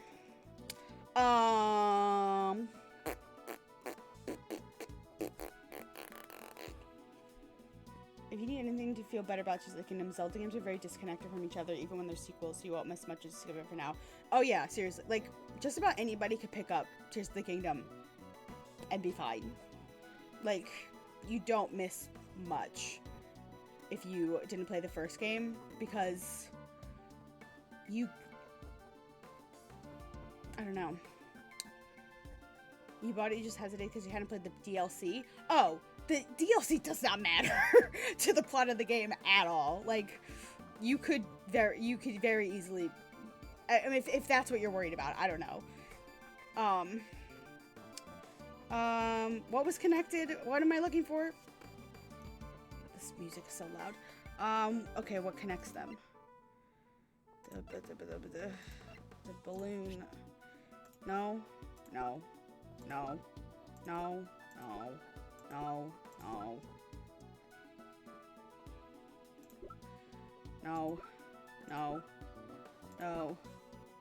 No. No. I mean, yes, but no. No. No. No. No.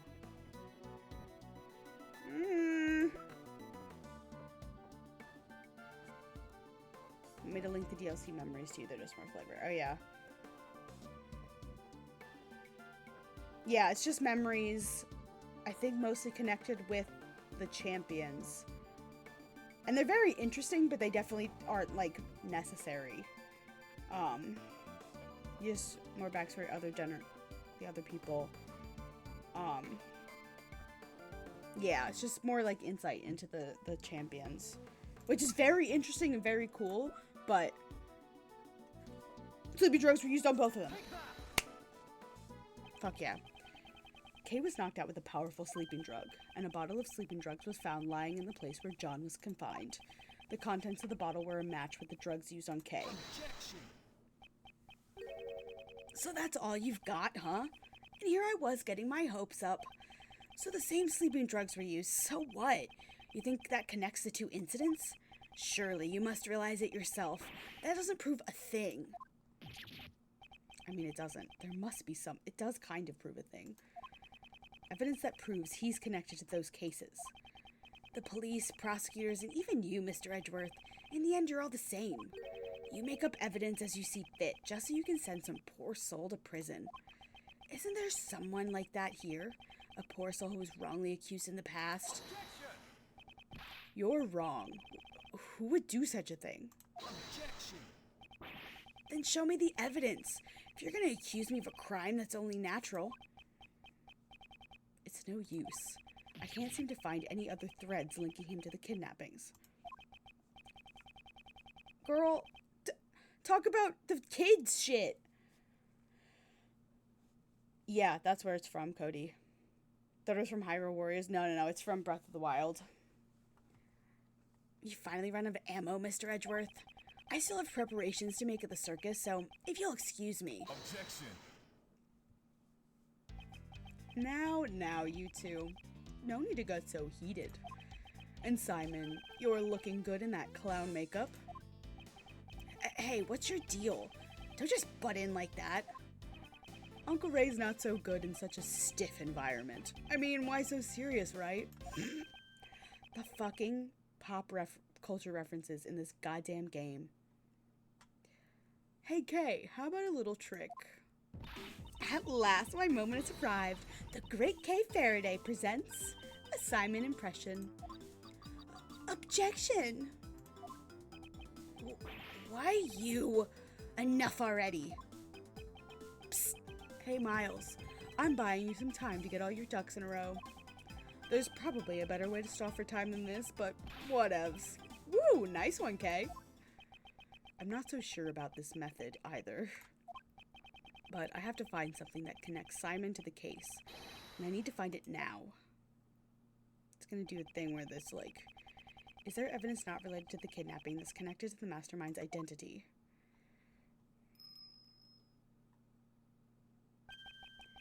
That's it. The mastermind is the same person that the young acolyte Dogen was looking for. Exactly. If I can just connect the young acolyte to Simon, which piece of evidence could be connected with the mastermind's true identity?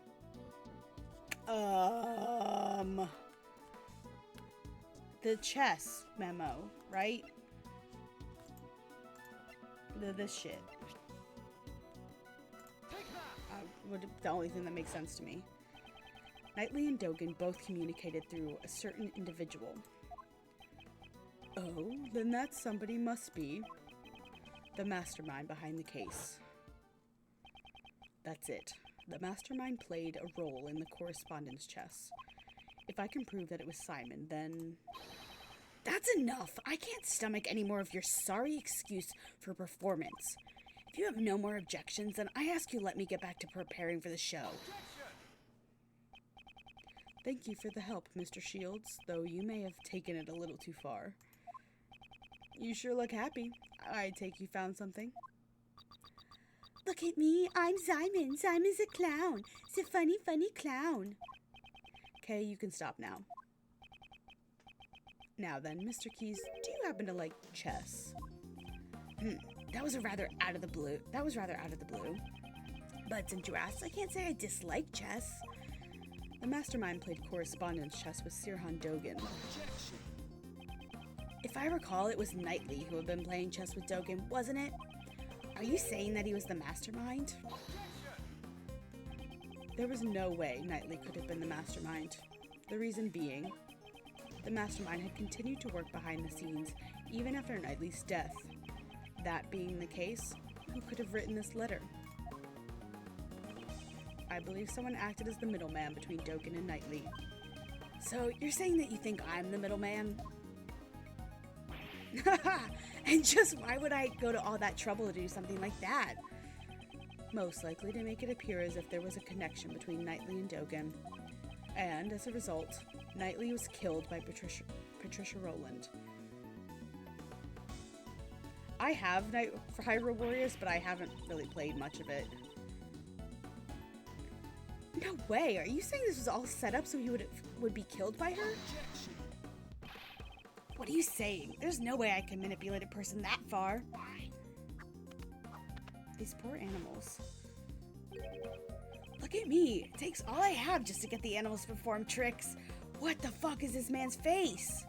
If only just a scrap of letters he exchanged with Knightley still remained. It'd be decisive evidence. I'd like to investigate your room. There could be decisive. If it's the letters you're looking for, you won't find anything in there.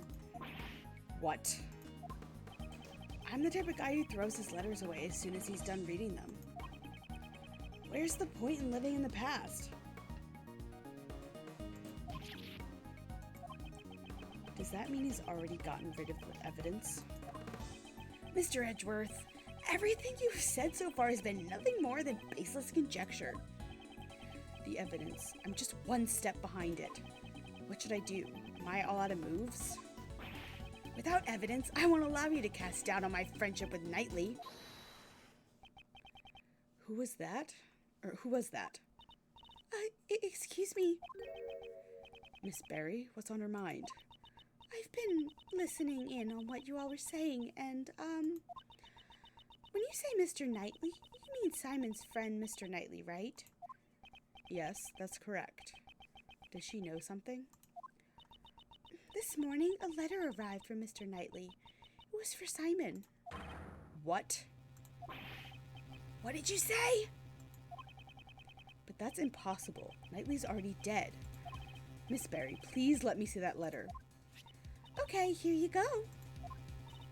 Quick, open it! Next move, move the pawn to g6. Now, can you see the path to checkmate? Can't wait to see the look on your face. You weren't expecting to lose a chess against me, right? This is a correspondence chess letter. This is the response to Dogen's last move. Now can you see the path to checkmate? I can't wait to see the look on your face. You weren't expecting to lose his chest against me, right? The postmark? I know him. How you doing? Postmark says March 26th, the day before Knightley's death. He died on my birthday. God damn, it startled you. It startled me a bit too, yes. Seems the letter arrived late. Since the circus moves around so much, a lot of people's mail arrives to us late. Now, why was this letter addressed to you? This is proof that you were the middleman between Dogen and Knightley. Normally, you would transcribe this letter into Braille before sending it to Dogen, and in doing so, you created a connection between him and Knightley. Damn it! Curse you, Knightley! Why must you continue to interfere? Simon, why? Wasn't Knightley your only friend? Ha! Don't be ridiculous. I stopped thinking of him as a friend 18 years ago. 18 years ago? Would have been the day... What? Or would that have been the day of the IS-7 incident? Yeah, I guess when they tied him up. Thanks to Knightley, I nearly died that day in the snowstorm. While I was on my way to the contest venue, where my father was waiting, Knightley suddenly appeared and held me down, tied up my hands and feet, and with tears streaming down his face, he kept apologizing. My dad's too scary. I can't disobey him. Please forgive me. I'm sorry. Stop it, Horace. I promised my dad. I said I'd taste his desserts. If I'm not there, Dad will be in trouble. I'm gonna let everyone know my dad's desserts are the best in the world. After that, he locked us inside a car. It was so cold I could see my own breath. Before we knew it, the doors had frozen shut, and not even he could get them open. I'm gonna be the kind of old man going out in a nightgown, a pointy sleeping hat, and a single candlestick holder with a candle at the end. And then I lost my father. What? Your father? Horace Knightley was the son of the murderer who killed my father. What could this mean? His confession runs contrary to the information we have. But the name of the victim in the IS-7 incident was Isaac Dover. Isaac Dover is my father's name. I mean, he's got the same exact face, so that doesn't surprise me. 18 years ago, my memories were muddled from the shock of my near-death experience. So it wasn't until later that I learned the truth. On that day, my father was murdered. The culprit of the IS-7 incident was a confectioner by the name of Dane Gustavia. So this was the name of Knightley's father. That low-life scum of the earth killed my father. Just the thought of him makes me sick. So you knew who the culprit was all along. Of course not. Had I known, I would have tipped off the police a long time ago. All I knew was that Knightley's father was trying to set up my own father. That's why I immediately knew that the one who died that day was my dad. And your dad was a piece of shit too. Knightley had a hand in my father's murder, that traitor. He was the son of a killer. It's only natural he ended up dead. It would appear that you were a victim of a very serious misunderstanding. Misunderstanding? Just what are you talking about? Isaac Dover, at the time, he was actively working as a sculptor in France, under the name Pierre Hoquet. Is that right? Well, I'm sorry to say I don't remember that at all. It's only natural you don't remember. After all, he's not your real father. Huh? What is that supposed to be, a joke? I'm not amused. You won't be able to laugh at all once I reveal the truth to you. This piece of evidence proves that you are not Isaac Dover's son. I don't know. Um.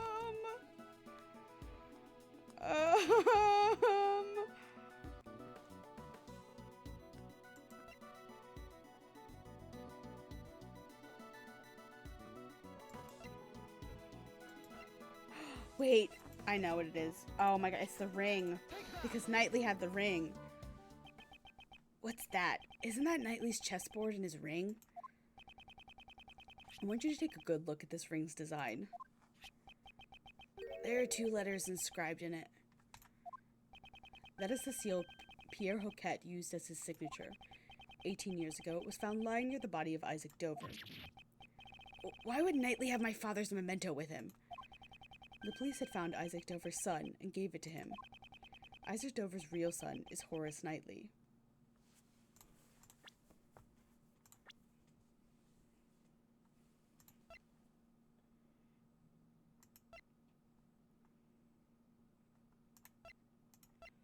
Where is the dead guy? Where is Isaac Dover? Is he not in my fucking profiles? That's annoying. I guess he has a similar face. I don't know. I'm not good at that. I feel like I got semi-face blindness. What? But that means I'm...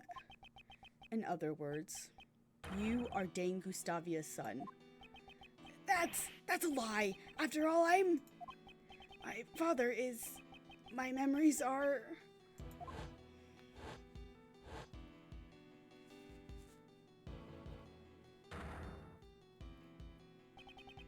I lost my father because Knightley locked me up in the car. That's why I thought it would be fitting if you were killed as well. Really? I'll be able to see a circus show even in prison? Huh. I enjoy playing chess with you, but I'm looking forward to your performance as well. Oh, this is still Knightley talking, whatever. Yes, please look forward to it. Alright, you better drop by again. I'll be thinking about my next move. Oh yeah, I've left something special inside that chessboard for you. You should check it out later. Something special? I'm not quite sure what you mean, but thanks. I owe you one, Simon. If only you hadn't stopped me 18 years ago. It wouldn't have come to this. Oh, did you say something? Nope, not a word. Goodbye, Horace.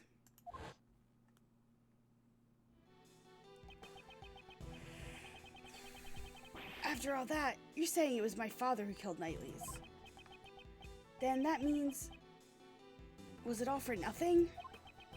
I didn't want to become some weakling who could be killed by anyone. That's why I thought I'd follow Mr. Dogen's footsteps. Okay.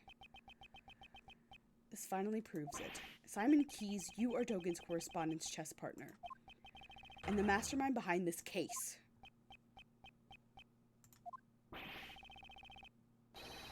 That's right, it was me. I'm the mastermind behind it all. He's finally showing his true colors. As you all know, I witnessed the incident 12 years ago. President Huang's assassination. So the child who drew that picture was Simon Keyes. When I was found out, I was subjected to horrible interrogations over and over again by that heartless Patricia, that's her name. I'd spent the nights trembling in my bed, terrified of what the next day would bring. I'm sure you can understand why I'd wanted to sneak out of there, right? However, Blaze would have likely sent pursuers after you. Exactly. I was on the run from them every waking moment, 24 hours a day, 365 days a year. I couldn't even sleep at night. I'd jump at the slightest noise. And that's why I became a circus performer. Blaze DeBest was the chief prosecutor and Patricia Rowland was the warden of the prison. No ordinary person would be a match for those two. And there were no adults I could rely on. Oh, such a fun game. It's my favorite game. I hope you're okay, Nico. Furthermore, behind the scenes was the body double who had set those two in motion. Although he was a fake, I was up against the nation's president. Talk about utter despair, right? My My only ally was Mr. Dogen. He saved my life after all. He actually helped me out, unlike Knightley. If this story's true, it's ironic. Dogen, the fiendish assassin, was idolized by the child he saved. If I followed in his footsteps, I'd no longer have to worry about being eaten alive. That's right, now it's my turn. My turn to devour those who would feed upon me. It's fireworks, but they're using illegal ones. Blech. I hate that shit. I suppose you never thought to seek help from the police. No way, no way! As long as Blaze was around, any evidence would be destroyed by him. Actually, didn't something like that almost happen today during Patricia's trial? I knew from the very beginning that things would turn out like this. The evidence from Patricia's... might actually be Patricia, but we're going with Patricia. Patricia Rowland's trial. So he's saying that he expected the evidence would be destroyed. I see, so that's why you kidnapped John. To force a guilty verdict, even in the absence of evidence. Who's to say, but in order to expose the crime of 12 years ago, there was no other choice. But they were forcing a not guilty verdict. That's according to you. However, Blaze also attempted to kidnap John in order to manipulate the trial in his favor. Your methods are no different from those of the people you despise. That's only if I were actually the kidnapper. But I would never do anything so evil. No way, no way, no way. I just simply couldn't. Besides, Mr. Edgeworth, I'm actually quite thankful to the real criminals for giving me the opportunity to extract such sweet revenge.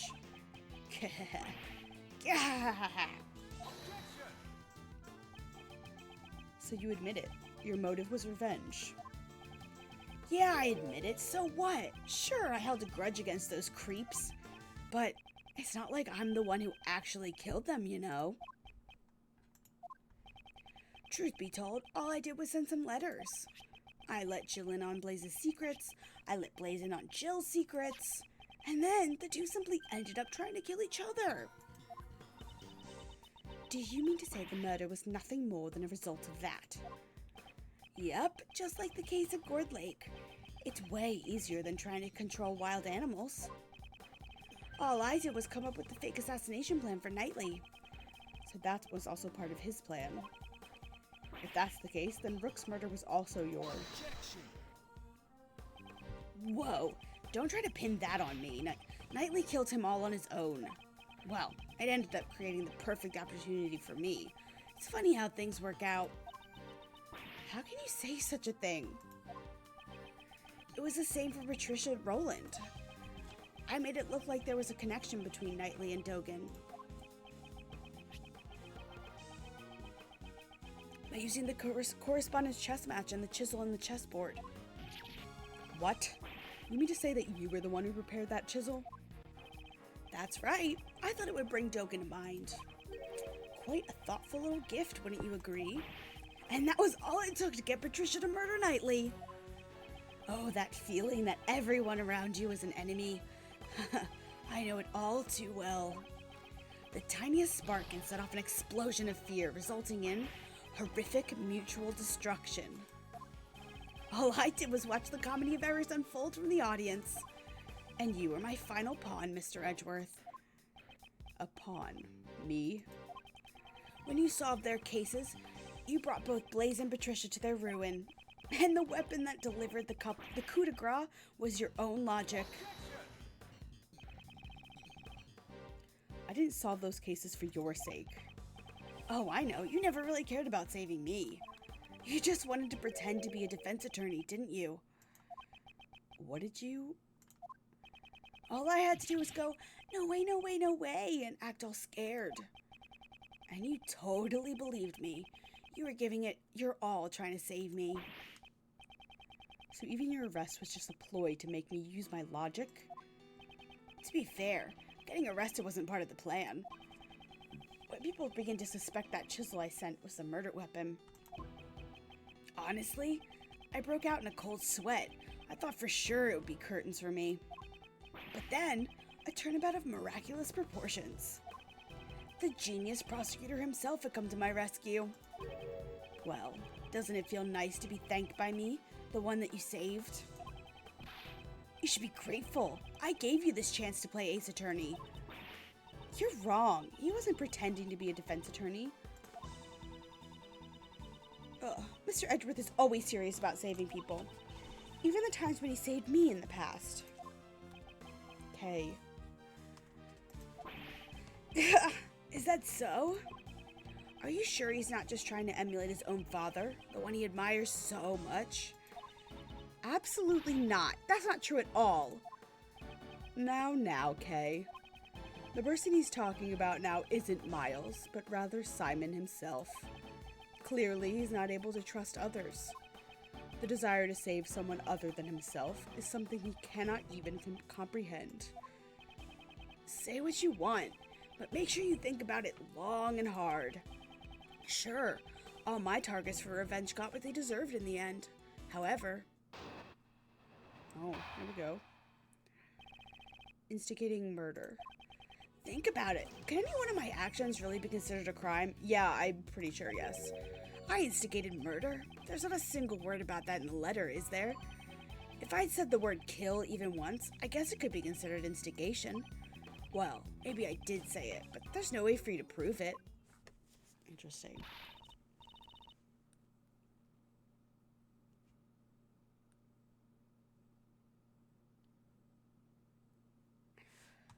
What are you saying? You kidnapped me.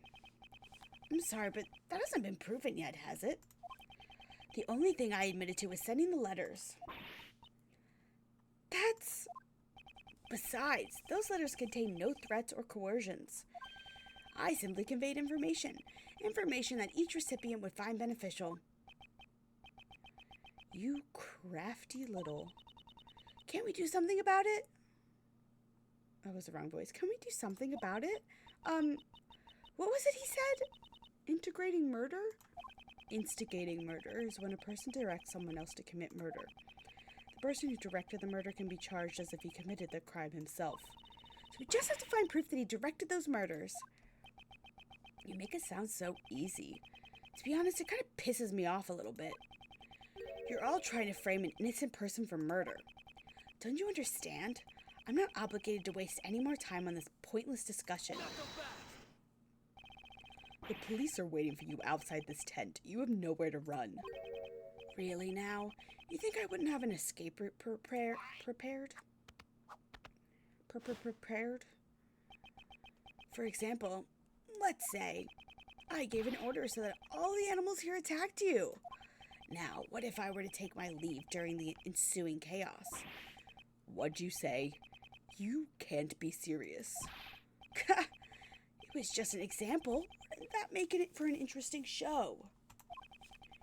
Here's another idea. What if I pulled out a hidden gun and just took John hostage? That might be more exciting. I will never allow you to do such a thing. I can't tell whether or not Simon is being serious. However, when it comes to him, we should consider anything a possibility. If you continue to bore me with your drivel, I'll end the show right here. I'd like you to keep that in mind before making any baseless objections. Oh, fuck. I cannot make any careless remarks. Isn't there some way I can charge him with his crimes? Okay. What did he say again? Think about it. Can any one of my actions really be considered a crime? I instigated murder. There's not a single word about that in the letter, is there? If I said the word kill even once, I guess it could be considered instigation. Well, maybe I did say it, but there's no way for me to prove it. Okay, I gotta present something to this. Almost certainly.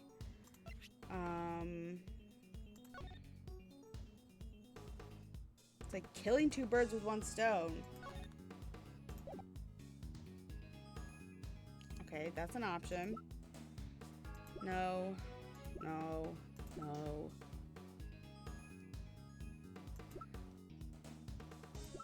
But that's not his letter, technically, and we can't prove that it's his letter. Lotta's testimony.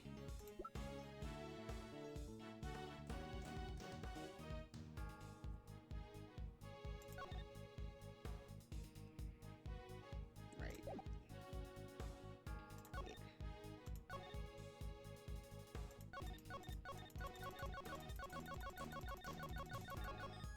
shadow here twitches a little bit. Okay, sorry.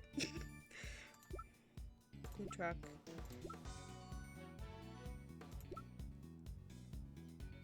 No. The bug.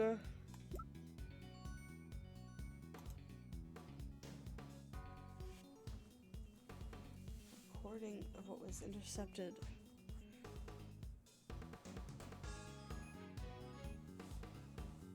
If he planted the bug, she recorded what was on the bug. I can't see it. Maybe it's on there? I didn't say it. This is the only thing that would have like something he said. That's my logic. I don't think any of the rest of this would have, it doesn't have, wouldn't be anything he physically said. Okay, good.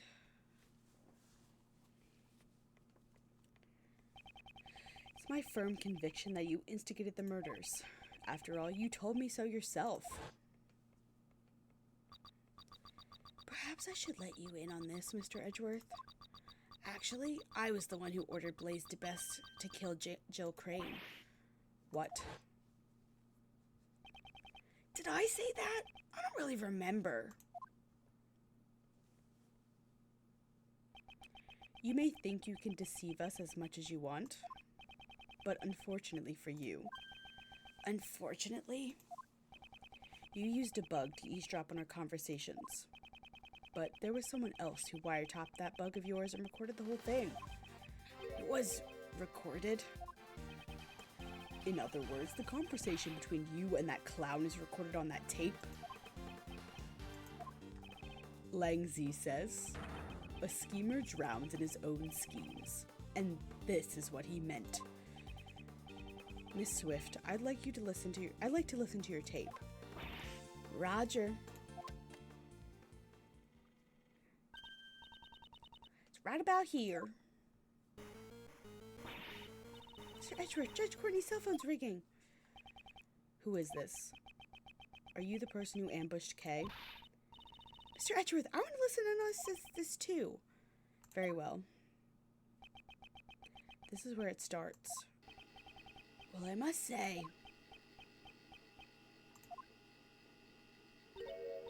Huh? That's odd. What's wrong? Well, there ain't nothing recorded past this point. What? Why? Wasn't it recorded?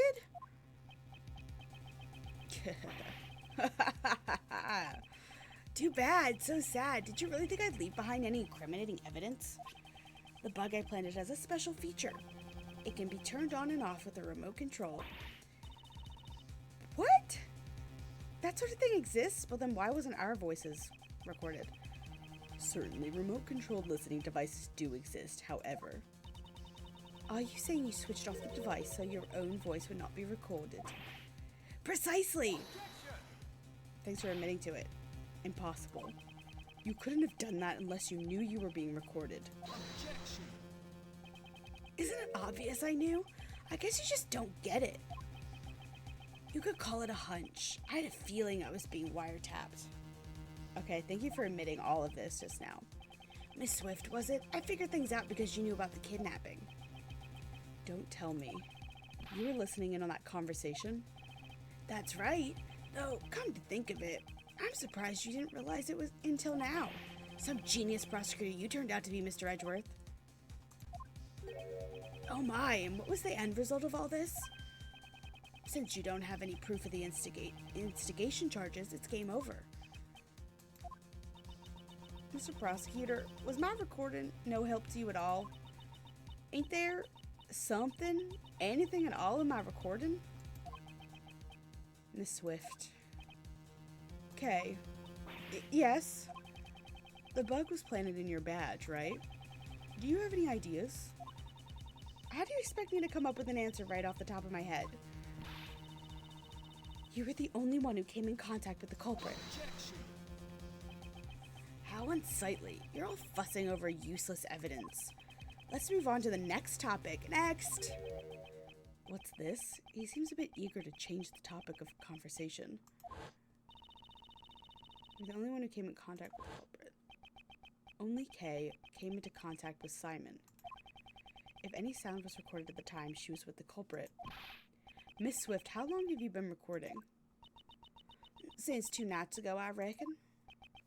Since 2 nights ago. In that case, when could a conversation with Simon possibly have been recorded? 2 nights ago, I assume. Yeah, when he kidnapped her. 2 nights ago, Simon brought Kay to the roof. If we listen to the recording from that time frame. Miss Swift, please let us listen to the recording from 2 nights ago. Huh? Okie dokie.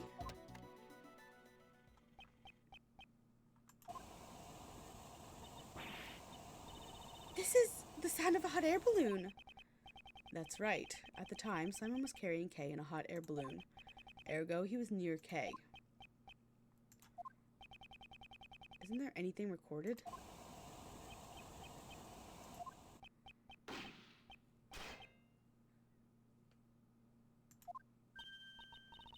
That was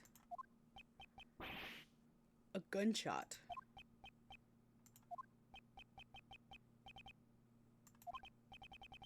It seems you were quick to deactivate the bug. However, you were a little too late. You can't run anymore. That gunshot ties you to this case. Huh? What are you saying? There's no gun involved in this case, is there? No, there should be someone connected to the case who fired a gun. The president!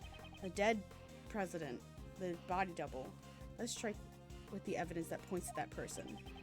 Which piece of evidence connects a gunshot? This. Guns up, yeah.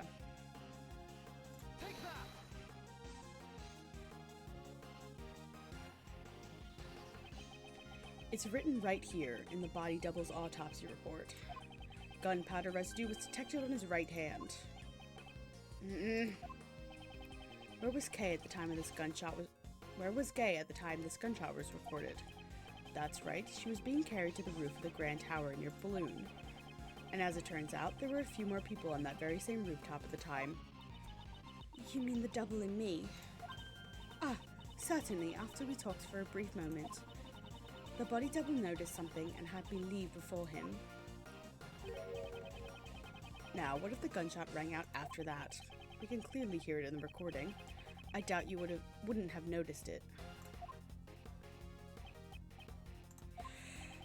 Do you intend to feign ignorance until the very end? That's nothing more than mere conjecture. What we heard in the recording was not just a gunshot. If you listen closely, you can hear the bullet hitting something. The body double was aiming at Simon, then the bullet may have struck which piece of evidence?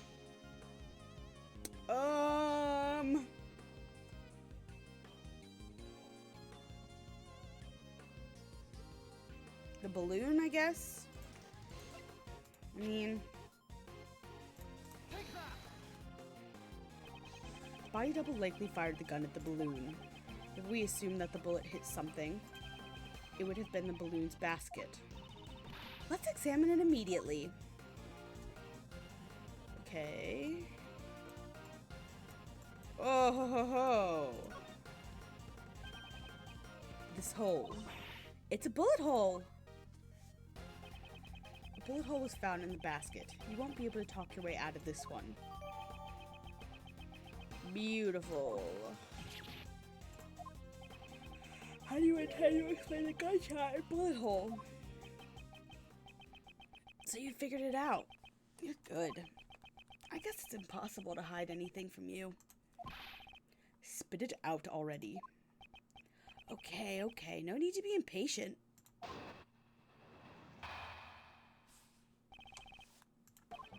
It happened when I was riding the balloon to the rooftop. I saw the body double and you, Miss Courtney, on the roof. Talk about a surprise. Only the double noticed me, and he told Courtney to leave ahead of him.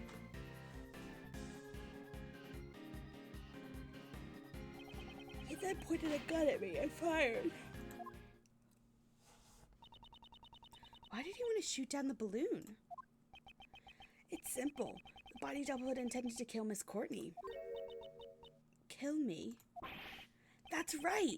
You talked to the double about John, didn't you? Well, it's not like the body double would have met with you otherwise. From his point of view, it was like showing him evidence that he was a fake. You mean he was afraid of Judge Courtney because she knew about John's past? Afraid? That's exactly right. That body double was a coward after all. I even remember how his hands were trembling when he fired the gun at my balloon.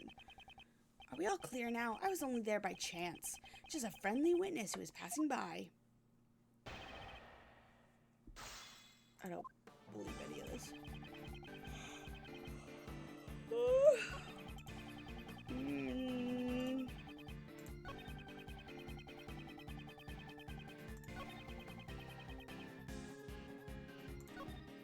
Oh, damn it.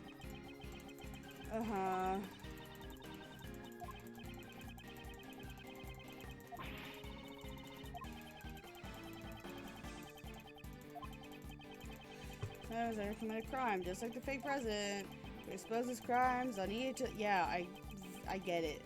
I know, I fucked up. Thank you so much. Okay. This is what I wanted to do. The bullet struck the balloon's basket cleanly. I panicked and quickly tried to get away so he wouldn't shoot me down, but talk about a close call. You say you tried to get away right then? That's right. Is there a problem? Is there a problem with the statement? I assume so. You must have placed Kay on the rooftop. Yeah.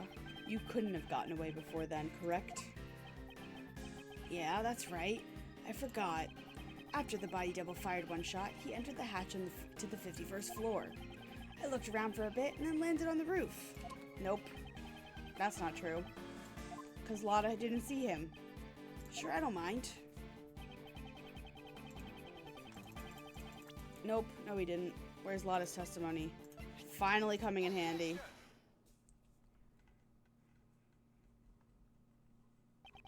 Once again, you lied. Lied? The body double could not have entered the storeroom on the 51st floor 2 nights ago. Miss Hart's testimony proves it. What? How can you trust that sham journalist's testimony? What'd you say? You can't insult my mentor like that.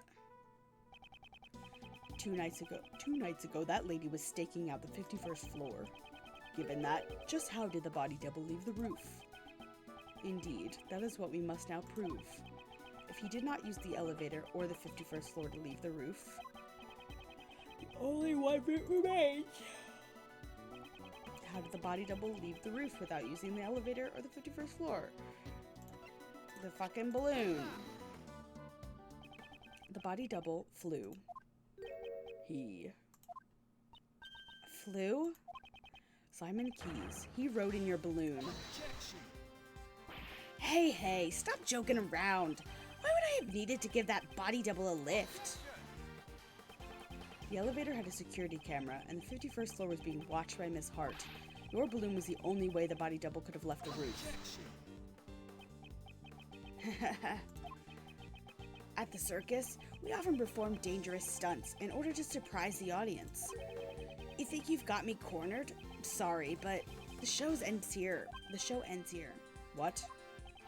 Hey you, Lotta, was it? I gotta ask you something. Are you saying you stood watch on the 51st floor the entire time without any breaks? Well, reckon course. There ain't no mistakes in my testimony. Really now? But didn't the sound of Mr. Edgeworth's assistant falling into the storeroom cause you to faint? I didn't mention it before, but after that I might have dozed off a little. Be more precise. I fainted? Well, something like that. Something did happen. Miss Hart, I've determined the sound that made you faint. It was likely the sound of Kay falling onto the storeroom floor. What's your point? Nobody's perfect. Look at her, Mr. Edgeworth. That's the kind of person you're relying on. Kay fell into the storeroom after the body double had left the roof. In that case, I have a theory on how things happened. After that cowardly body double fired a shot at me, he went and hid in the shadows until Kay fell into the storeroom. What? So what if he was hiding? Good grief, you guys still haven't noticed. What if the body double stayed hidden until Lotta had fainted? And then he went down to the 51st floor? That can't be. Heh, precisely. The locked room mystery on the roof has been unlocked. He even said it in my voice. But wait, there's more. I told the hidden body double about John Marsh. That's why he attacked John the next day during practice, but got himself killed instead. In other words, the one who murdered the body double was none other than John. He didn't attack John. John had no motive to kill the body double. He knew. He knew he was the real president's son. And how would he have known that? Because I told him so. In a letter. What did you say? That is a lie. Yup, it's all a lie. Huh? But then again, maybe not. Maybe I really did tell him. Right, John? It's true that I caused Mozilla's head to fall, but I didn't know about my dad until today. I'm not lying. Oh, really? I wonder about that. Their voices are too close to the same. I found out about the head falling thanks to the bug. Now, if you were the one who caused it to fall, and that body double was crushed to death, well, that settles it. You're the culprit. You successfully carried out your revenge. Congratulations. All the pieces of the puzzle are now in place, as Mr. Edgeworth would say. The logic fits. Now then. Any rebuttals? Yes. I got issues with your shit. Manipulating humans into fighting with each other. Sounds just like me, right? I did the same thing to Knightley and Blaze. At any rate, there's no way the body double could have gone for a ride in my balloon. The double was crushed by the monster's head, right? And who was it that caused the monster's head to fall?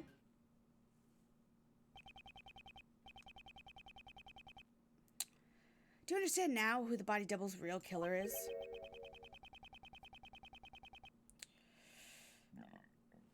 The truth that I provided them with gave them a big motive for murder. Get it?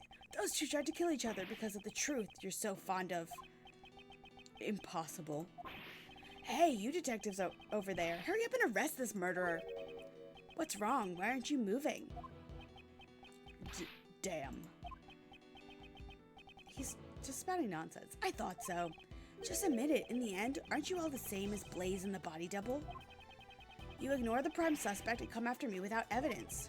How easily it can be distorted to best suit your needs, this law you all believe in. That is by no means true. If you're not gonna arrest anyone, maybe I should have a talk with the policeman outside. If I tell them that John Marsh is the killer, they'll be forced to take action. Simon Keyes, your testimony isn't over yet.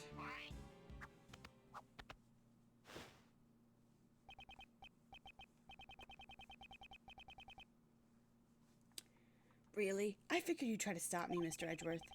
You don't have any evidence, do you? Which means there's no chance for you to win, right? But if you still plan to stop me, you should be prepared to take on this much risk. Oh boy. Oh fuck. That much? It's only natural. After all, the fate of the true culprit, John Marsh, is at stake here. Hey, Miles. Why don't you take a nice, deep breath? Mr. Shields? At times like this, you should take a breather and think back. Defense attorneys always remain calm in a pinch and smile in the face of danger. The point of contention between your logic and his claims lies in the body double's escape route. How's about, for example, we think of it like this. What's important isn't whether or not the body double got on the balloon, but rather, if we were to assume he did, what circumstances would have allowed for that? Turn my thinking around. Well, all I'm doing is cheap imitation of your old man. Did it help? Circumstances that would have allowed the body double to get on the balloon. That's right, the body double not only had a large build, but he also had a gun. And in spite of that, no traces of sleeping drugs were found in his system. Which means it can't be. Mr. Edgeworth, are you ready yet? Hope you haven't forgotten about this.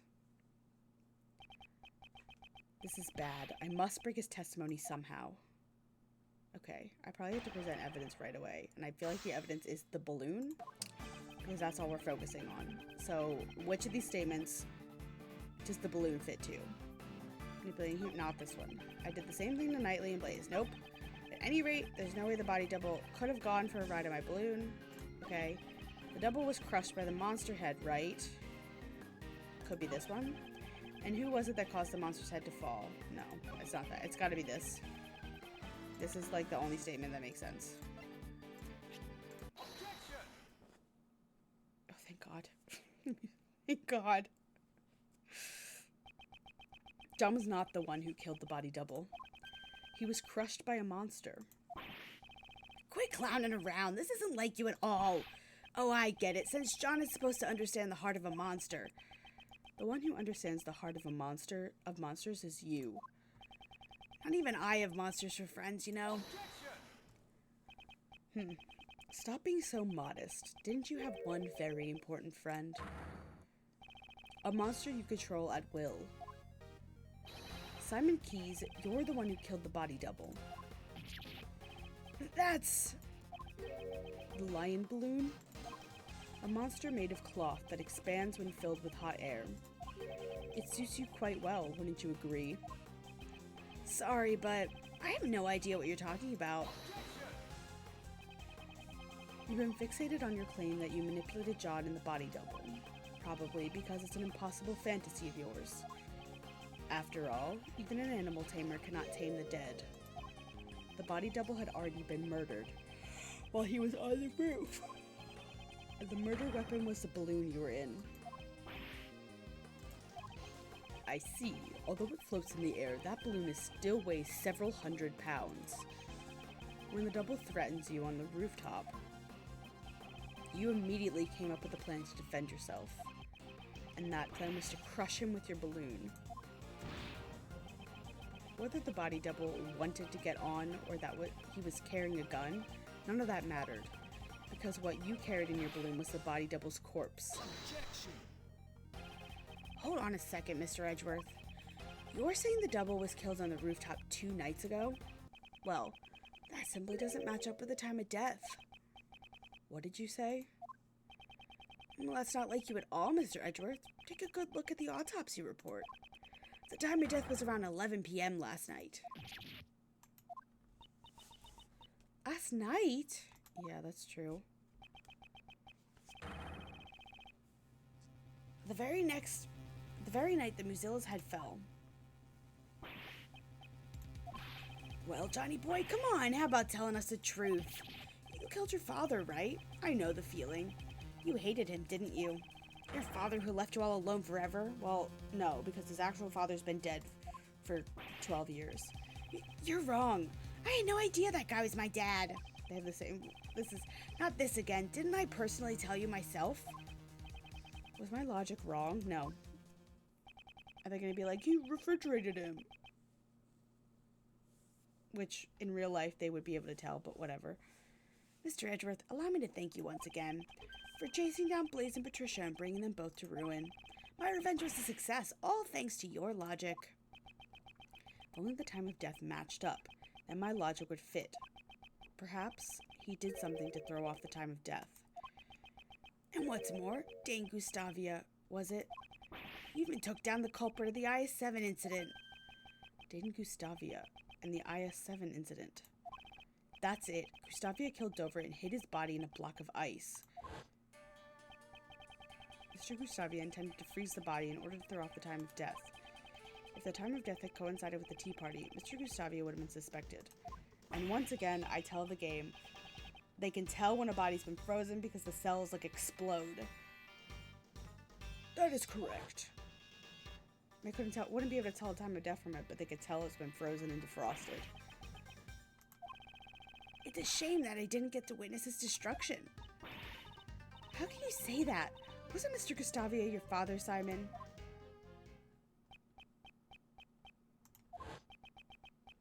I'm scared. I'm so scared. Miss Rowland keeps asking me about that day. Daddy, help me. Why won't you come save me? Is it because I broke my promise with you and didn't eat your sweets? I couldn't care less. My father left me all alone. Even if we shared the same blood, that man is not my father. Fair enough. That's your prerogative. He was a piece of shit. I hate to say it, but like father, like son, you're the spitting image of him, Simon. The father you hated so much. Huh? What are you talking about? Must have been fate. By sheer coincidence, you just happened to use the exact same method your father did to throw off the victim's time of death. We're rescuing him from the refrigerated warehouse near the harbor, pal. Refrigerated warehouse? You're saying that I threw off the time of death? How would I have done that? The answer lies in where you hid the body double's body. This is a lot of body over and over again. This was the place you used to hide the body. The warehouse. Yeah. Because there was a refrigerator, but it wasn't turned on. Throwing off the time of death by freezing the body, along with John's kidnapping. It seems that everything is coming together. The kidnapping? Why are we going back to that? I don't know a thing about it. Don't forget, John was confined in a refrigerated warehouse. That's right. You kept the body double's corpse in that very same warehouse. 18 years ago, your father hid a body in the same way. What? My father?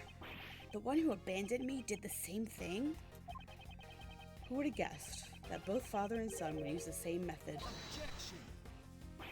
Stop it. Don't lump me in with that guy. My father, I'm nothing like him. There's not a single connection between us. Objection. You may think so, but even now your bond with Mr. Gustavia still remains. Didn't you say once before, I don't like sweets? That may have come from the shock of losing your father, don't you think? You guys have no idea what you're saying. Even if you deny your father, aren't your thoughts and actions the same?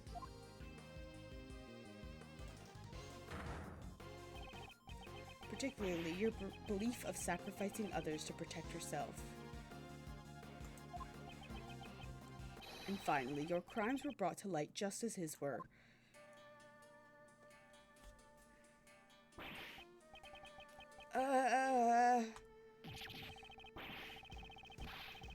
We finally break him? Just kidding. I don't know anything about that warehouse. I had nothing to do with the kidnapping after all.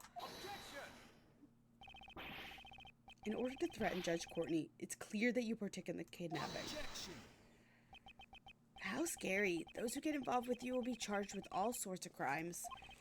In the end, there's no evidence for the instigation and for the kidnapping. None at all. Or what? Are you gonna force some evidence? Just like Blaze and the rest? I'll do nothing of the sort. I can't let him provoke me. You always say, I'll pursue the truth no matter what. Right? Huh, don't you mean only the truth that's most convenient to you? After all, that's how the police pull the wool over the eyes of those without power.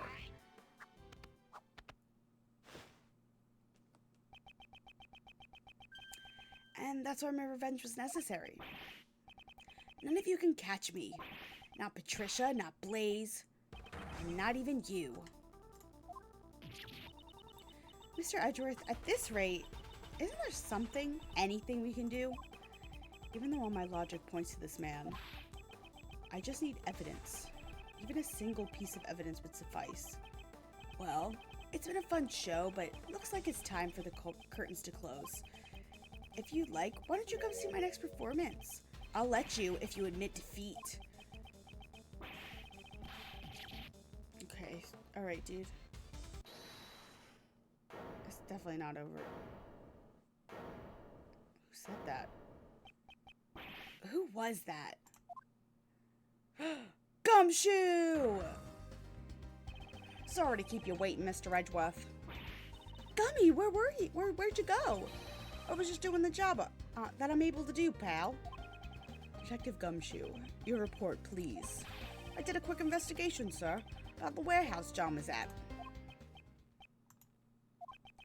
That refrigerated warehouse is currently being rented by the Very Big Circus, just as Mr. Edgeworth said. Ha ha ha! So it's finally here, our trump card. Well done, Detective Gumshoe. Now then, Mr. Keys. There must be some mistake. Maybe it has something to do with the circus?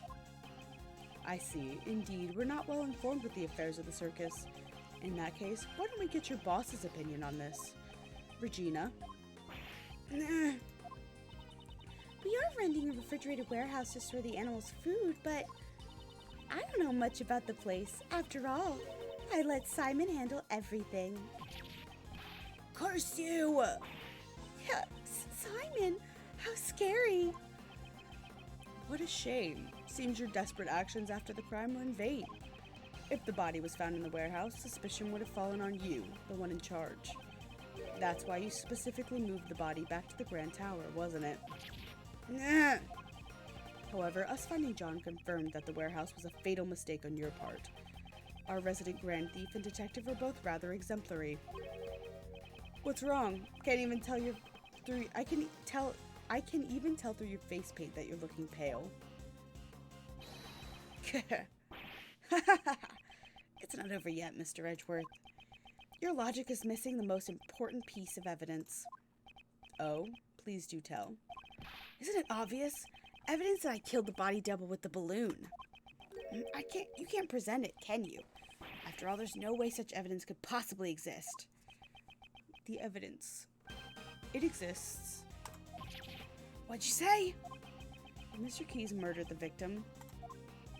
Traces of the murder should remain here. On the balloon? I would assume. It should become clear once we examine the basket of this balloon. The balloon again? Didn't you already find the bullet hole? There's no way you'll find anything else there. It'll be fine, right, Mr. Edgeworth? Mr. Edgeworth is a hero who finds the truth no matter what he's up against. That's right, pal. Of course it's gonna be fine. Mr. Edgeworth has gotten out of more impossible situations than I can count. Miles, I believe in you too. God, they're all gassing me up. What if there's nothing? But more importantly, I'm sure your old man watching over you believes in you as well. Gregory. Dad. Miles Edgeworth, calm down and think. You're just one step away from the perfect proof. The body double was killed by this balloon. The proof lies in the traces left on the basket. Simon Keys, it's time for you to atone for your crimes. I'll see with my own eyes. The moment this past case is settled once and for all. Please, Prosecutor Edgeworth, deliver the final blow to this unforgivable person. Will this actually be the final blow? This is the final piece of evidence that proves your crime. What traces were left in the balloon that crushed the victim? I don't know. Can I check this again?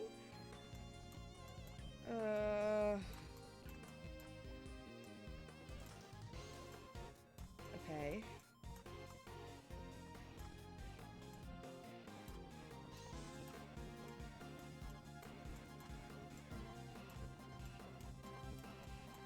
I mean, I literally don't see anything. Thought maybe it would be inside of it.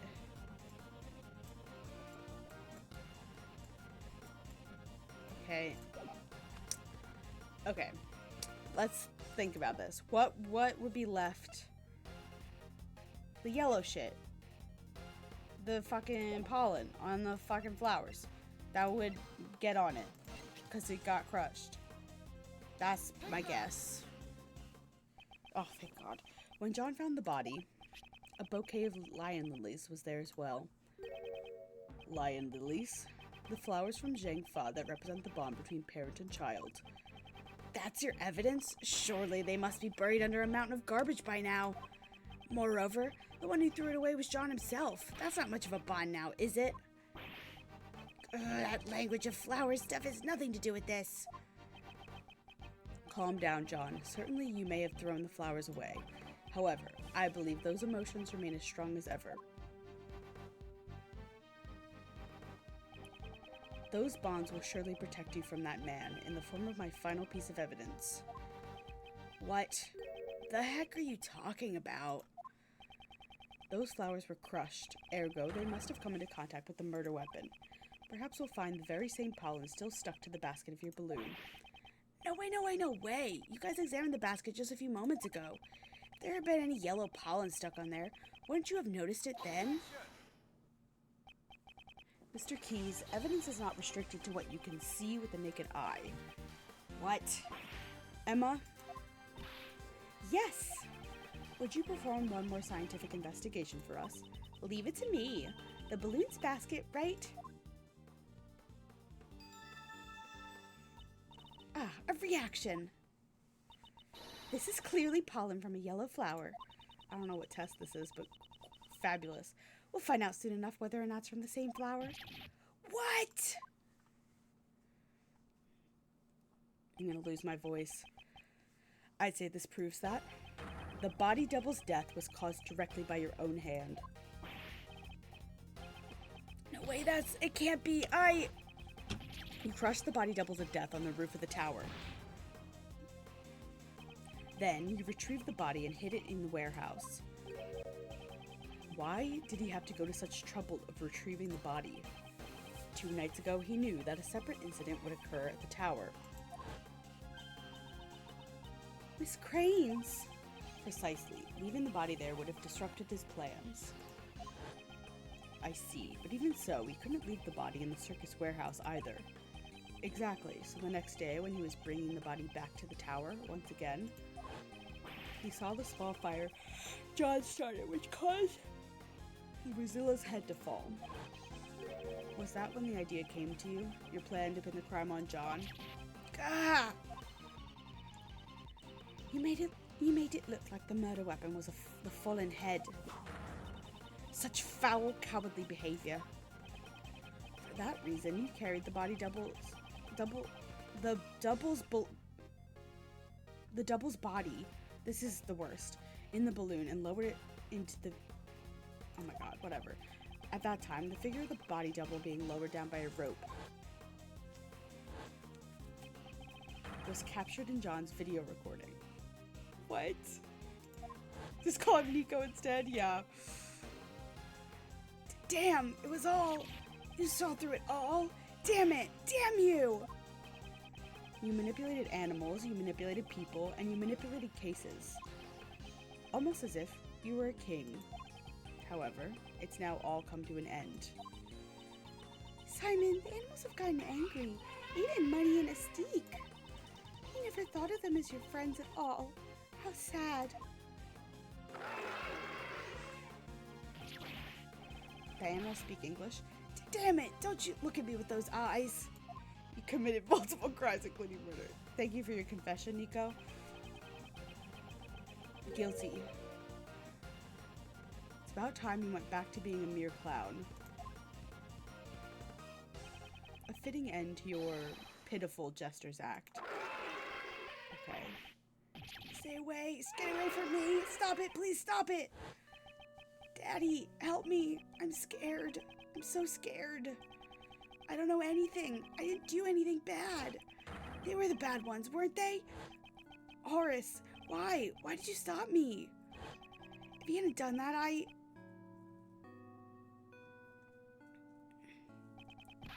couldn't even trust the police. Nobody would help me.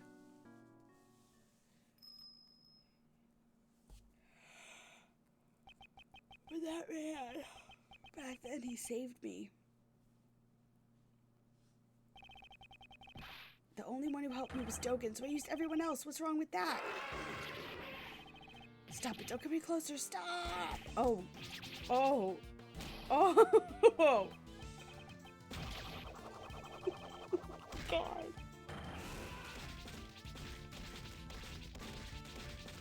Oh my god! This man is being murdered! He's dead! Seems the game is finally over. Oh, there you are. Shelley the Killer. Mr. Edgeworth, I must thank you. You've exposed the true identity of the mastermind. Now, I am free to... What? Drawing a gun would be most inadvisable. Stay where you are and do not move. What does he have in his hand?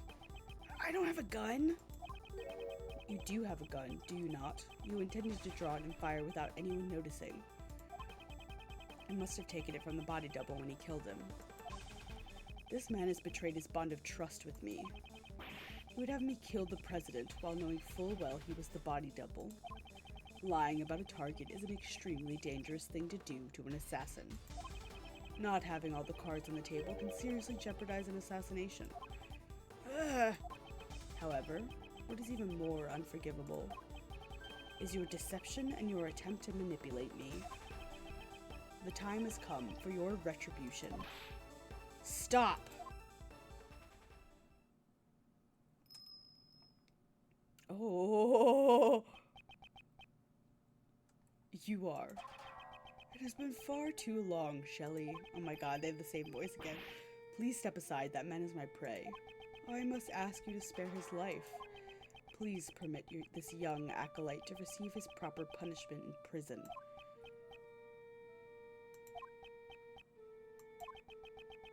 And if I refuse, he is the first life I have saved. I will not allow it to be taken away so easily. You saved a life. The assassin, Sirhan Dogan. Ironic, is it not? That I, the one who has taken countless lives, am making a plea for this young one's life. He saved my life, just as I have saved his. Before I knew it, I grew quite fond of the lad. You may laugh at me as much as you wish. However, I must ask that you spare the life of the boy. From one assassin to another, please make this allowance. I understand. You're willing to go that far. You have my thanks. I am in your debt. No need for thanks. I simply felt there would be no merit in a fight to the death with you. That is all. Now kiss! And with that I must take my leave. Damn it, wait! Prosecutor Edgeworth, I must thank you as well. It was necessary for this young acolyte to be put in his place. And that you have done. Now then, it's time for me to return to my humble cage surrounded by iron bars. Thought you said piss. Right, Anubis, right, boy. Oh, look who's here. Hey, priest guy, you killed my dad, right? Indeed. I'm not the one to forget those I have slain. I see, you must despise me, boy with horns. In that case... Ugh! John! Do not panic. I simply lent the boy his horns my knife. Take that knife and run it through my throat. A single stab should do it. I have long grown weary of my wooden carvings.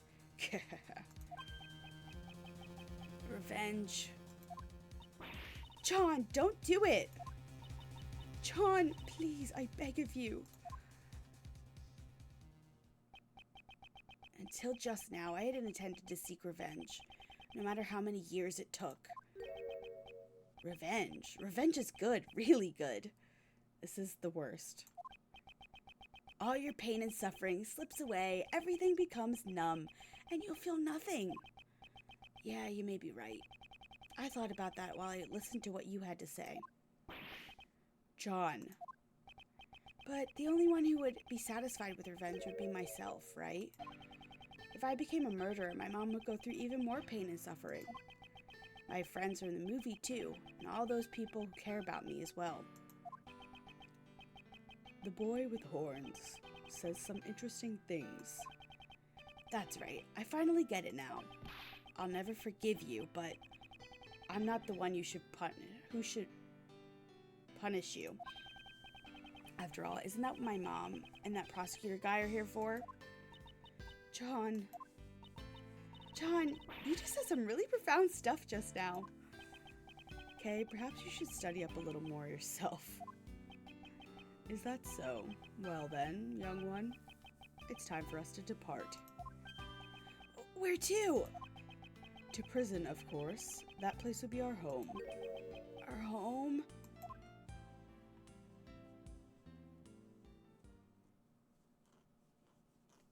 I can't believe it was fucking Simon. And with that, the case that involved and affected so many people came to a close. However, there was still one last thing I had to do. Go get your badge back, maybe?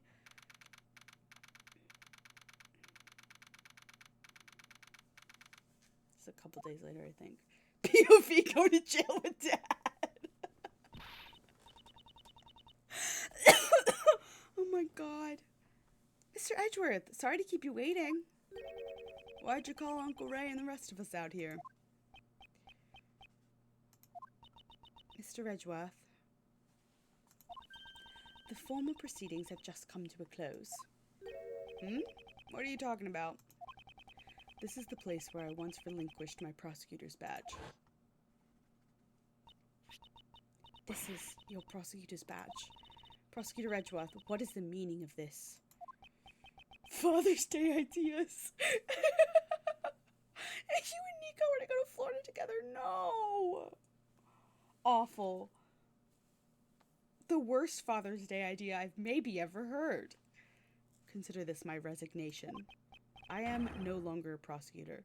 The man resigned for 2 days. Like, in order to save me when I was suffering from memory loss, a certain man once said, the only ally a defendant has is their attorney. Was that Phoenix again? By trusting in their client, an attorney draws closer to the truth. The sight of that... Stop it, Edgeworth! You're like you're having like a seizure. Every time you talk about Phoenix, stop. Give him a name. Say his name. Oh my god. The sight of that man still shines brilliantly in my eyes.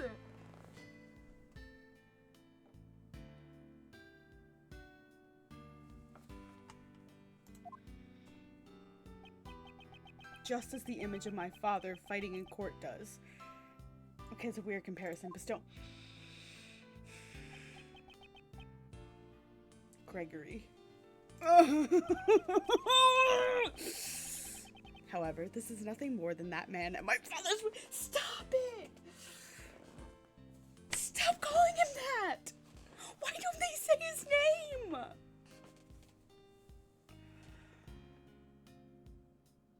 I'm gonna... Carly. It is not mine. Mr. Edgeworth, I think I shall live as a prosecutor after all. I see. So you've made your decision. I'm sorry. No, I understand. That's your answer, isn't it? It is. Okay, well, then that's the end of this conversation. Don't regret it. Even if you beg me later, I won't let you work for me ever again. I understand. But, you know, Miles, mind if I ask why you chose to live as a prosecutor? Mr. Shields, you asked me this before. To fight crimes as a prosecutor, to save people as a defense attorney. I want you to think carefully about how you want to live your life from now on. That man. I've thought long and hard about this question ever since. How should I live my life? And after this case concluded, I finally found my answer. I want to save people as a prosecutor. As a prosecutor? Simon Keyes. He too was a victim.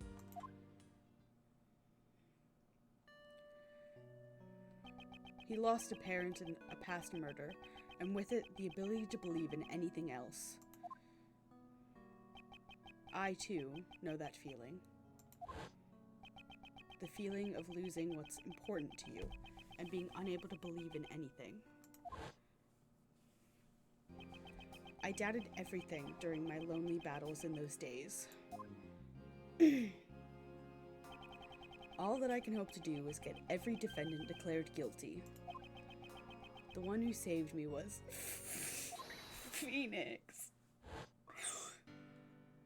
Are they gonna... I'm gonna lose my mind. Why do they keep doing this?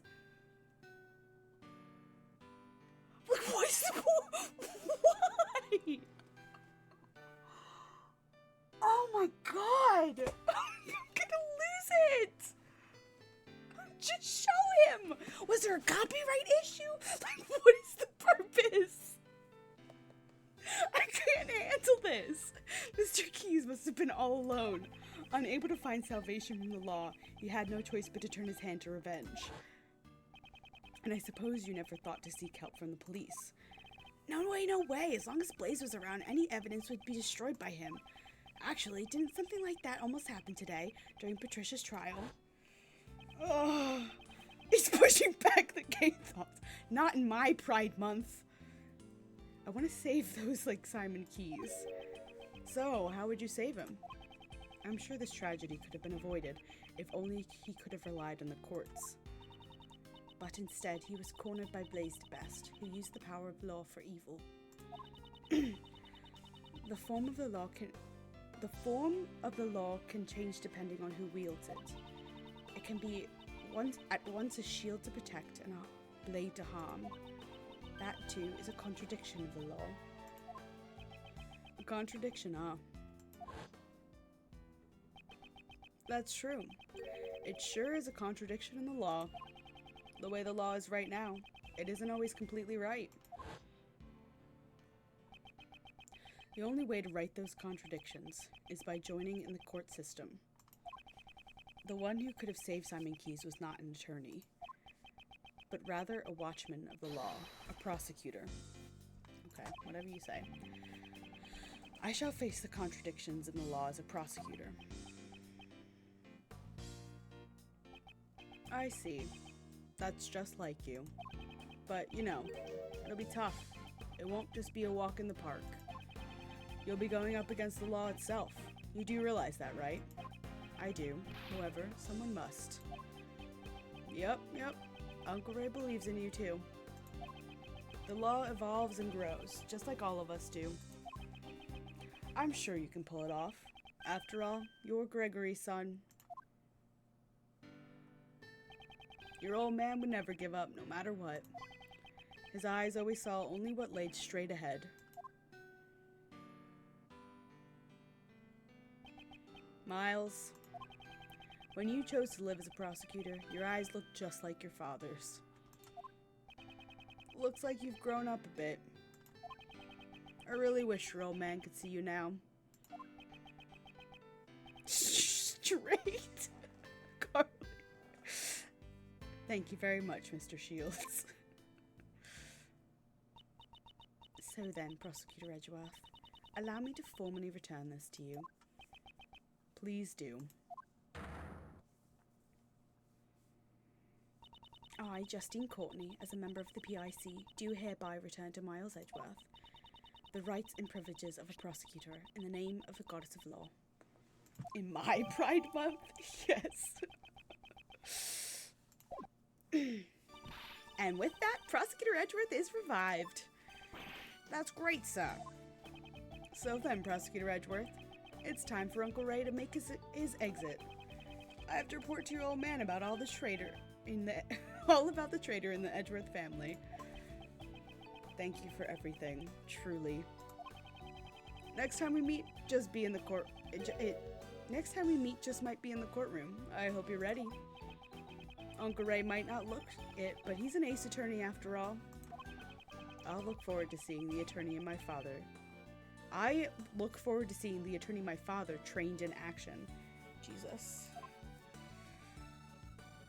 Bye, Ray. I love you. Take care. You're kind of a weird old man, but I love you. Prosecutor Edgeworth, welcome back. Judge Courtney, I must give my thanks to you as well. To me, you sought to fix the corruption within the PIC from the inside. That must truly have been a lonely battle. No, it was not, for I was never alone. Because the goddess of law is always by your side, right? You made me realize that one could fight in such a way. The prosecutor's office, no, the entire legal world is caught up in this contradiction. If that cannot be set right, there is a truth that will never see the light of day. It was only through your help that I was able to find this new path. Gay divorced. More like he's immediately going to go duke it out with his husband again. Yes. One that fights against the contradictions in the law. I too find that promising, as one in the service of the goddess of law. You shall certainly succeed in helping the law grow. Let us meet again in the courtroom. Yes. I must apologize for my shameful acts during the trial 2 days ago. Next time I shall fulfill my duties as a judge perfectly. Your Honor, I do not intend to speak regarding your ideals.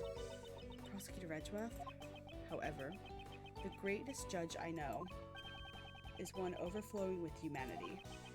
Even during a trial, that judge experiences happiness, anger, sadness, and joy. But nevertheless, always hands down the correct verdict in the end. He came up with a really touching monologue just to say he wants to keep staring at Phoenix in court all day. Exactly! You're right! He can't stare at it and be standing on the same side as him. Like, that's not how it works. Difficult to say, but sometimes I feel that perfection is not always correct. So, a judge too has the right to behave in such a manner. Thank you very much.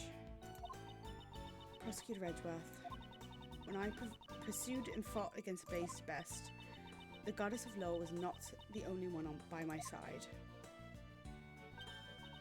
It's John! When I have this cut out with me, I feel a strange sense of courage well up from within. Unless he took my seat. No matter how painful things become, no matter how strong the foe, when I remember that I am not alone, I am able to keep moving forward. Wrongs must be put right, for John's sake as well. John, too, lost his father in a past crime. That is more important to me than even the words of the goddess of law. Ha! Although I'm sure the goddess would be angered by those words. Your bond with your son is the secret to your strength, I imagine. I don't have to be perfect, I just want to grow little by little. Both as a judge and as a mother. That is how I feel. It seems there's much each of us has yet to learn. Agreed. We are still but children before the world.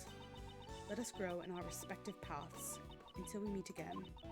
I shall look forward to that reunion. May the blessings of the goddess of law be upon you as you follow your new path.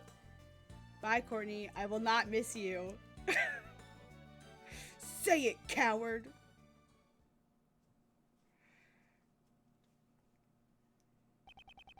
Bastard. I once lost my oh god, so I may tread a new path as a prosecutor. I shall surely reach the truth waiting at the end of this path, no matter how difficult the path may be. If any seek to stop me on my path, they shall receive no mercy. No matter who they may be, I will shout just one word. Objection. Is that it? We don't talk to Kay or Gumshoe? Oh my god! Why didn't we talk to Kay or Gumshoe? Maybe we will after the credits? Chief, what sort of scoop are you aiming for next? Hey, ain't you a journalist? There ain't nothing more important than information. You might be my apprentice, but you're still my business rival. I ain't gonna tell you everything. That's my mentor, alright. I reckon you're even more prepared than me. I understand. I'll get my information using my own 2 feet. Yeah, that's the spirit. By the way, would you mind me asking what sort of scoop you're aiming for next? Huh? Chief, ain't no need to be stingy. I'm your mentor after all. That's just heinous. I fucked up both of their voices. He doesn't need my seat. He stares at his cord all day. I'm so flabbergasted that they just wouldn't say Phoenix's name. So flabbergasted. I don't think that's how that works, but okay, Shelly. It seems that the wound on my left arm is yet to heal. The bodyguard who inflicted this wound upon me. He is a name I will never forget. His is a name. Now then, shall I return to being a simple ice cream salesman? Perhaps this time I should try being a crepe salesman instead. For now, I shall live a calm life until my services are required once more. Okay, Shelly. Just say his name.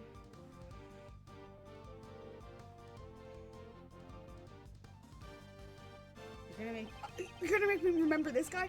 Might have been knocked out once that prosecutor named Edgeworth. But I'll keep trying to escape. It won't let me dampen my fighting spirit. Ain't that right, Rocky?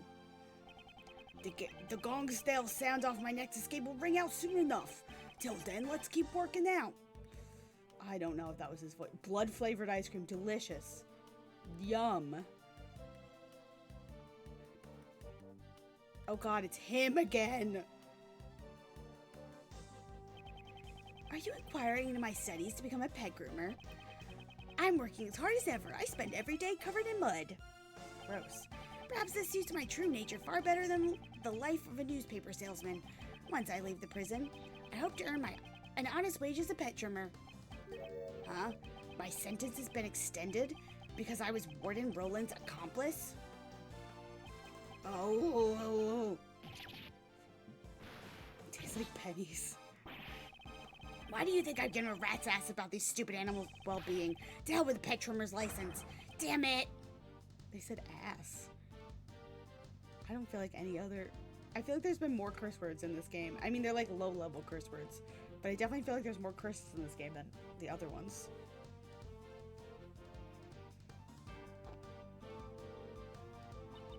Regina was really shocked by the truth about Simon, too. I mean, I trusted him as my subordinate. But there's no use in fretting over it. The show must go on. I have to do my best so that I won't lose to the magic or ventriloquist divisions. I'll put on the greatest performance ever, one that'll blow away this entire case.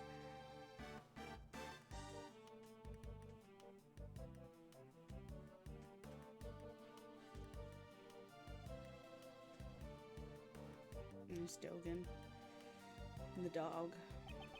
It seems I've grown soft in my old age. Right, Anubis? Right, boy? To think the life I saved on a whim 18 years ago would drive me to such lengths. Thanks to that, I'm confirmed to have confined to my humble cell once more. Well, this time that child is here with me as well. Perhaps it won't be such a bore. Right, boy? You're sharing a cell? I feel like they shouldn't let you do that. Seems like a bad idea. Oh, there they are. I'm not singing. No. Today's dessert is chocolate cake. That gently melting moment of all allure. I will wait for you forever, Kate. I shall come here every day just as you and Raymond did for me. Monsieur Shields, Prosecutor Edgeworth, I'm truly grateful to them. I cannot believe I'm able to eat your desserts once more, Monsieur Master. Oh, I've been allowed to distribute my treats in both the detention center and the prison. For the past 18 years, I've brought joy to one and all of my delicious sweets. With my delicious sweets. I'd be a little more bitter if I was falsely in prison for 18 years, but... Alright, dude. Oh god. Oh no, her voice. You see, that's for everything, boys. Oh god, no. Of course, I owe Greggy my thanks too. After all, I get to stuff myself with Jeffy's delicious desserts once again. Oi, next time, maybe I'll use one of Jeffy's sweets to create a new drug. The tuck-in diet. You'll tuck in your stomach while you tuck into desserts. It'll be delicious and slimming, and also good for your health. I wish that existed, but nope. Oh god, you have the same kind of voice. Man, I'm glad I get to meet and sketch so many beauties. But Mandy caught a glimpse of my beauty sketch. She had a misunderstanding and clobbered me in the face with my sketchbook. So, in exchange for my sketch of beauties, I had one beauty walk out on me. Maybe it's time for me to get started, start getting more serious about my life. Do I take the path of an artist, or do I follow the path of my heart? Oh, and by heart, I mean the heart of my new lady. The heart of your penis.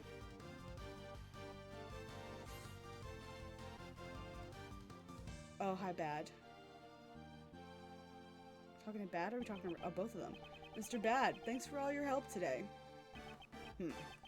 I'll testify about the IS-7 incident as much as you need me to. Prosecutor Edgeworth seems pretty active too. He chose not to take the same path as Gregory, but rather to live as a prosecutor. Well, I am kind of sad I won't get to work with him, but I'll continue to watch over him. Yeah, looks like you've grown up quite a bit yourself. I'm so happy. Mr. Bad actually praised me. If you ever need a hand from Attorney Raymond Shields, give me a call, anytime, any place. Just a wacky as fuck twist. I thought Larry might have been one of the two kids in the car. Really? That would have been wild. My crimes were punished far more leniently than I expected. Once it was proven that I had been threatened. Ouch! No crime is more heavy or light than any other. That's not... I'm sorry. Of course I regret what I did. However, I'm so glad I can still be together with you, Granny. I can't get my Granny voice. Huh? You want to hurry back to work? Huh, that's right. The next corpse is waiting for us after all. Gross.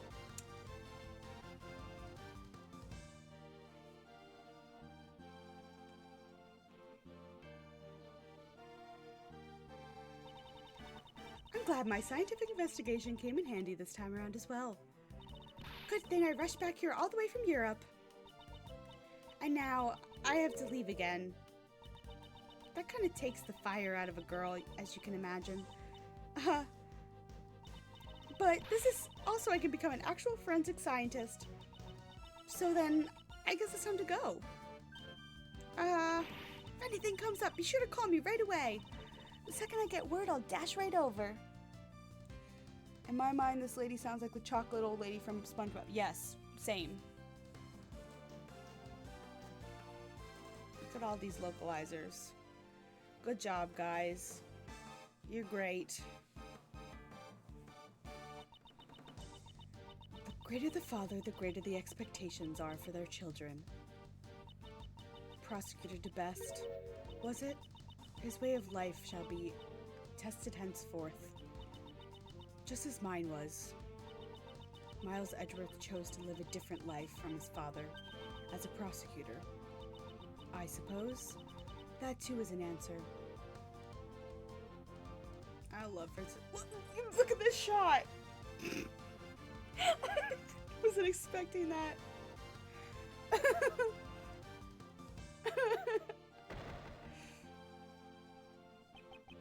I could never have imagined the truth that my old man was hiding. Lakeview upon you. Unlike me, who thought only about the Lang clan, my old man was trying to protect an entire nation. But I swear to you that that I will carry on his will, even if the president was a fake, and the real one was murdered.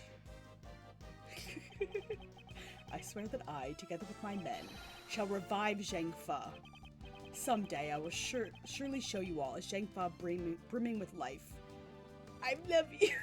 Nico loves you, Lang. He's pretty great. He grew on me.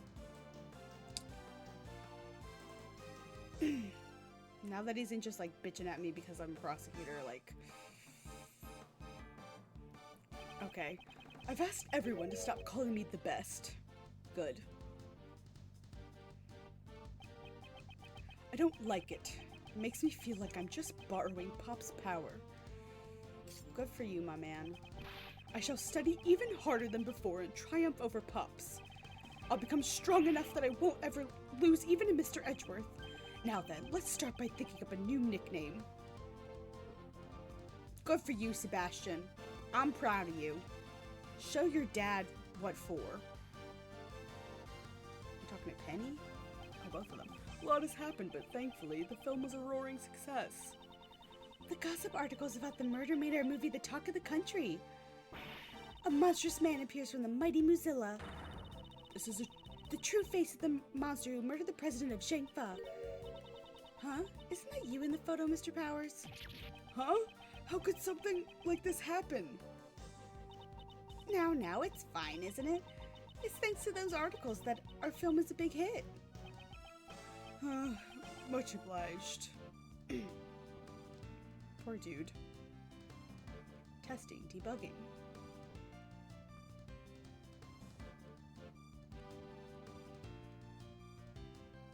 Again. John, I greatly enjoyed watching your movie. It's no big deal. It's not like I had a major role or anything. What are you saying? You played the key character who connects Mozilla and Gordy. There's no one else besides you who could have played the part. Yeah, I guess. Well, it would be nice if there's a sequel. I really enjoyed working as an actor. Mom, before we head home, can we go buy something? I like to decorate our home with a lion lily for Dad. Then, one will not suffice. You will need 2 more. One for me, and one for Amy. That was sweet. All our supporters, thank you, and Capcom for making this game! Okay, now we finally get to talk to the people that actually matter to us. And not the villain for the whole game.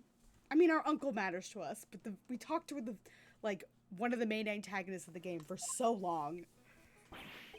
Wow, we were really busy with all those cases, weren't we, sir? Indeed, we were. Why did all these incidents happen in such quick succession? I feel like things are always busy whenever I'm around. Wait, Kate, wouldn't that mean you're a magnet for crimes? Hey, Gummy, that was rude. I do get the impression that he's not entirely wrong. So then, Kay, do you intend to resume your training to become a great thief? I don't know. Huh? Something on your mind, pal? How should I put it? Until now, I've always been chasing after my father. So that I could become a great thief, just like him. Like the previous Yatagarasu, I suppose. But watching you, Mr. Edgeworth, made me think. Maybe instead of chasing after my father, I should find my own path. Daddy issues the game. Yes, you are right, Carly. I mean, you didn't become a defense attorney either. Chasing after a parent's shadow isn't the only path in life for a child, after all. I'm gonna aim to be a hero in my own way. That sounds good. But of course, that doesn't mean I'm gonna throw away the name of the great thief Yatagarasu. No matter what sort of hero you become, Kay will always still be Kay. Oh my god. Kay will always still be Kay. Thanks, Gummy. And Gummy will always be Gummy. Of course, pal. I plan to keep pushing forward on my path of a detective, after all. Mr. Edgeworth, I look forward to continuing to work with you, sir. Yes, I'll be counting on you, Detective Gumshoe.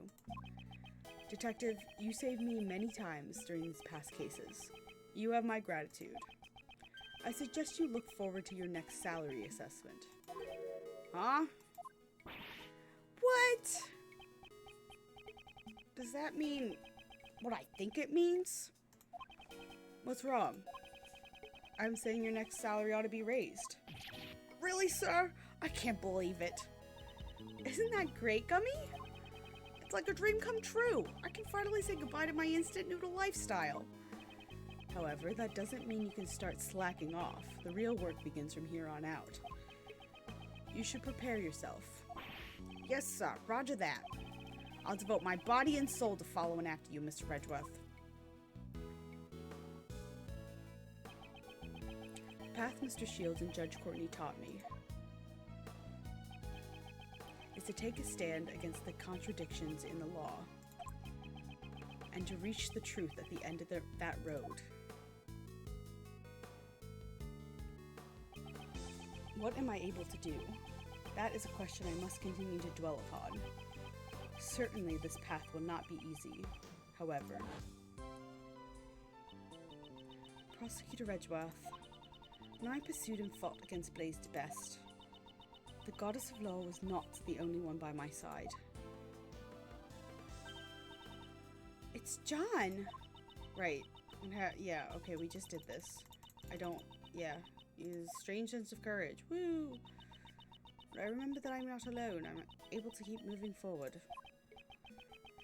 Bond with your son is the secret to your strength, I imagine. Okay, cool.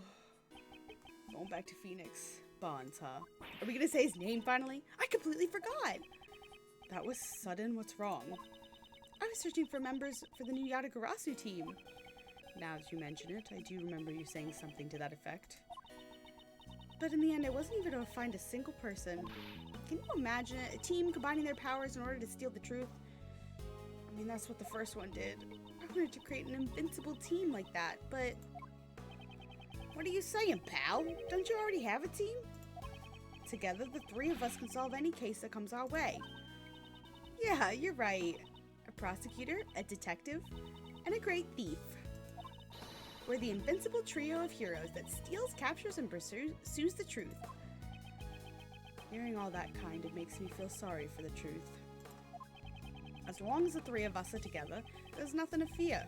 Isn't that right, Mr. Edgeworth? Yes, you are correct. Even until his last moments, my father ran along his own path.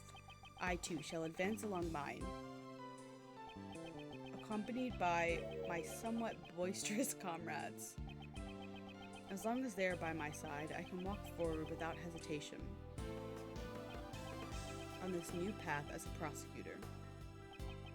Prosecutors and attorneys. The path I walk is not my father's. However, I'm certain that the two paths are not separate. Though we may walk in opposite directions, our destination is the same.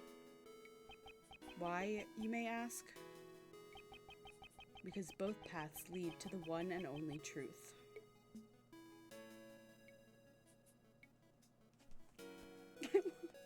I love all of the pictures in this game. They're all so good.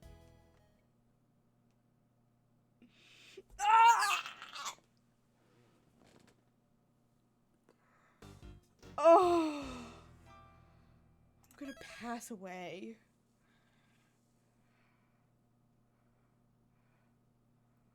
Oh my god, we did it. And it didn't take nearly as long as I thought it was going to. I was afraid this was going to be like an 8-hour stream. It was not. Oh my god. I'm free. One more game down. Checking them off the list. Oh my god. We got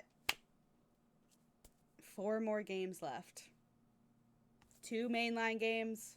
2 Great Ace Attorney games. It's gonna take many more months. But oh my god. God, I love these games regardless how long and oddball they are. Me too. Me fucking too. They're always like the payoff at the end is so satisfying. Like that, the payoff of this case was great. Like it felt so good. By 2 hours. You know, 2 hours is better than not by 2 hours. I love these games. Now I gotta get Spirit of Justice. I think that's the next one downloaded. No, Dual Destinies is next.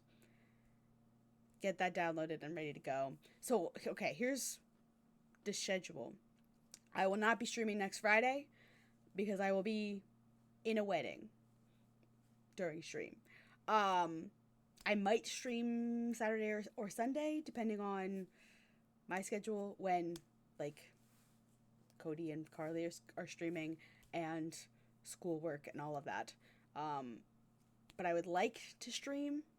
It will probably just be like a side stream. I don't know what I'll play. Maybe we can do something multiplayer. That might be fun. I don't know.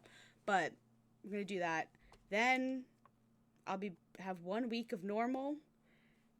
And Then I'll be away again because I'll be at the beach.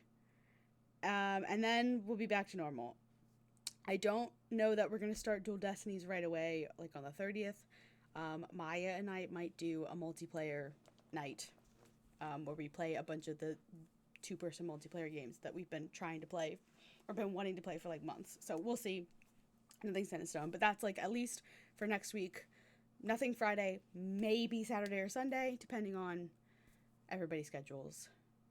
We will see. Maybe if we don't do something multiplayer, maybe I'll dive into the new like Coral Island update because they added a whole bunch of stuff. So maybe we'll do a little bit of that. I don't know. We'll see.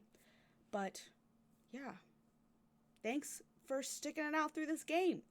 Took a week longer than I thought it would, but another solid entry to the Ace Attorney franchise. So that is going to be it. Thank you all for hanging out. I really appreciate it. You're the best. I love you so much. I hope you all have a fantastic rest of your Friday night and an incredible weekend.